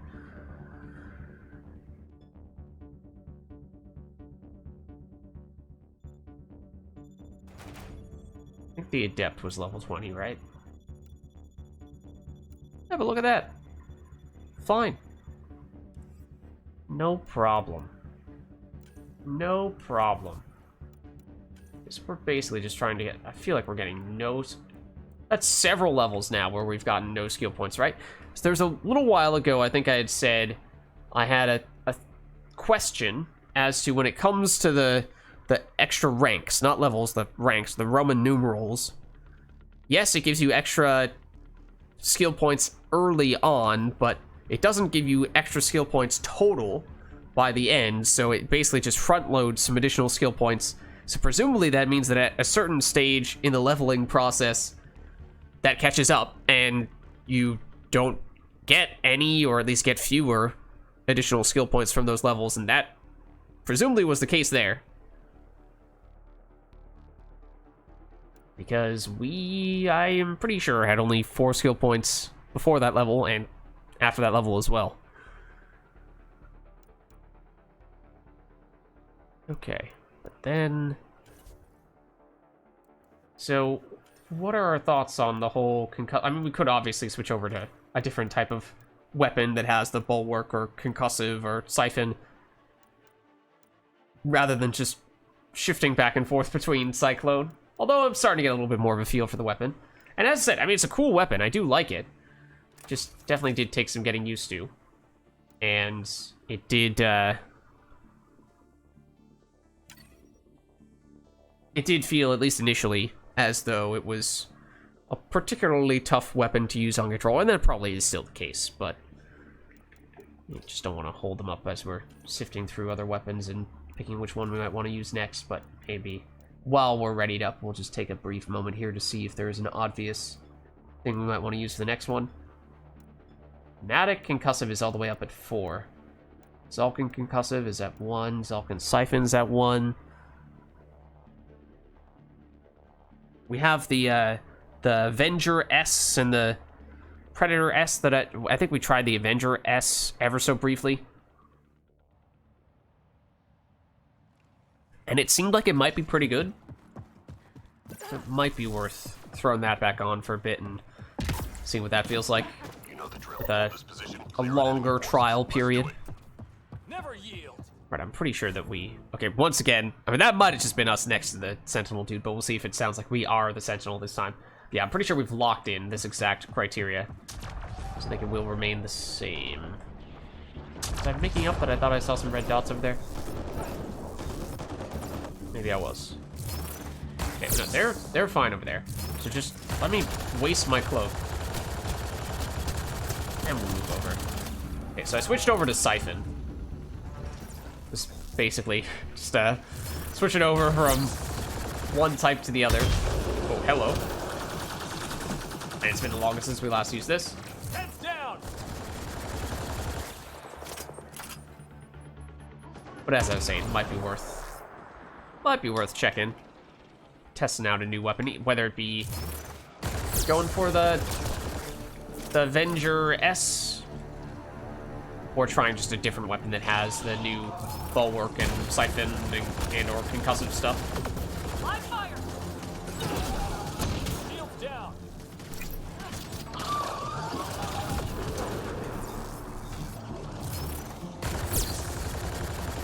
Okay, if you guys could just stand still.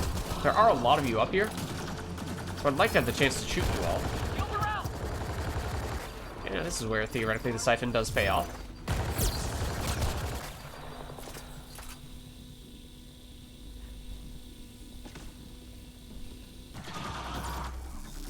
Oh no, you're dead. 3 left. You guys are not, though. Live fire. All enemies clear. Keep it up. Okay, I mean, it did heal us back up to full, which is not an automatic thing on rare, or Pull back. on gold difficulty. Rare difficulty.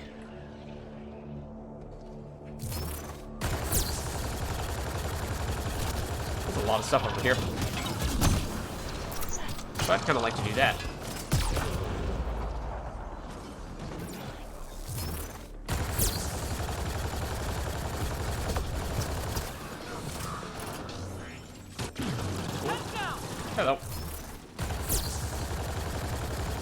Goodbye. Show. Incoming grenade and also incoming wraith. Heads down. Make that 2 incoming wraiths. Excuse me, sir. It's rude. Who are you trying to throw punches at? Lock my damn shield. Not sure who that was either. This guy. Who's that guy? I feel like we would have taken more damage than. Oh, hello. Just a few minor hits. Thought I heard someone say that wraiths can still see cloaked people. It does feel like as soon as we cloak that wraith, it stopped paying attention to us. Find cover. Maybe we should focus on the enemy that is right in front of us rather than the one that is on an entirely different rooftop. Go get him. Ammo's dry. Okay, that was definitely us saying ammo's dry. Because we have, what, 3 bullets and nothing left to reload? Unless they also coincidentally ran out of ammo at the same time as we did. That feels like that would be very unlikely, though. Heads down. All clear for now. Good. So I'm pretty sure that we just inexplicably turn into the base human male sentinel in this lobby. Sources say key data is scattered around this area. Find and recover that data. Okay, is that down below? In this building? Yes. Get cover.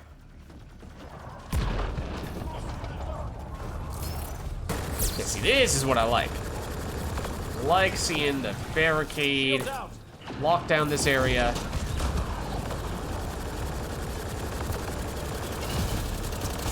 Give us some additional defenses. Oh. Uh-oh. That's not good, though. Get him. Get him. There we go. Clean kill. Oh, and there is a wraith right on top of us. Shields out.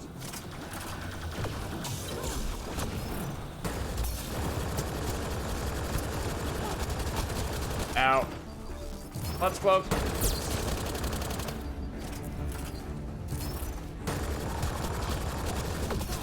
Shields around. Once again, Siphon theoretically is helping us out here a bit. Just a little bit.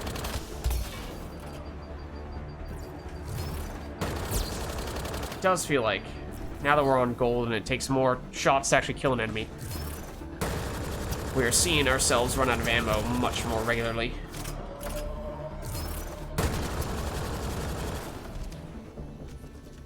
Where's our other? Oh! That's where our other squad mate went. They left. Shields down. Altogether.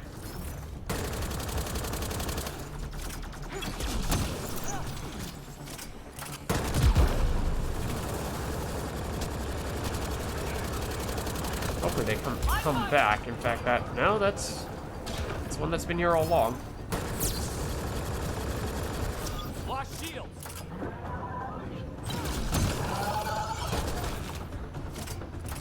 It's definitely gonna make things much tougher. Data's received. There we go. Okay, I mean, at least we got the silver one.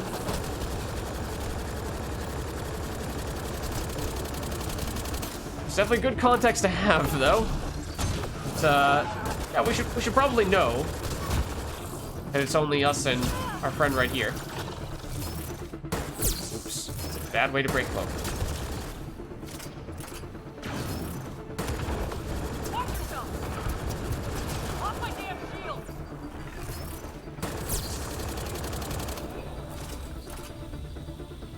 Yeah, there can't be too many more left, so I think this might be a good time to go quickly grab some ammo. Whoa, except maybe not like that. Okay, but to be fair, I was about to come back. Fall back over the cover. We weren't actually going outside the bounds of the arena.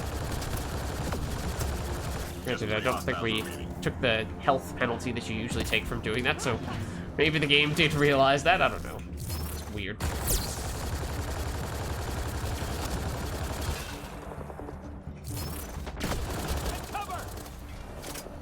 Oh, you're still over there. Wow. Shields are out. All enemies clear. Keep it up. And done.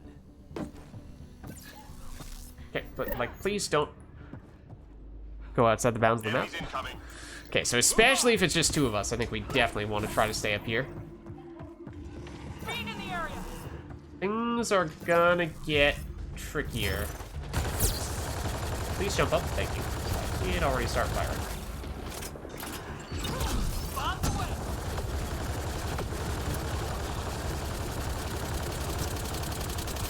You know there's a grenade right on top of me. Get safe. Shields out. Teammate injured. Let's go get him. Oh, no!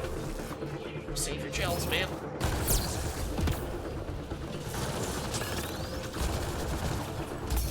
Ow. Shields out. Let's get this guy.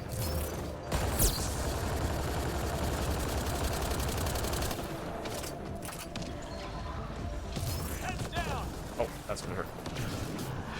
It's also gonna hurt, though. There's no real good place to be standing right now, I'm afraid.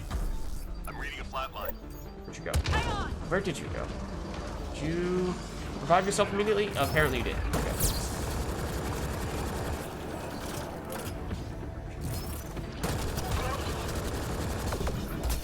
Off my damn shield. Oh, right. No power cells. I knew that. But maybe this is a good time to fix that situation. Take down. I'm reading a flat line. Uh-oh. Now, admittedly, that is a harder place to get you back up from.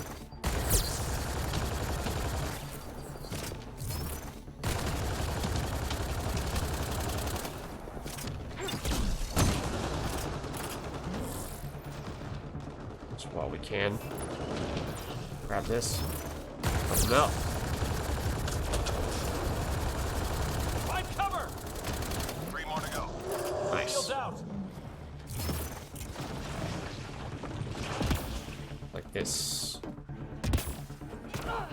Destined is pursuing most aggressively here. Thought there was an annoying seat. Yep. Can we shoot through the floor here? Do we have no piercing to do that? Apparently we do. Apparently we do. Okay, so it's this guy. And we're gonna grab ammo once again. I know we did it recently, but oh, we just got someone else.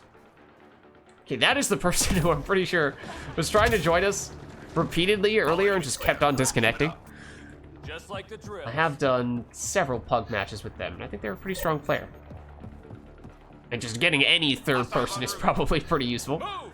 What was that? I think they were communicating with, oh, well, Watch the ascendant. not with that, hopefully. Hopefully they didn't waste their grenade like that. I meant to switch the side we were shooting from.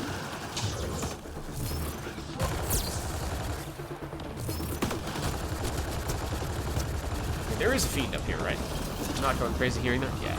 It's not quite as close as I was concerned it might have been.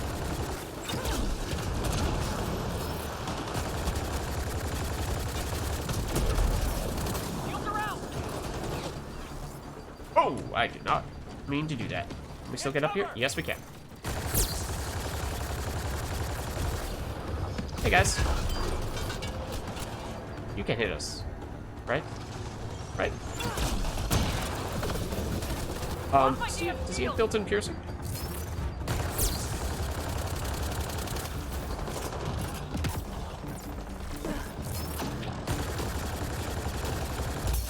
Ow. Ow. Oh no, that's not good. That's probably My damn shield. not good. Yeah, you don't say. Squad member down. I hear ya. So I'm also pretty sure that we had a moment there in which we were the, oh Squad no. member down. This guy's blowing through his revives like crazy. Every time it goes down, immediately activating them. I mean, obviously, oh my goodness. What the heck? Where'd you go? Oh, you flew down there, okay. Thanks. But okay, and I did not mean to drop down there. Excuse me, fiend. Extremely rude.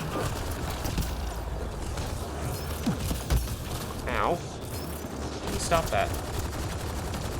don't appreciate when you do that to me. There we go. Teammate injured. Okay, stop. Insta reviving. Flatline. I'll get you. Eventually. Maybe. Possibly. Theoretically. Hopefully.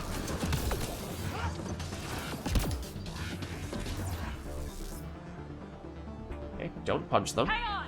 Revive them. Important distinction.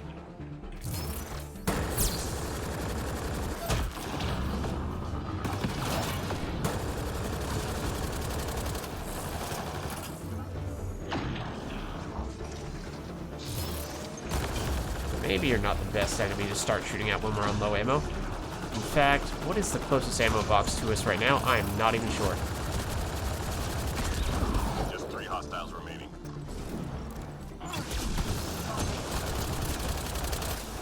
Ammo's dry! Well, like that obviously was us running out of ammo, yet it was the Sentinel saying that he ran out of ammo. There is definitely ammo over here. Just casually nab that real quick. All enemies clear. Keep it up. Good.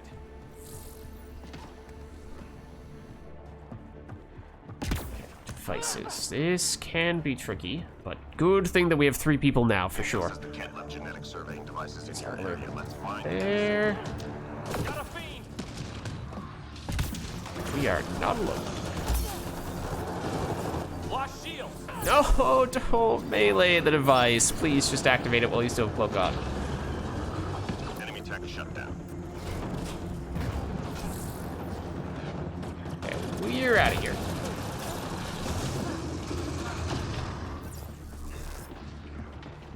Where exactly is this? Over here, apparently. Oh, right next to the Ascendant. Yeah, this is an important time to do this and not melee. Squad member down. One problem gone. Where exactly are they? Oh, that's also the edge of the map, is it not? Yeah, that's not the way. There might have been a few ways to get to our squad mate there. That was not one of them. Shield down! Good work. Okay, we're gonna have to do this just to not die.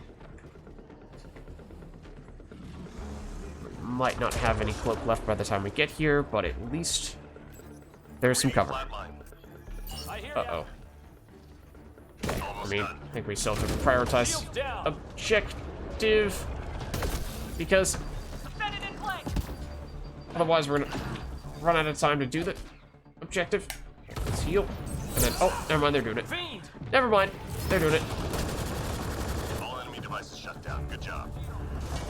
Okay, I mean, silver, I think that's what we got on the previous one as well. We'll take it. Ow. Is that a... Oh, that's one of those. It's a... I thought it was an anointed. Turns out there was an ascendant here as well, though. Teammate injured. Okay, I was about to say, there's no way we survived that at all if not for Siphon. Squad member down. Surprised we still got the kill. Let's see.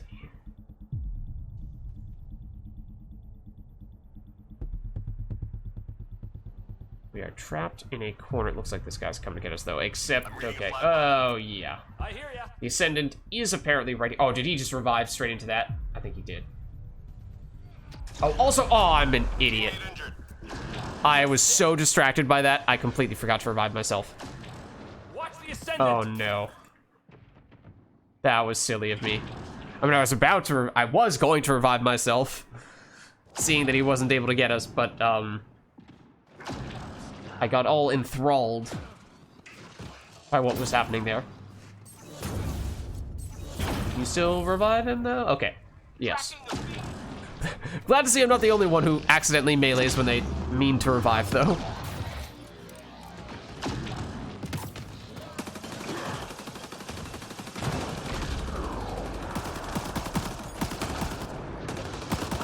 But it really looks like he's shooting our teammate right now.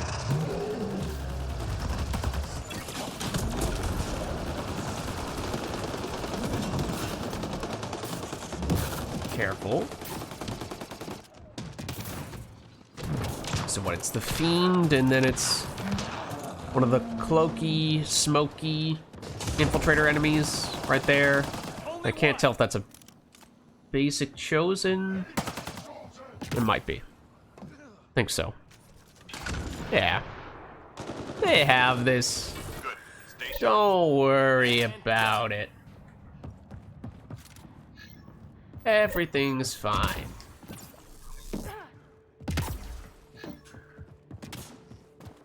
Shuttle incoming. Get to the extraction zone.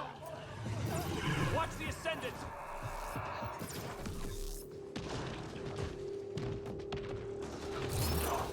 Oh yeah, the Ascendant is right there. Beam!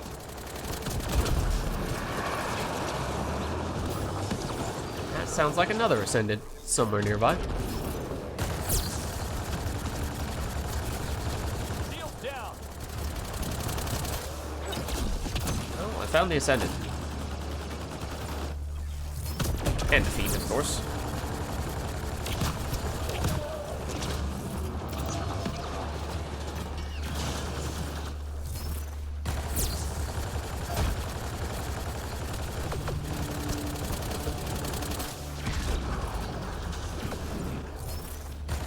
I see you.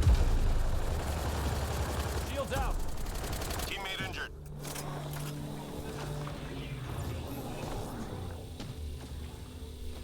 Okay, don't punch. Revive. Nice.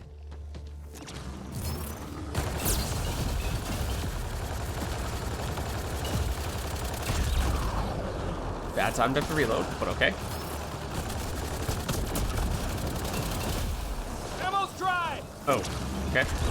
Once again, that was absolutely us who ran out of ammo there, despite it not being our character's voice. I haven't noticed if that's been but then that was us saying shields are out. Haven't noticed if that's happened with other lobbies, other characters we've stolen the voice of. Okay, we probably need to move pretty soon here. Granted, I did perhaps choose a bad time to start cloaking.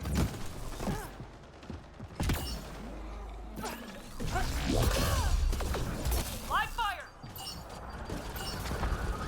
Ah, that's overkill. That's not necessary.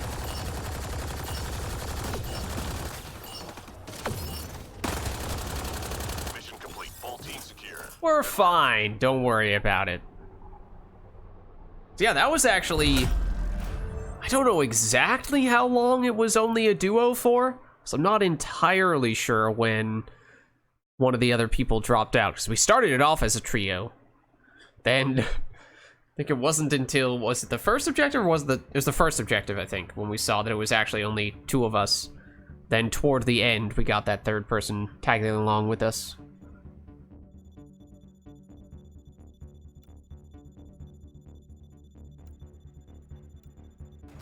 But we made it work. We did make it work.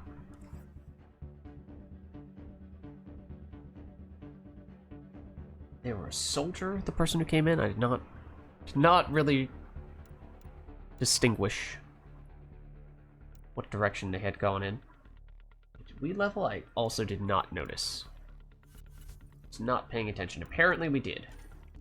So in that case, we can go... I think you probably go for the damage against armor. So that's... well, I mean, it's... Then again, it's 60% damage for almost the entire thing versus... I guess this is 5% more, yes, universally, but also... Or 5% more for the upfront damage on armor, which feels like, you know, it's a tiny little bonus for one additional constraint, one additional condition you need to reach, but this also affects the damage over time, I would think. Because that distinguishes between upfront, whereas this does not, but it still seems like it might still be better to do that. Oh. Well, they might have booted us. So we took a moment to apply a single skill, and apparently that was unacceptable. Maybe we check. Might be able to pop back in. Oh, okay, well, we have a different group of people who might be mid-match here, since they're all readied up. Why don't we jump in? Granted, it doesn't seem like we've loaded in properly here. Yeah, we're gonna disconnect. Okay. Let's try again. Yeah, this is what we saw happen to us and also someone else not that long ago. That might have been why we ended up dropping the previous lobby. Can we make our own gold lobby? We can. In this case, that means we're gonna have to get critical mass, though. I mean, again, as always, if anyone from chat wants to jump in, you're welcome to do so, and we can go with whatever difficulty you guys are most comfortable with. But maybe while we're waiting to see if we get any pugs, or if anyone is interested in popping in, why don't we take a second here to... We have enough to get a few packs.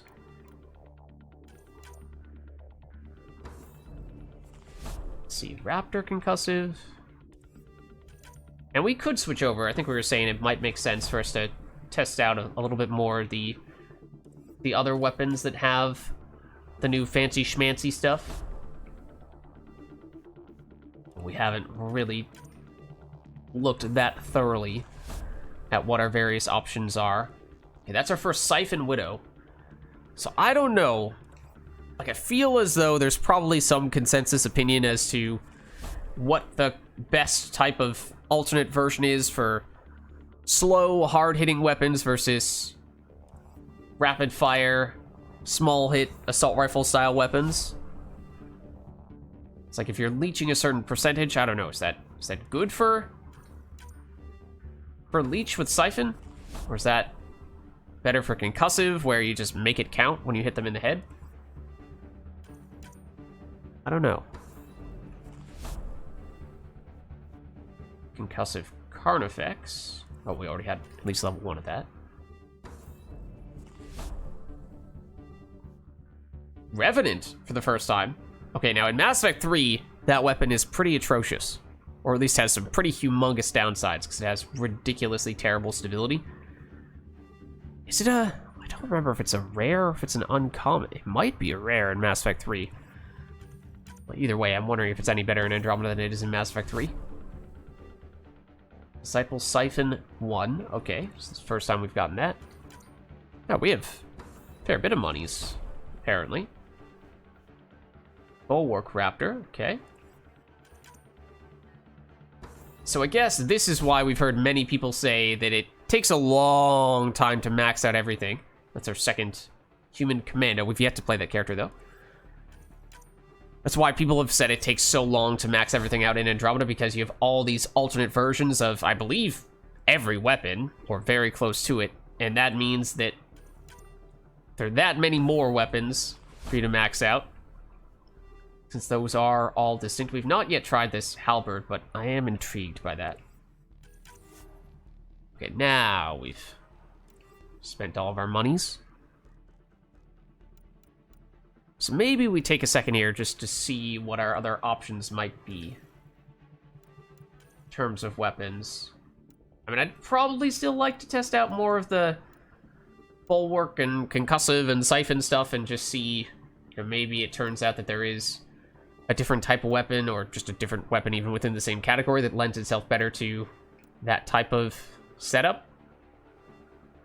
Like a Concussive Matic, I don't know, it's a pretty accurate assault rifle, so maybe that's good combo. Salkin also pretty accurate, but we only have level 1 for Concussive on that, whereas Matic is all the way up at level 4. We could try swapping over to a different type of weapon altogether. Carnifex, Bulwark. I do like the Carnifex in Mass Effect 3, but I think I tried it briefly in Mass Effect Andromeda, the campaign, at least. It's not really a weapons platform-like character build that I had. So maybe that's why I was unimpressed with it, but I was kind of unimpressed with it. And disappointed, because it is, at least in Mass Effect 3, I feel like a very underrated weapon, and obviously in Mass Effect 2 it exists as well. And it is pretty solid there as well. Could try a Carnifex. As I've said many times before, not the biggest fan of the sniper rifles, and especially some of the uncommon sniper rifles I feel like are ones that are really gimmicky, like Incisor. Although, granted, if you happen to get multiple headshots with Incisor, then maybe that works. Hold on. Let me double check when it comes to, the Concussive. Yeah, it's only killing an enemy by shooting its weak point that causes the explosion. So yeah, that's why it was not proccing as often as we'd hoped it might proc. So it's not as if every headshot does it, because if that were the case, then you could consistently proc it multiple times per second if you're using an assault rifle, and that would get pretty insane. And that would very much make it seem as though assault rifles or, you know, other fast-firing weapons of different varieties would just so far and away be that much better than other weapon types, at least when it came to concussive. So, for balance reasons, I can understand why it's much better to... much more well-balanced to only have it be on kill. Shotguns. Disciple. That's a lot of damage. Surprised. It's the lightest shotgun in Mass Effect 3. It does not hit very hard in Mass Effect 3, but I've not tried it yet in Andromeda. And that's a level 4 Bulwark.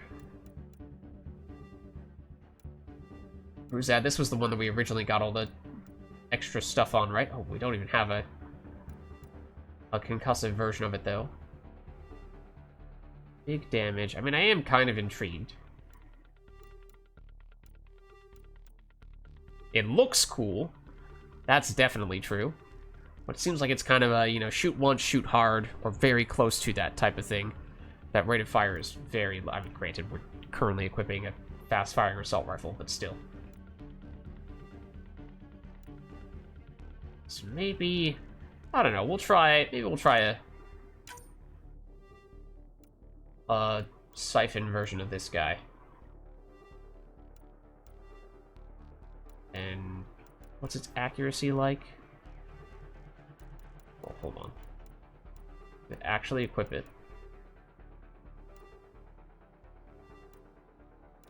First. So we don't get all these silly comparisons to something that we don't really care about. But I also wanted to... I just want to see the... Just show me the stats. Just want to see the stats. I don't want to have to sift through all the weapons to see the stats. Just want to see the stats of my currently equipped weapon. Okay. Most notably, the accuracy. It's pretty low. It's pretty low. So I think we probably do need to put on a smart choke.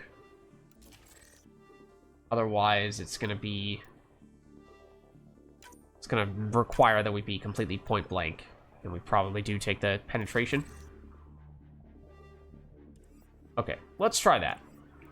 Then that means we should take the shotgun amp in all likelihood.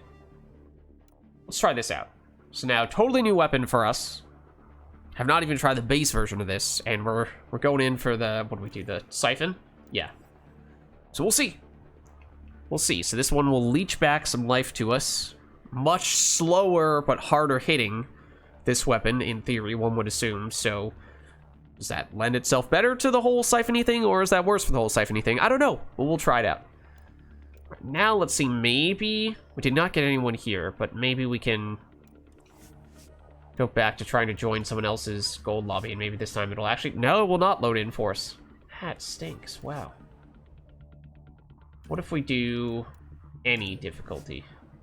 It's still gonna try to put us in the same lobby, and it's still not gonna work. Wow. Try again? Nope. Alright, I mean, I guess we're making our own lobby. And we can see if there's any Apex missions that I've not done. The silver one, apparently, I've not done. Weakened assault team, less health, less shields. That's a little scary. At least it's only silver. Apparently, I've done the golden. Platinum's probably not the right choice right about now, especially if we're about to solo this, which at the moment we might have to at least start that way. But let's see, like maybe we can get some people who want to join our lobby for this because they want to do the Apex mission. Or we could try to join specifically someone who's doing this already. That is potentially a possibility as well.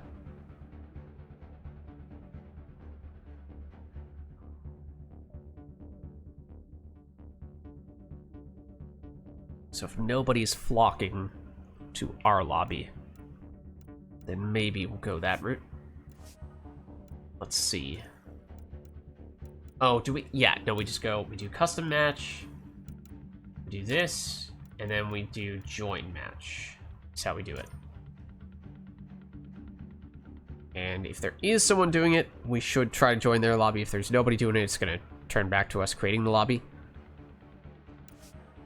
Yeah, and that's what happened. Okay. So, I mean, we could try to start with it as a solo, I don't love that, because I feel like on bronze we could certainly make that work, but it's silver, which is a little bit tougher, and obviously there's the reduced health and reduced shields, which does make it more difficult still. And then by the time if we do even make it as far as one of the objectives, then it just is kind of a dice roll of, I don't know, what are we gonna get? If we get something like a hack, are we just gonna get completely overwhelmed by all the enemies and not have enough time to finish it? And we have cloaks, so that helps, but... Or, you know, devices, are we gonna be able to run around? And pizza, are we gonna be able to run around quickly enough to get from one's... Devices in particular, I think, just because you have so little time to do that. Could be really tough. Upload as well. I mean, any of the objectives could be really tough if it's just a solo. So, I don't know.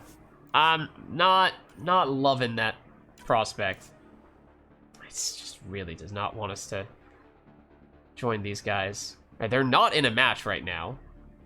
They were before, but now they're in the lobby just hanging out because they aren't readied up. And you can see their numbers going up, which means at least one of them was in the store, apparently.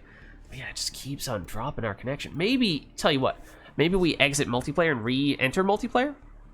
Maybe that'll help. Just a almost restart situation. Maybe that'll help. Because otherwise, that could be a good group to join, because they're going on gold, right? Which seemed like that was a good level for us on this character right now. Granted, yes, we did just throw on a new weapon that we've never tried before. True, but even then, especially if it's a full team, and we don't necessarily need to be burdening too much or carrying too much of the load.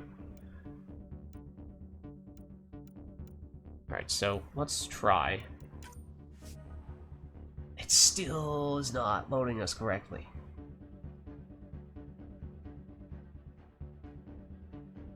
What if, instead of readying up, we just sit here for a minute and see if it just takes the game longer? Nope. Nope. Wow. I mean, yeah, we could, like, completely restart the game. I'd rather not have to do that. So that would take a little while longer, and I also don't know if that would fix it. So it might not. Oh, you know what else we get? I mean, this is just a different thing. But I think... What is it under? It's under challenges, or actually, it might be under the store, technically. I think we had... Apparently we have an advanced pack that we got for free as a reward. I think this might have been from completing the tutorial a while back. So I guess we take this because we can. That'll give us a Zalkin Concussive 2. Alright. Not bad. And then apparently we have a ton of nameplates that I guess we've earned but just haven't officially unlocked. So I guess we just claim, like, a whole bunch of these. I'm curious if these... Just out of curiosity. Just give ourselves a quick lobby. Did these change our number for our Apex rating? We're at 8,317. I have no idea. Because that unlocking weapons does increase that number. But does this do it as well? So it was 8,317 before we did that. Still 8. Okay, so it does not. Okay, just curious. So I think we just basically spam these to unlock them all. These are just the little things that show up behind people's names. I think we just had one or two initially, or obviously not. We didn't have any initially, but I think relatively early on we only had one or two, so we just kind of threw on the one thing that we had and didn't give it much thought. But I suppose theoretically we do have some options now, and it seems like we have different enemy types for bronze, silver, and gold. I don't know if that actually means, you know, getting points against that enemy in a match of that difficulty, or it's just that the amount of points it doesn't matter the difficulty, and it just takes more points to get to silver and more points to get to gold. I don't know, maybe there is a platinum. Maybe there isn't.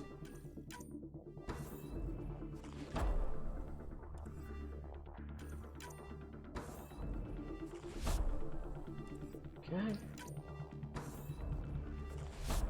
Well, I mean, we did have a lot of them. And you also have Tech Mastery. We might have had a Biotic Mastery in there as well. But okay. So there we go. We got a little more stuffs from that as well. I mean, we could just start a bronze match for the sake of getting into something. Maybe the game just needs to see us in a match before it's like, oh yes, no, that's how the game is supposed to work. That's how the whole being in a functioning lobby works. So maybe we just start as a bronze solo and hopefully some people will hop in, because even on bronze, some of the objectives can get a little bit nasty if it requires that you be in 5 places at once, which is kind of the case for upload at least, and devices. So what we get? We got Ket. So we've not tried this weapon before. And I'm kind of curious. Okay, so very wide reticle. It feels like this is unbelievably inaccurate. Kiss your ass goodbye. / we need to be absolutely point blank to hit people with it. But let's find out. I mean, this is bronze, of course. But it does seem to be one-shotting, so that's pretty cool. For the most part. You know, if we have somebody else who's kind of caught on the edge of the bullet spread, then it's less so the case. Shields are out. There's somebody right there. Hello. Goodbye. It's also you. So, whoa. Okay. Apparently I just missed. Despite the fact that he got staggered. So, seems like Shields are out. the damage is totally fine on this weapon for bronze. I am curious the extent to which it would scale to higher difficulties and to stronger enemies. It is going to be kind of scary for... Oh, did we just get a squad mate? We did. The Attican... Wait, oh, that's so clever. So the Attican Traverse is the name of a section of the Milky Way galaxy. I don't know, I assume that it actually is, but at least in Mass Effect 3. And, well, in Mass Effect 1, 2, and 3 is an explorable section of the Milky Way galaxy. I don't know if that's actually based on true fact. I've never bothered to check, or if that is just something that Mass Effect made up. But that is also a rate that walked right past. Their name is not Attican Traverse, it's Attican Travis, right? Shields are out. This is a clever way to... Excuse me, sir, please die. It's a clever way to not quite do the same thing, right? Attican... Wait, stand still. The Attican Travis. I appreciate that. Oh, are they melee? What? Melee. But do I not? I do not have any way to reload. I do not have any bullets to reload. That's why I can't do it. Despite it telling me that I should. Well, that's not what I meant to do, but okay.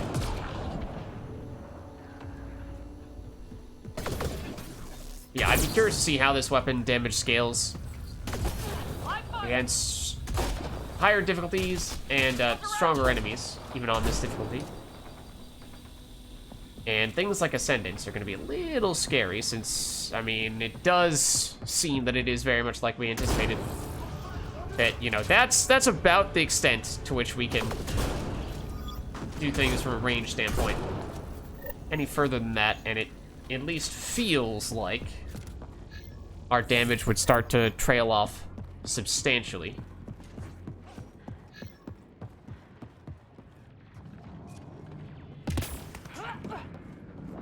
It is pizza. Okay, you're getting it.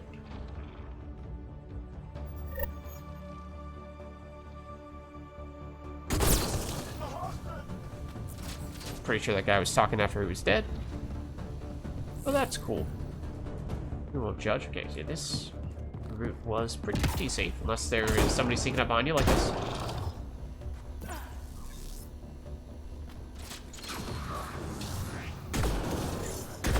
That's a slightly strong...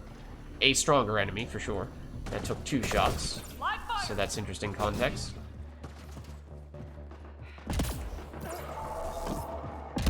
So obviously, if we are thinking about using this weapon going forward, then it would be very useful to know if it is a bronze-only type of situation, or if it actually has some capability above and beyond that. Oh, okay, see, but the thing is, Biotic and Travis, Get the cover. we do kind of need to get this device. Okay, yeah, they gelled themselves. Okay, good.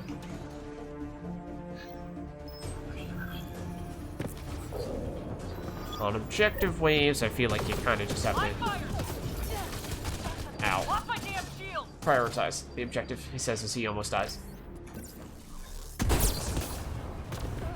Granted, I've not really been scoping in, so maybe we'd have a little more accuracy, more potential long range if I did do that, but...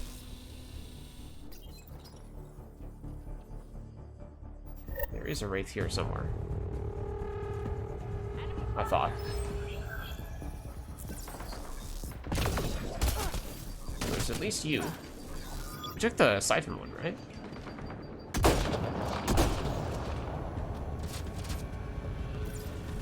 Pretty sure we took the Siphon version, right? Oh. Just try to simultaneously look at the enemy that I'm shooting at and the life bar in the bottom part of the screen to see how much it's moving.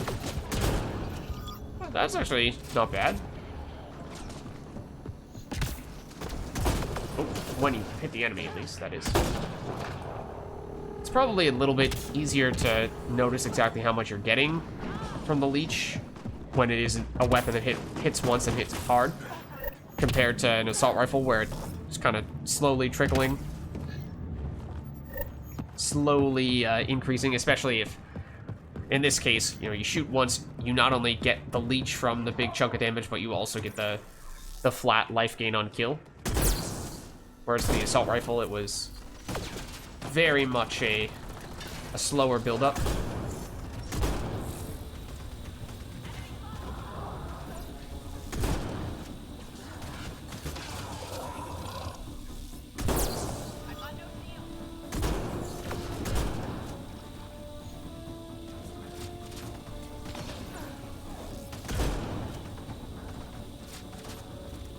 Okay. So it seems like there's still more people here. That's because there are. You lived. How dare you?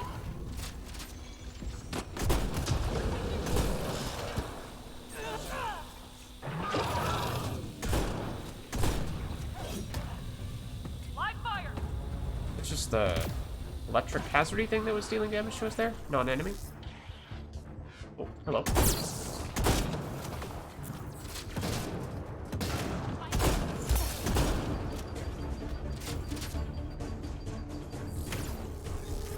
Let's try from here. Okay, I mean, scope in, and it did work. Even hit them in the head on occasion.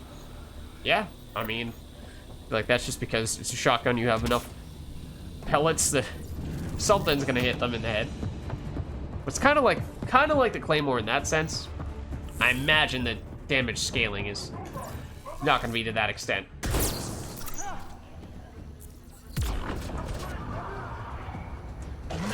Hello. Again, hard to tell at this stage.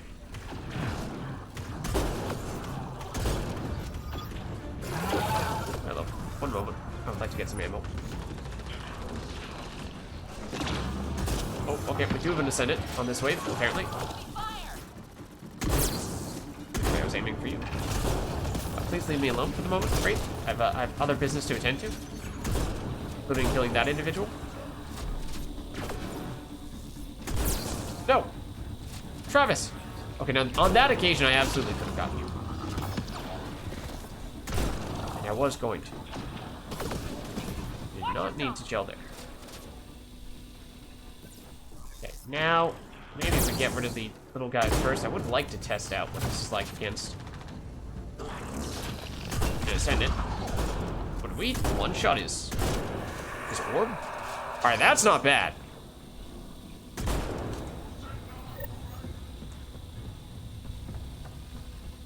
If we can one-shot the orb, then that is pretty sweet.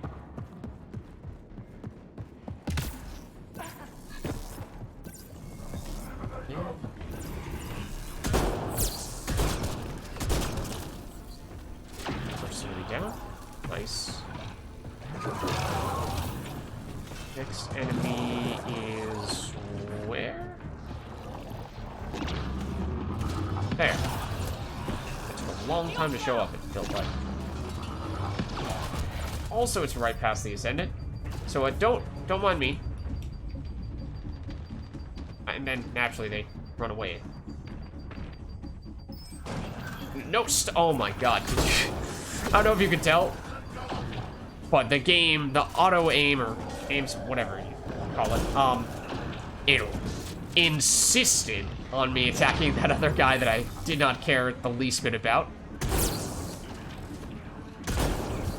That's how we two-shot the orb.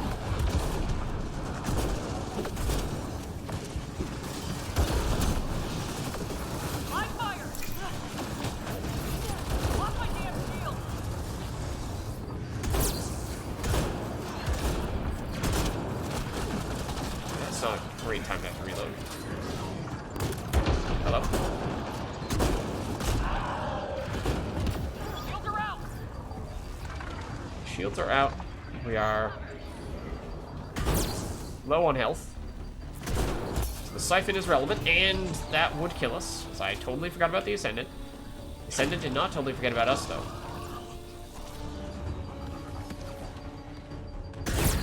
Okay, so yeah, when we're up close, we can one-shot. One-shot the orb. Further away, we get more bullet spread. We can't. Okay.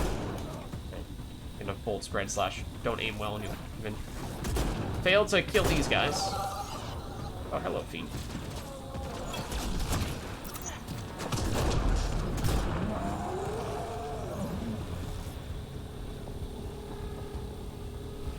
Yeah, so I mean, basically,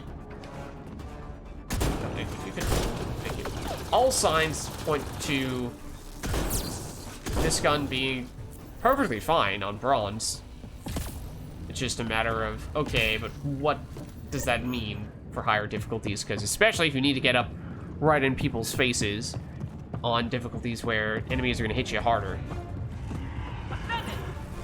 And not only does it take you longer to get the kill, but you are in a very vulnerable position while you're doing that.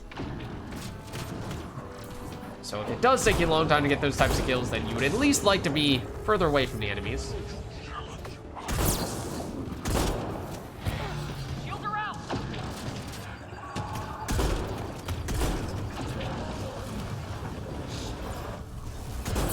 Oh, I missed. I was gonna say, being cloaked probably helps when it comes to the whole one-shotting the orb thing. What I was kind of trying to focus on there. There we go. Please don't do that. Oh, come on. Okay, well, we'll just casually jump off the map to avoid you, apparently.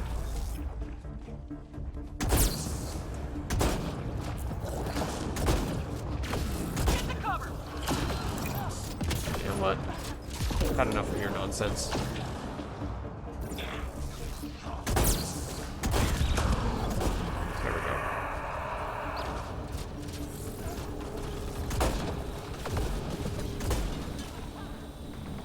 Yeah, if you shoot right at the middle of the enemy's body, even from somewhat medium range, you can still do some things.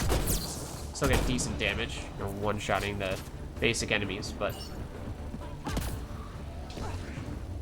imagine if you do not scope, that is probably not going to be the case.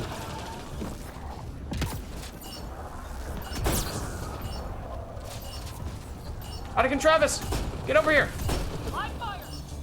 Travis! Did they make it in? Travis make it in?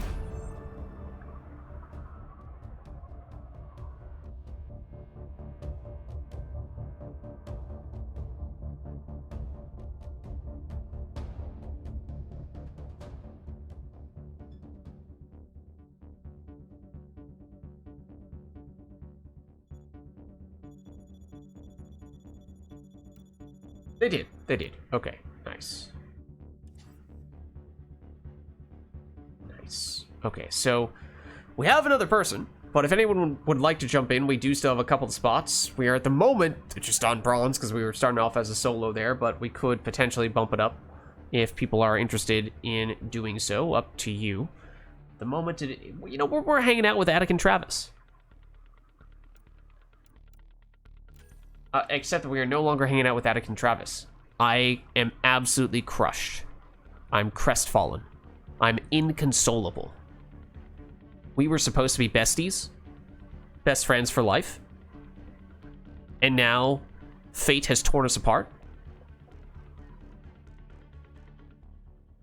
I will never recover.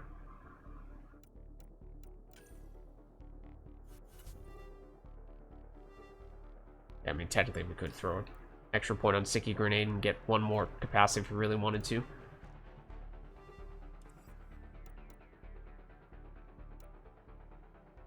Otherwise, I mean, I thought, didn't we spend all those points on the Sentinel, but didn't actually take the time to see what that felt like, making those changes?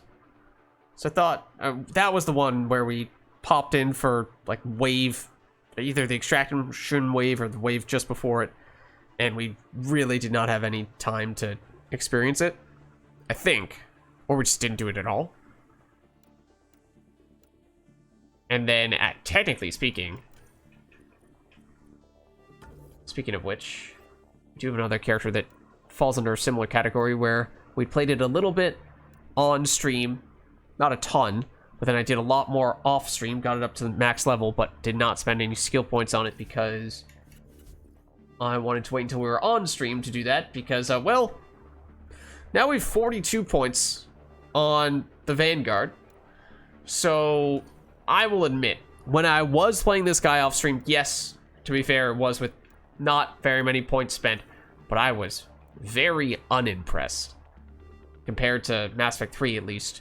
So I was trying to do Nova Guard stuff, charge in, Nova, and I had, theoretically, maximum shields, but I was dying all the time. At least, not on bronze, but silver, it was somewhat frequent at times, depending on how well I was playing, and then if I was just, it was miserable if I ever tried taking this guy into gold. So we could get charges more quickly. That is one way to potentially help ourselves survive a little bit more, because we do get the shields back when we do the charging, and that is a humongous recharge speed boost.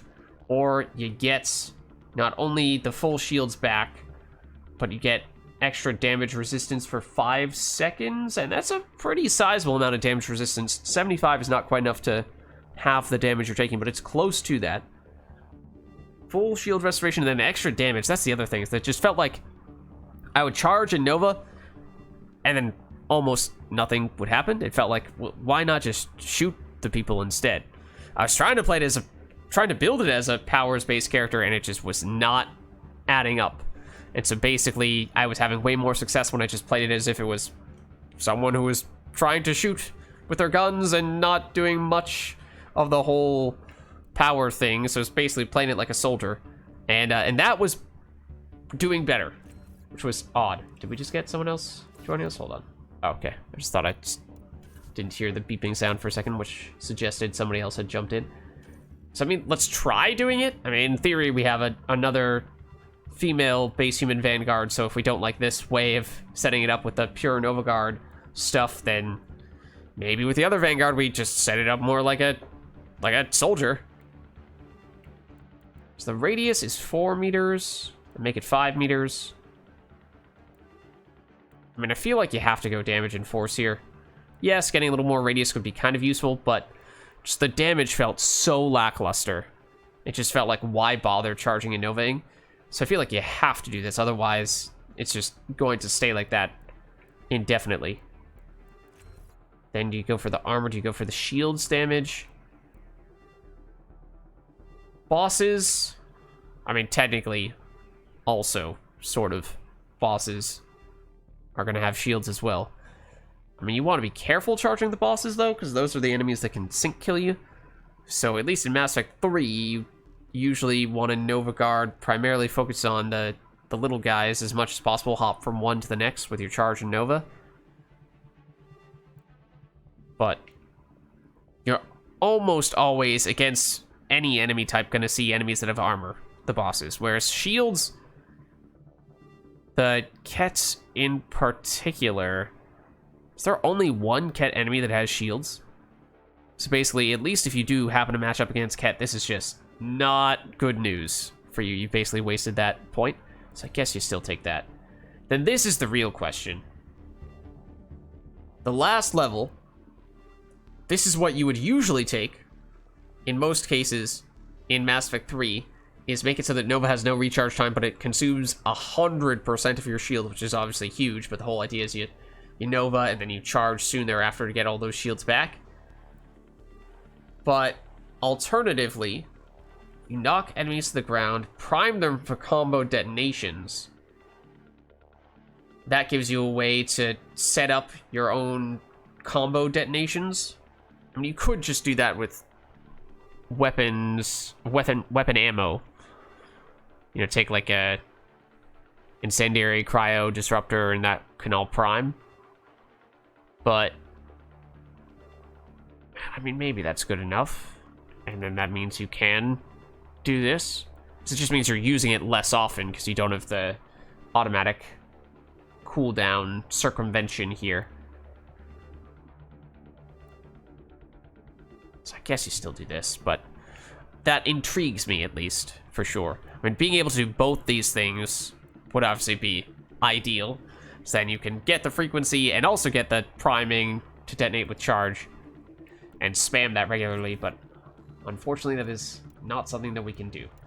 Okay, so then we can either max out the Apex training, or we could max out Shockwave and think of 1 point on the Apex training. Well, Apex training does give us... There are some power damage options here, right? So maybe that's why it felt so underwhelming, was because I didn't have any power damage passives. So I think we do that. In that case, we at least try to go the power damage route. Combo damage, weapon stuff. Okay, so this level is not ideal for us. I mean, yes, combo damage is nice as long as we're using ammo to prime, but otherwise we have detonation, but we don't have priming. Weapon damage, power force, weapon weight capacity. Okay, so I think you do this. Basically, we're committing to the Nova Guard setup. And maybe now that we actually do have all the passives, we've fully upgraded charge, we've fully upgraded Nova, we can do a little more than we were doing before. Where it actually does feel like there's reason to charge. Because otherwise it feels like this guy is just... It's a bit of an identity crisis where he's supposed to be doing one thing, but he doesn't do it well enough to justify going in that direction. So it's just like, alright, well in that case I guess I am playing this guy as a weapons platform, but why bother when I could take people who are soldiers, who have better damage and other damage supporting skills, or the Sentinel who has that barricade that this guy doesn't have. I mean, sure, you still have the charge to get your shields back. So maybe if this still doesn't work here, that's the way you build the other Vanguard, is you go charge for shield restoration and otherwise go all in on weapons damage. But I don't know.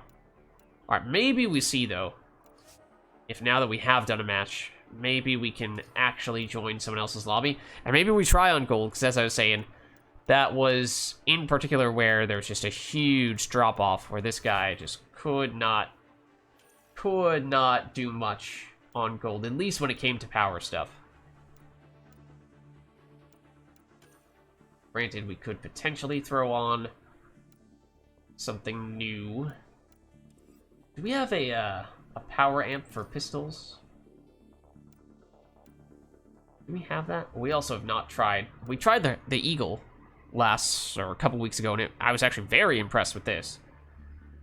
That seems much better than it was in Mass Effect 3, whereas Hurricane, I don't think we've tried yet. I did use the Hurricane in the campaign. It was, in fact, one of, if not my primary weapons, so for that, I have some context.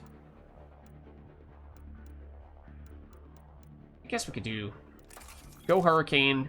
It is a close-range weapon, which probably makes sense for a Vanguard who's going to be charging right in people's faces. But do we have a power amplifier, is what I'm wondering. Melee optimizer, pistol accuracy? We do not. Okay. Does that exist and we just don't have it yet? I would assume so, but maybe not. Okay, so in this case, I guess we're going... Penetration is usually more or less a must. And then at least on the Hurricane, stability / accuracy is a pretty big issue. Also, you blow through the clips pretty quickly as well. Yeah, I think stability is probably more important than accuracy, so I don't think accuracy in a vacuum is good enough. So could just go damage. Honestly, clip size might be better still.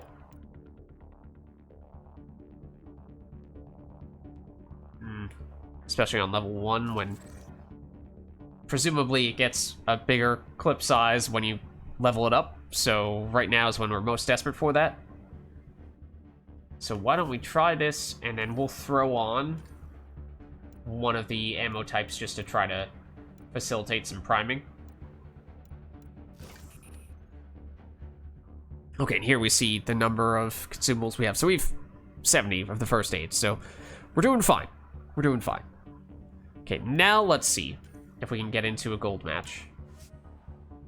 But it's still gonna give us this error thing. I mean, we've seen this happen to someone else today. It's probably happened to me briefly before, but it is quite persistent at the moment. That is making things very tricky. When we tried doing, maybe we can, at this point, set up the Silver Apex mission. Maybe someone else is doing that. I mean, if they are, we probably are going to run into the same issue, or unless it's just that one lobby that we're forever cursed with trying to join. No, we can join this group, apparently. All right. We can all right, yeah. We do know about that. Okay, so granted, the modifiers here reduce our health and shields, which is one of the things that was concerning with this guy in the past. We were always getting into trouble when we were charging in Nova-ing. Okay. Oh, I was not sure if this was extraction for a second there. Where did you go? Not here, apparently. Oh, you're in here. Okay, Hurricane, yep, still fires very quickly. That's definitely a thing. So we are completed here. So here's our charge. It deals about half damage, maybe slightly less than that. On silver.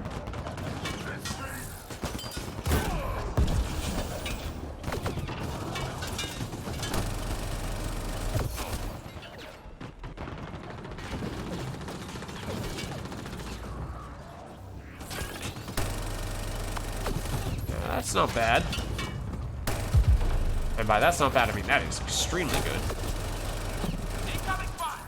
Our stability, oh. That doesn't look good. Our stability should theoretically be better while we're in cover like this.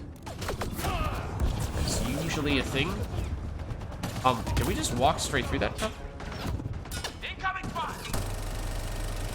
So that's probably helping us deal more damage here. Wow, that's insane. Yes, as I said, I did use the Hurricane. I did use the Hurricane in the campaign. It's not really on a weapons platform character. So it's not the emphasis.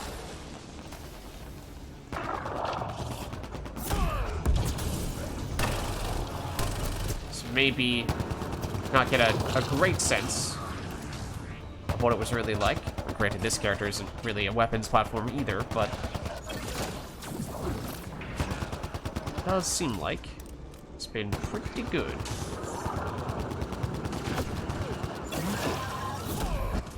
Let's actually Nova. Well, by Nova, I mean let's actually Shockwave. Because I did not realize that was the Shockwave button.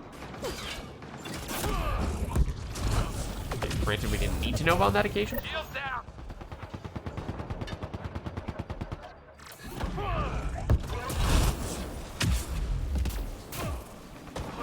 So we have something that's reducing the shield cost of our abilities.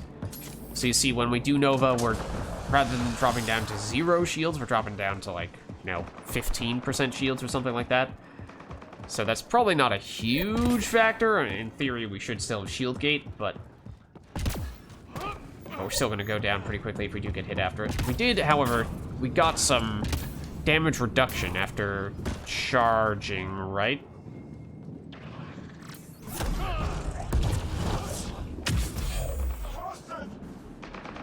It's okay. I mean, at least that hits hard enough that the combination of charge and Nova will take down a silver enemy. So that's something. And we have a level 1 shockwave, which is obviously not a lot, but it's something. So if somebody happens to survive with a tiny sliver of HP, we have an option to do that. Or that will happen.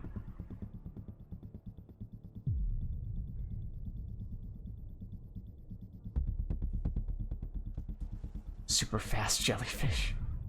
Just realized that's their name. That is also a great name. Always got my back. Hello. Also might be useful to help get enemies off from right on top of you.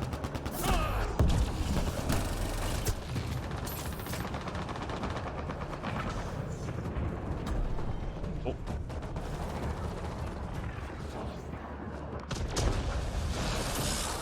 What's going on over here? This guy. It's probably the problem.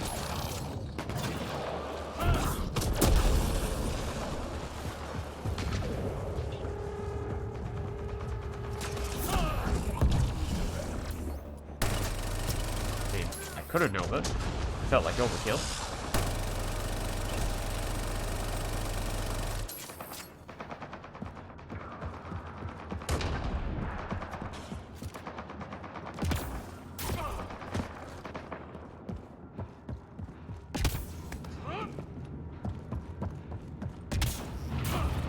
Alright, remember, this is all with us having less survivability, both from a shields and health standpoint. So that is a thing. A lot of enemies here. Lost my shield.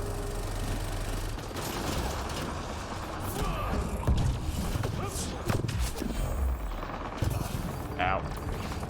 Where are you exactly? Oh, here.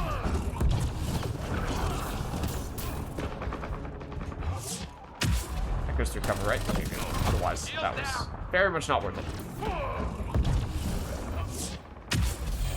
Okay, I was about to say that might not have been worth it either, so I was not sure if you were still in range for that.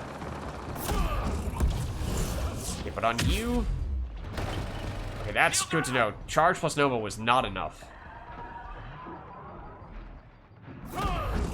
That was, interesting. I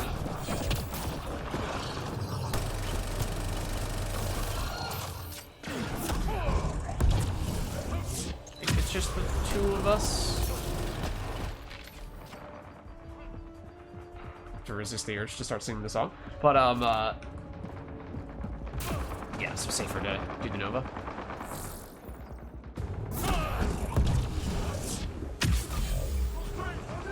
Oh, no, that's, was it the dead guy talking?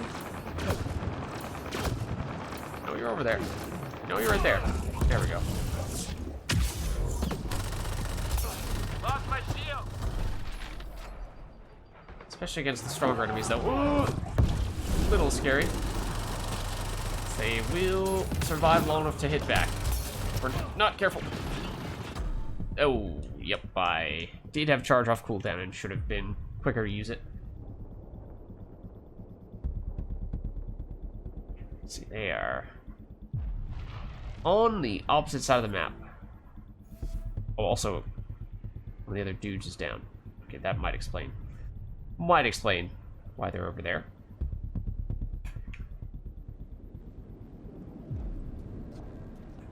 They may be a super fast jellyfish.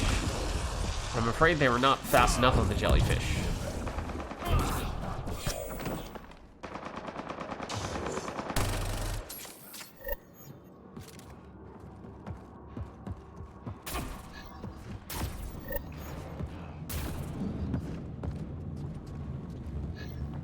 Okay, where is our hack? Well, it's right here, conveniently. Really sounds like that fiend is right around the corner. Well, there's an ascendant over there. So that's a thing.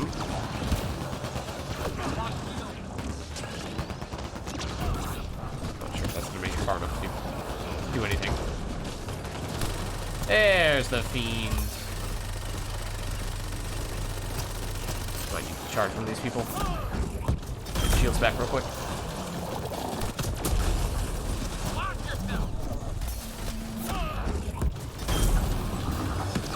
And you at least briefly get out of there. Hide behind this cover that I didn't even realize existed. Not gonna lie, I did kind of... Oh, no. Should have charged them immediately. Did kind of, as my first reaction, want to do... That's not a great place for this ascendant to be. First reaction was to try to cloak. It's like, don't be silly. I can't do that. That's also not great. I'd like to charge you.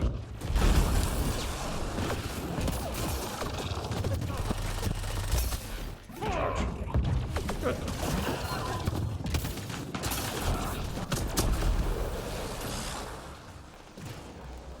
Everything is fine. Everything is fine. Don't worry about it. Everything is fine.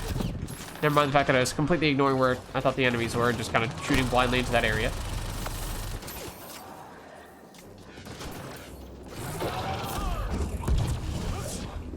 That was probably unnecessary, especially when I knew there were other enemies over here. Kinda asking for trouble. Kinda was asking for trouble. Alright, is the super fast jellyfish fast enough? Like going around the other way. So, my guess is the answer to that question is a resounding no, unless they're... No, definitely not. Not if they're going over there.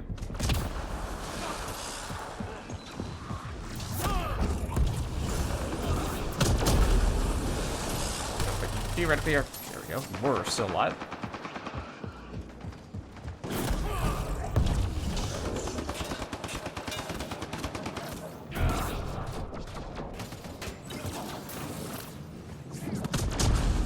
There we go.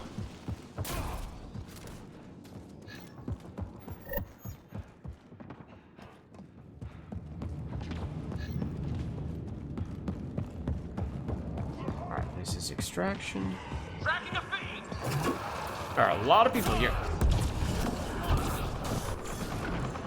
I wanna Nova on one hand because there are lots of enemies hit with it. On the other hand, I know I will die very quickly if I do it. So in that sense, I'm not very keen on Noving. I just wanted to dodge long enough to buy myself time to get that charge off. Right. I don't exactly, based on precedent here, have the highest hopes for our squad mates to get us here.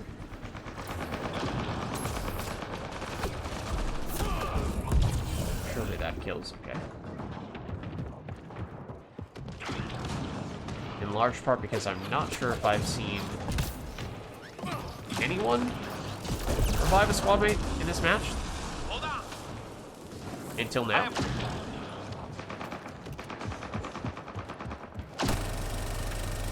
Okay, if you could just like stand where I'm shooting.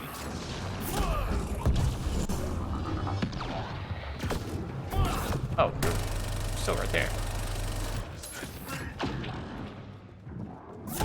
Hello, other pokey enemy. Hello, fiend. When did you get there? Okay, don't. Oh, okay, I was gonna say. Clearly, we know there's a target there. We've been shooting at it for a while. Okay, we do need to go pretty soon, fellas.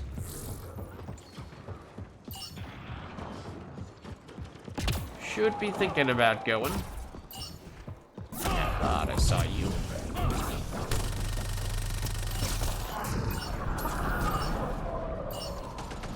Guys. Guys. Guys.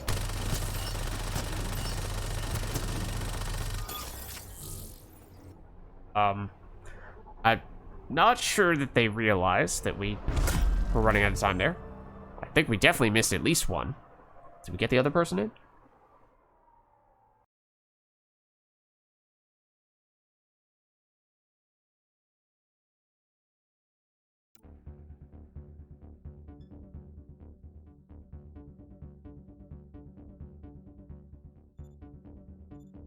Okay, super fast jellyfish did get in, but I think it was Pro who did not. Yeah. Okay, and it may be that might have been one of Crow's first matches, just based on that Apex rating there, and the other person might have just been looking to do the silver or the silver Apex, and now that that is done, you're no longer interested. But as always, you guys are welcome to hop in if you'd like. I mean, at the moment we're technically not hosting this lobby, but we can branch off to create our own if we'd like to. Well, now we are hosting, so there you go. And well, at least we were able to join a lobby, which is saying something, because maybe it's just there's this one cursed lobby that we are never able to join. Maybe we can try. I mean, that was silver. Kind of like to try this. Okay, this is the lobby that we keep on trying to join that we can never successfully join, which I'm pretty sure is the only group that's doing gold right now, which kind of stinks, because that means if we want to do gold right now, apparently we would have to solo, which we definitely cannot manage. Certainly no. I think I may have done, if not a bronze solo, then at least very close to a solo, like had some people join up at the very end.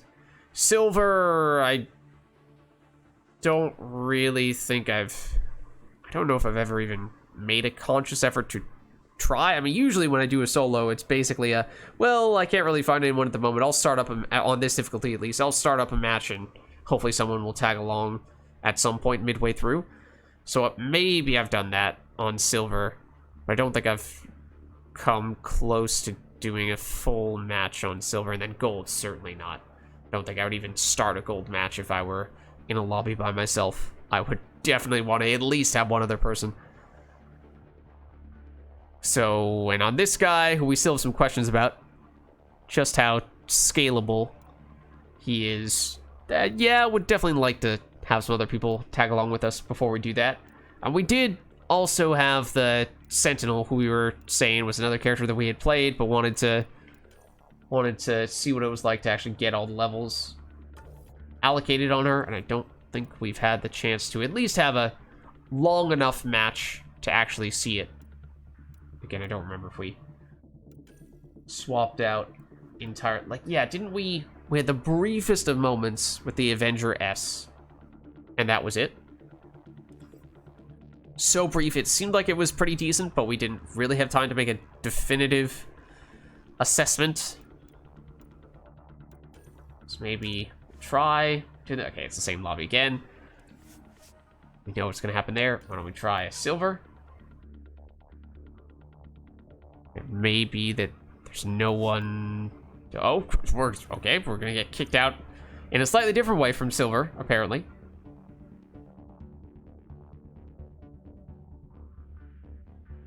Is that gonna happen here as well? Well, I mean, it's at least gonna set us up in our own lobby. All right, now, ready? What if we are so bold? What if we are so bold as to see if we can join a platinum match? I mean, I don't know if anyone's doing any platinum matches. Obviously, we're not about to try to solo platinum. But if there happens to be a group, a full group of people who just need one extra person, could use one extra person to tag along, then we could do this. I recognize that name. I recognize that name. Hold on. Let me see if Blasto's in Discord. Blasto does not appear to be in Discord. Okay. So I don't know if Blasto is waiting for other people to tag along. Is he AFK? I don't know. How much do I read into that? Out of curiosity, there's an Apex mission for Platinum, right? Oh, that's what he has. That's what he has active here. 1 life to live. No revives during the wave. That's terrifying. Wait, expires in... And it doesn't say... Has he been in a lobby set up with this Apex mission for so long that the mission has technically already expired? But since he hasn't left the lobby or tried to change any of the settings, he technically still has the old criteria. I'm kind of curious to see if that still works. Will it even let you initiate a mission like this? Or will it just prevent you from running up altogether? If we try, I mean, we can hit the ready button. I don't know if that actually means if Blasto were to do it as well, we could actually start it up or not. But okay, I mean, yeah, maybe that's not the best thing for us to be doing either. So, tell you what, we'll try this. Hopefully it doesn't send us to the gold lobby that is cursed. It is a bronze lobby. All right, well, you know what? We're just gonna roll with it. We're just gonna roll with it.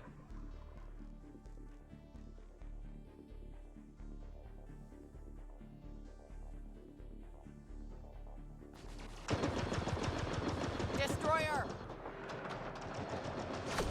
Okay, it's pretty late on. So this is our alternate, or, you know, super Avenger.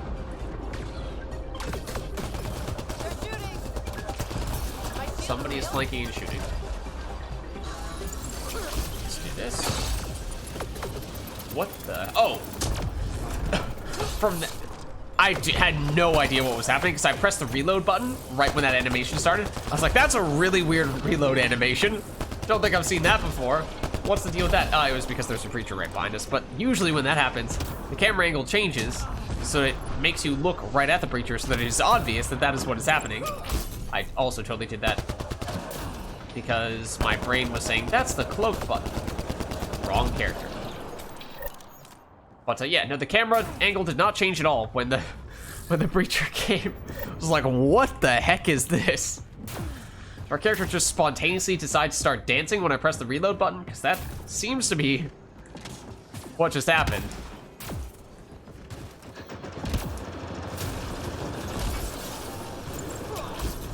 This is where you drop this down. We're pride. Ow.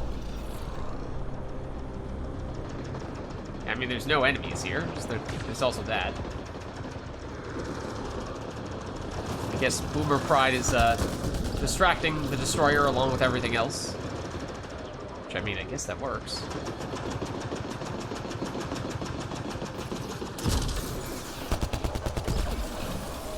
Now we get some enemigos,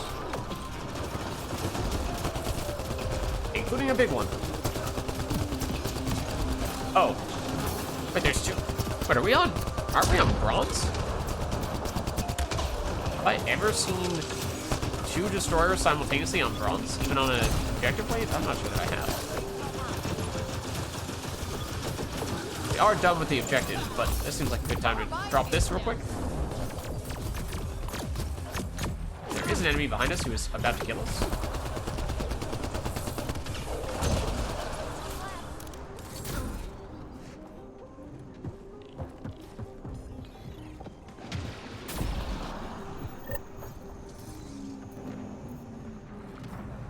So this is a character that we had gotten up to something like level 8 on stream. Then I leveled it up all the way to 20 off stream. As I said, did not allocate any of those levels until today. But even as functionally a level 8, it seemed like, despite having the barricade, it was still quite scalable, because it's just fundamentally pretty straightforward in that you drop the barricade where you plan to hang out, and that makes you very strong defensively. And then, you know, as long as you have a decent weapon, your damage is going to be decent.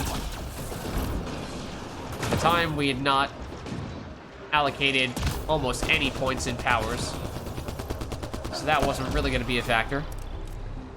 I think I was mostly using Piranha, or maybe even a little bit of the Eagle action. And it felt very solid. So I did become a fan. Now that we've actually invested more of our points. Obviously, it's hard to tell on bronze what the effect of that is ultimately going to be, but I'm curious. The higher difficulties, what kind of changes that will lead to? Okay, well, the enemy that I tried to create a shield against ran away, and then the other one flanked us, so that's great.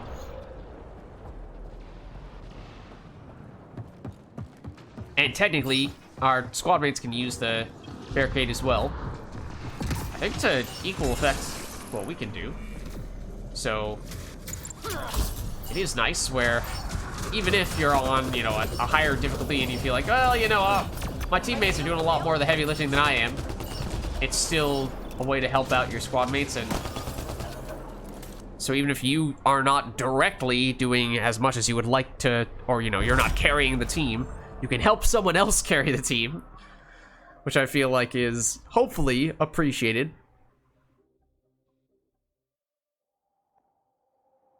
So that way, even if I was not scaling quite as well directly into the higher difficulties because the character was functionally a level 8 or something along those lines, I was still supporting the others.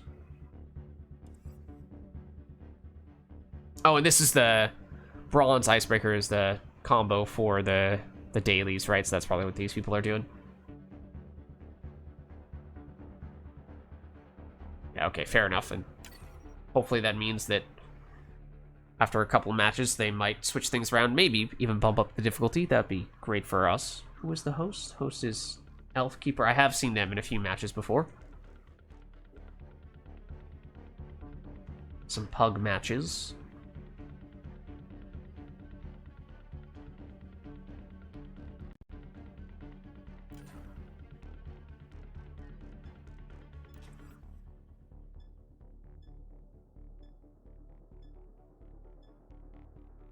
And so we were using, and are still using, the Avenger S, and it seems pretty good. I mean, again, it's hard to tell on bronze, of course, but on bronze, at least, it is shredding through enemies pretty quickly. Again, the big question is, how much does that actually scale? Or silver and gold and all that stuff, but that is hard to tell at times. Clear the area and lock it down. Pretty sure you can go up there, right? Jump on this. Then jump on that. There we go. Now we're in business. Did we have any reason to do that? Because I wanted to. Oh. Okay. Well, never mind.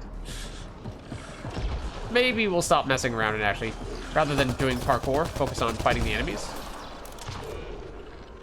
Maybe we'll focus on fighting the enemies instead. The enemy was above us. Oops. Three left. Go get him.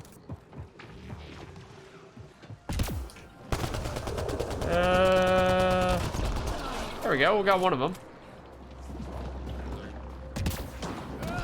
All clear for now.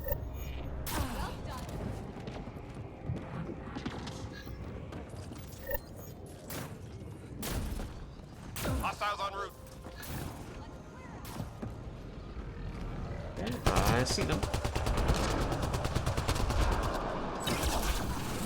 And we now have a stronger energy drain than we did before. That's the main difference between pre and post spending those skill points, right? I think we might have been able to one-shot at least an assembler with it. But, well, granted, I tried to test that theory just then, only for our squad mates to kill the one that I was going after just before I actually got it. They're shooting.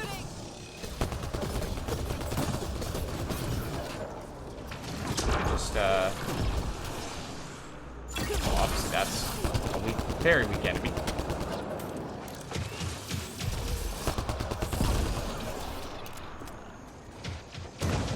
That's a squad mate who's using our permanent ally. 3 more to go. That hurt them.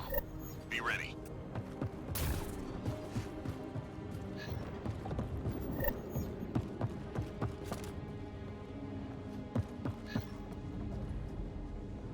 We're picking up classified data on the Scourge. Upload it before they lock us out.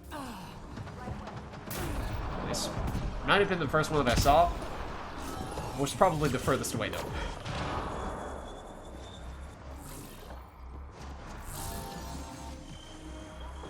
Alright, so like here. Well, I was about to say we could drop this in this entryway. Maybe a split second too slow on that, though.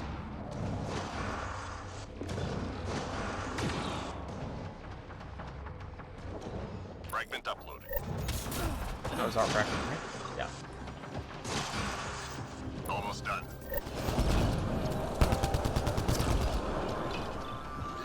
Upload complete. Well done, team. Almost done. 3 more to go. That hurt them. Be ready. Nice job.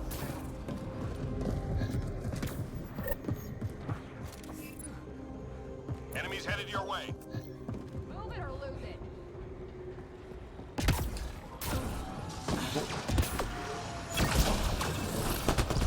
So that was one shot of the shields on an observer, I think, is what we saw there.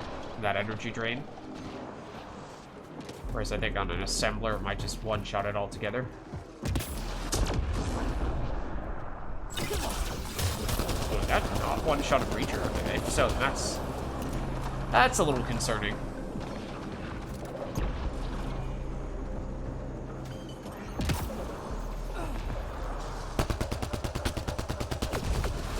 They're firing.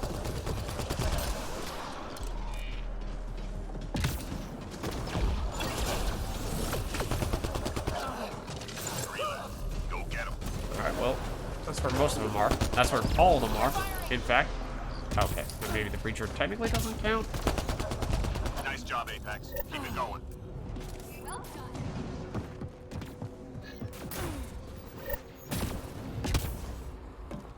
Enemies incoming. Let's clear out.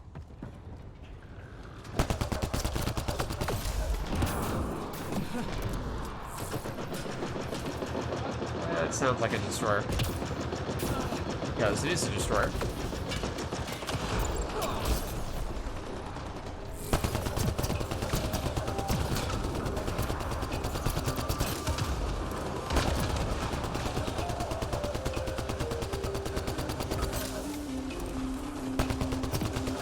I was about to see how much an energy drain was going to do against you, but let's lock himself with a nullifier, and the answer was not that much.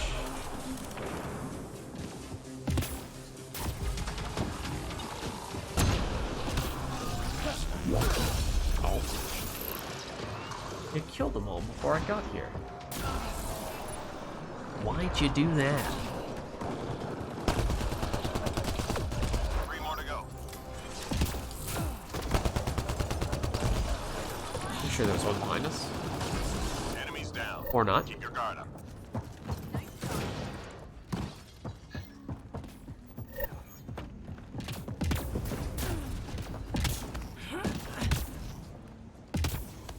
We've detected mission critical data. Find the location and upload the intel. Where's the last one? Where is the last one? Down below. It's down below us. Okay. It's like there has to be one that's very close by. I only see 2 in the far corners of the map. Let's do this. probably be helpful.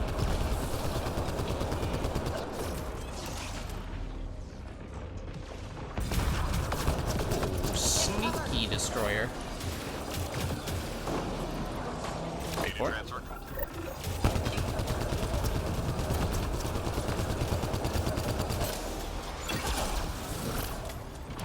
Almost done. Which one is left? Oh, this one's about to finish. Hello.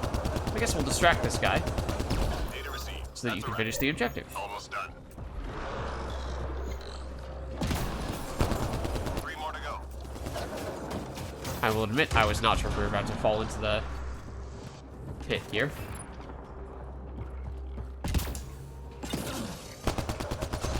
That hurt them. Be ready. Nice job.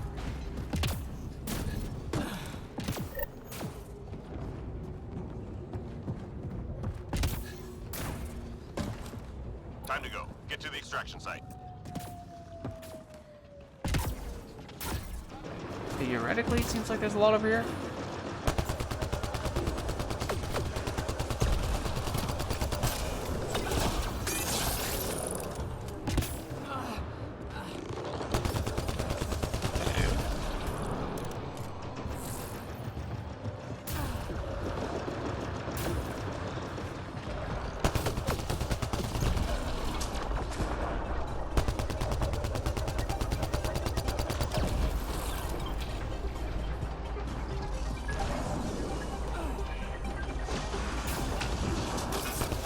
Never mind.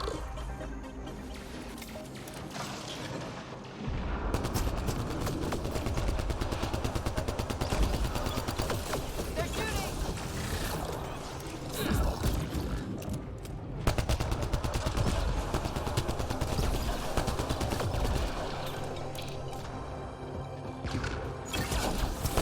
That double nullifier? I think it is.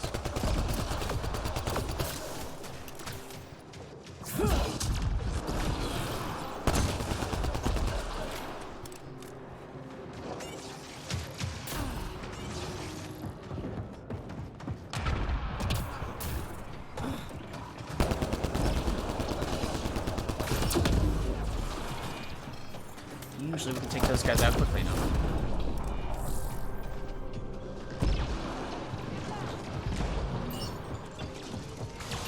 My ammo's gone. Alright. Should be good here.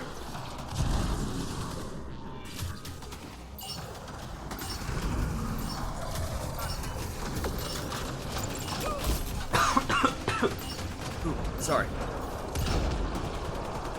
That's how Apex gets it done. Come on, hold.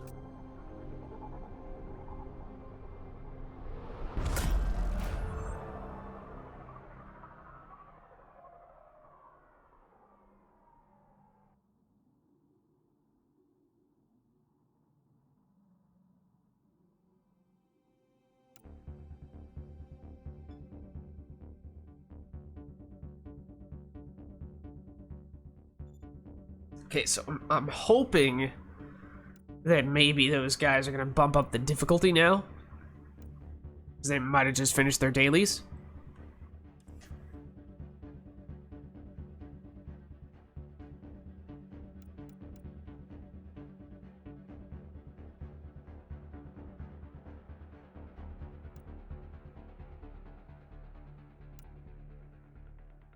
Okay.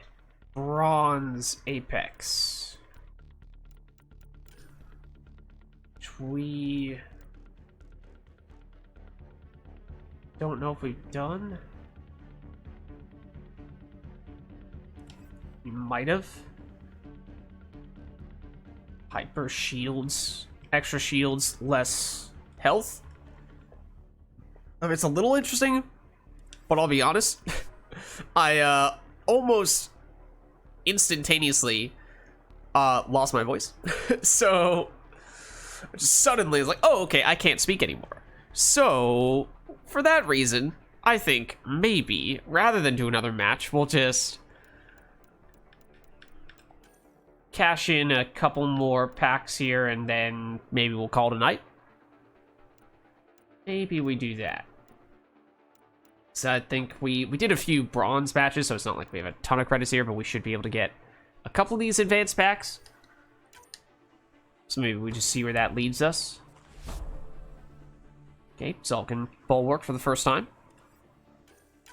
And then for this one, which is probably going to be our last one for the night, we do get a rare. It is another round of the Batarian Scrapper. And as I was saying, that is a character that I'm very intrigued to play.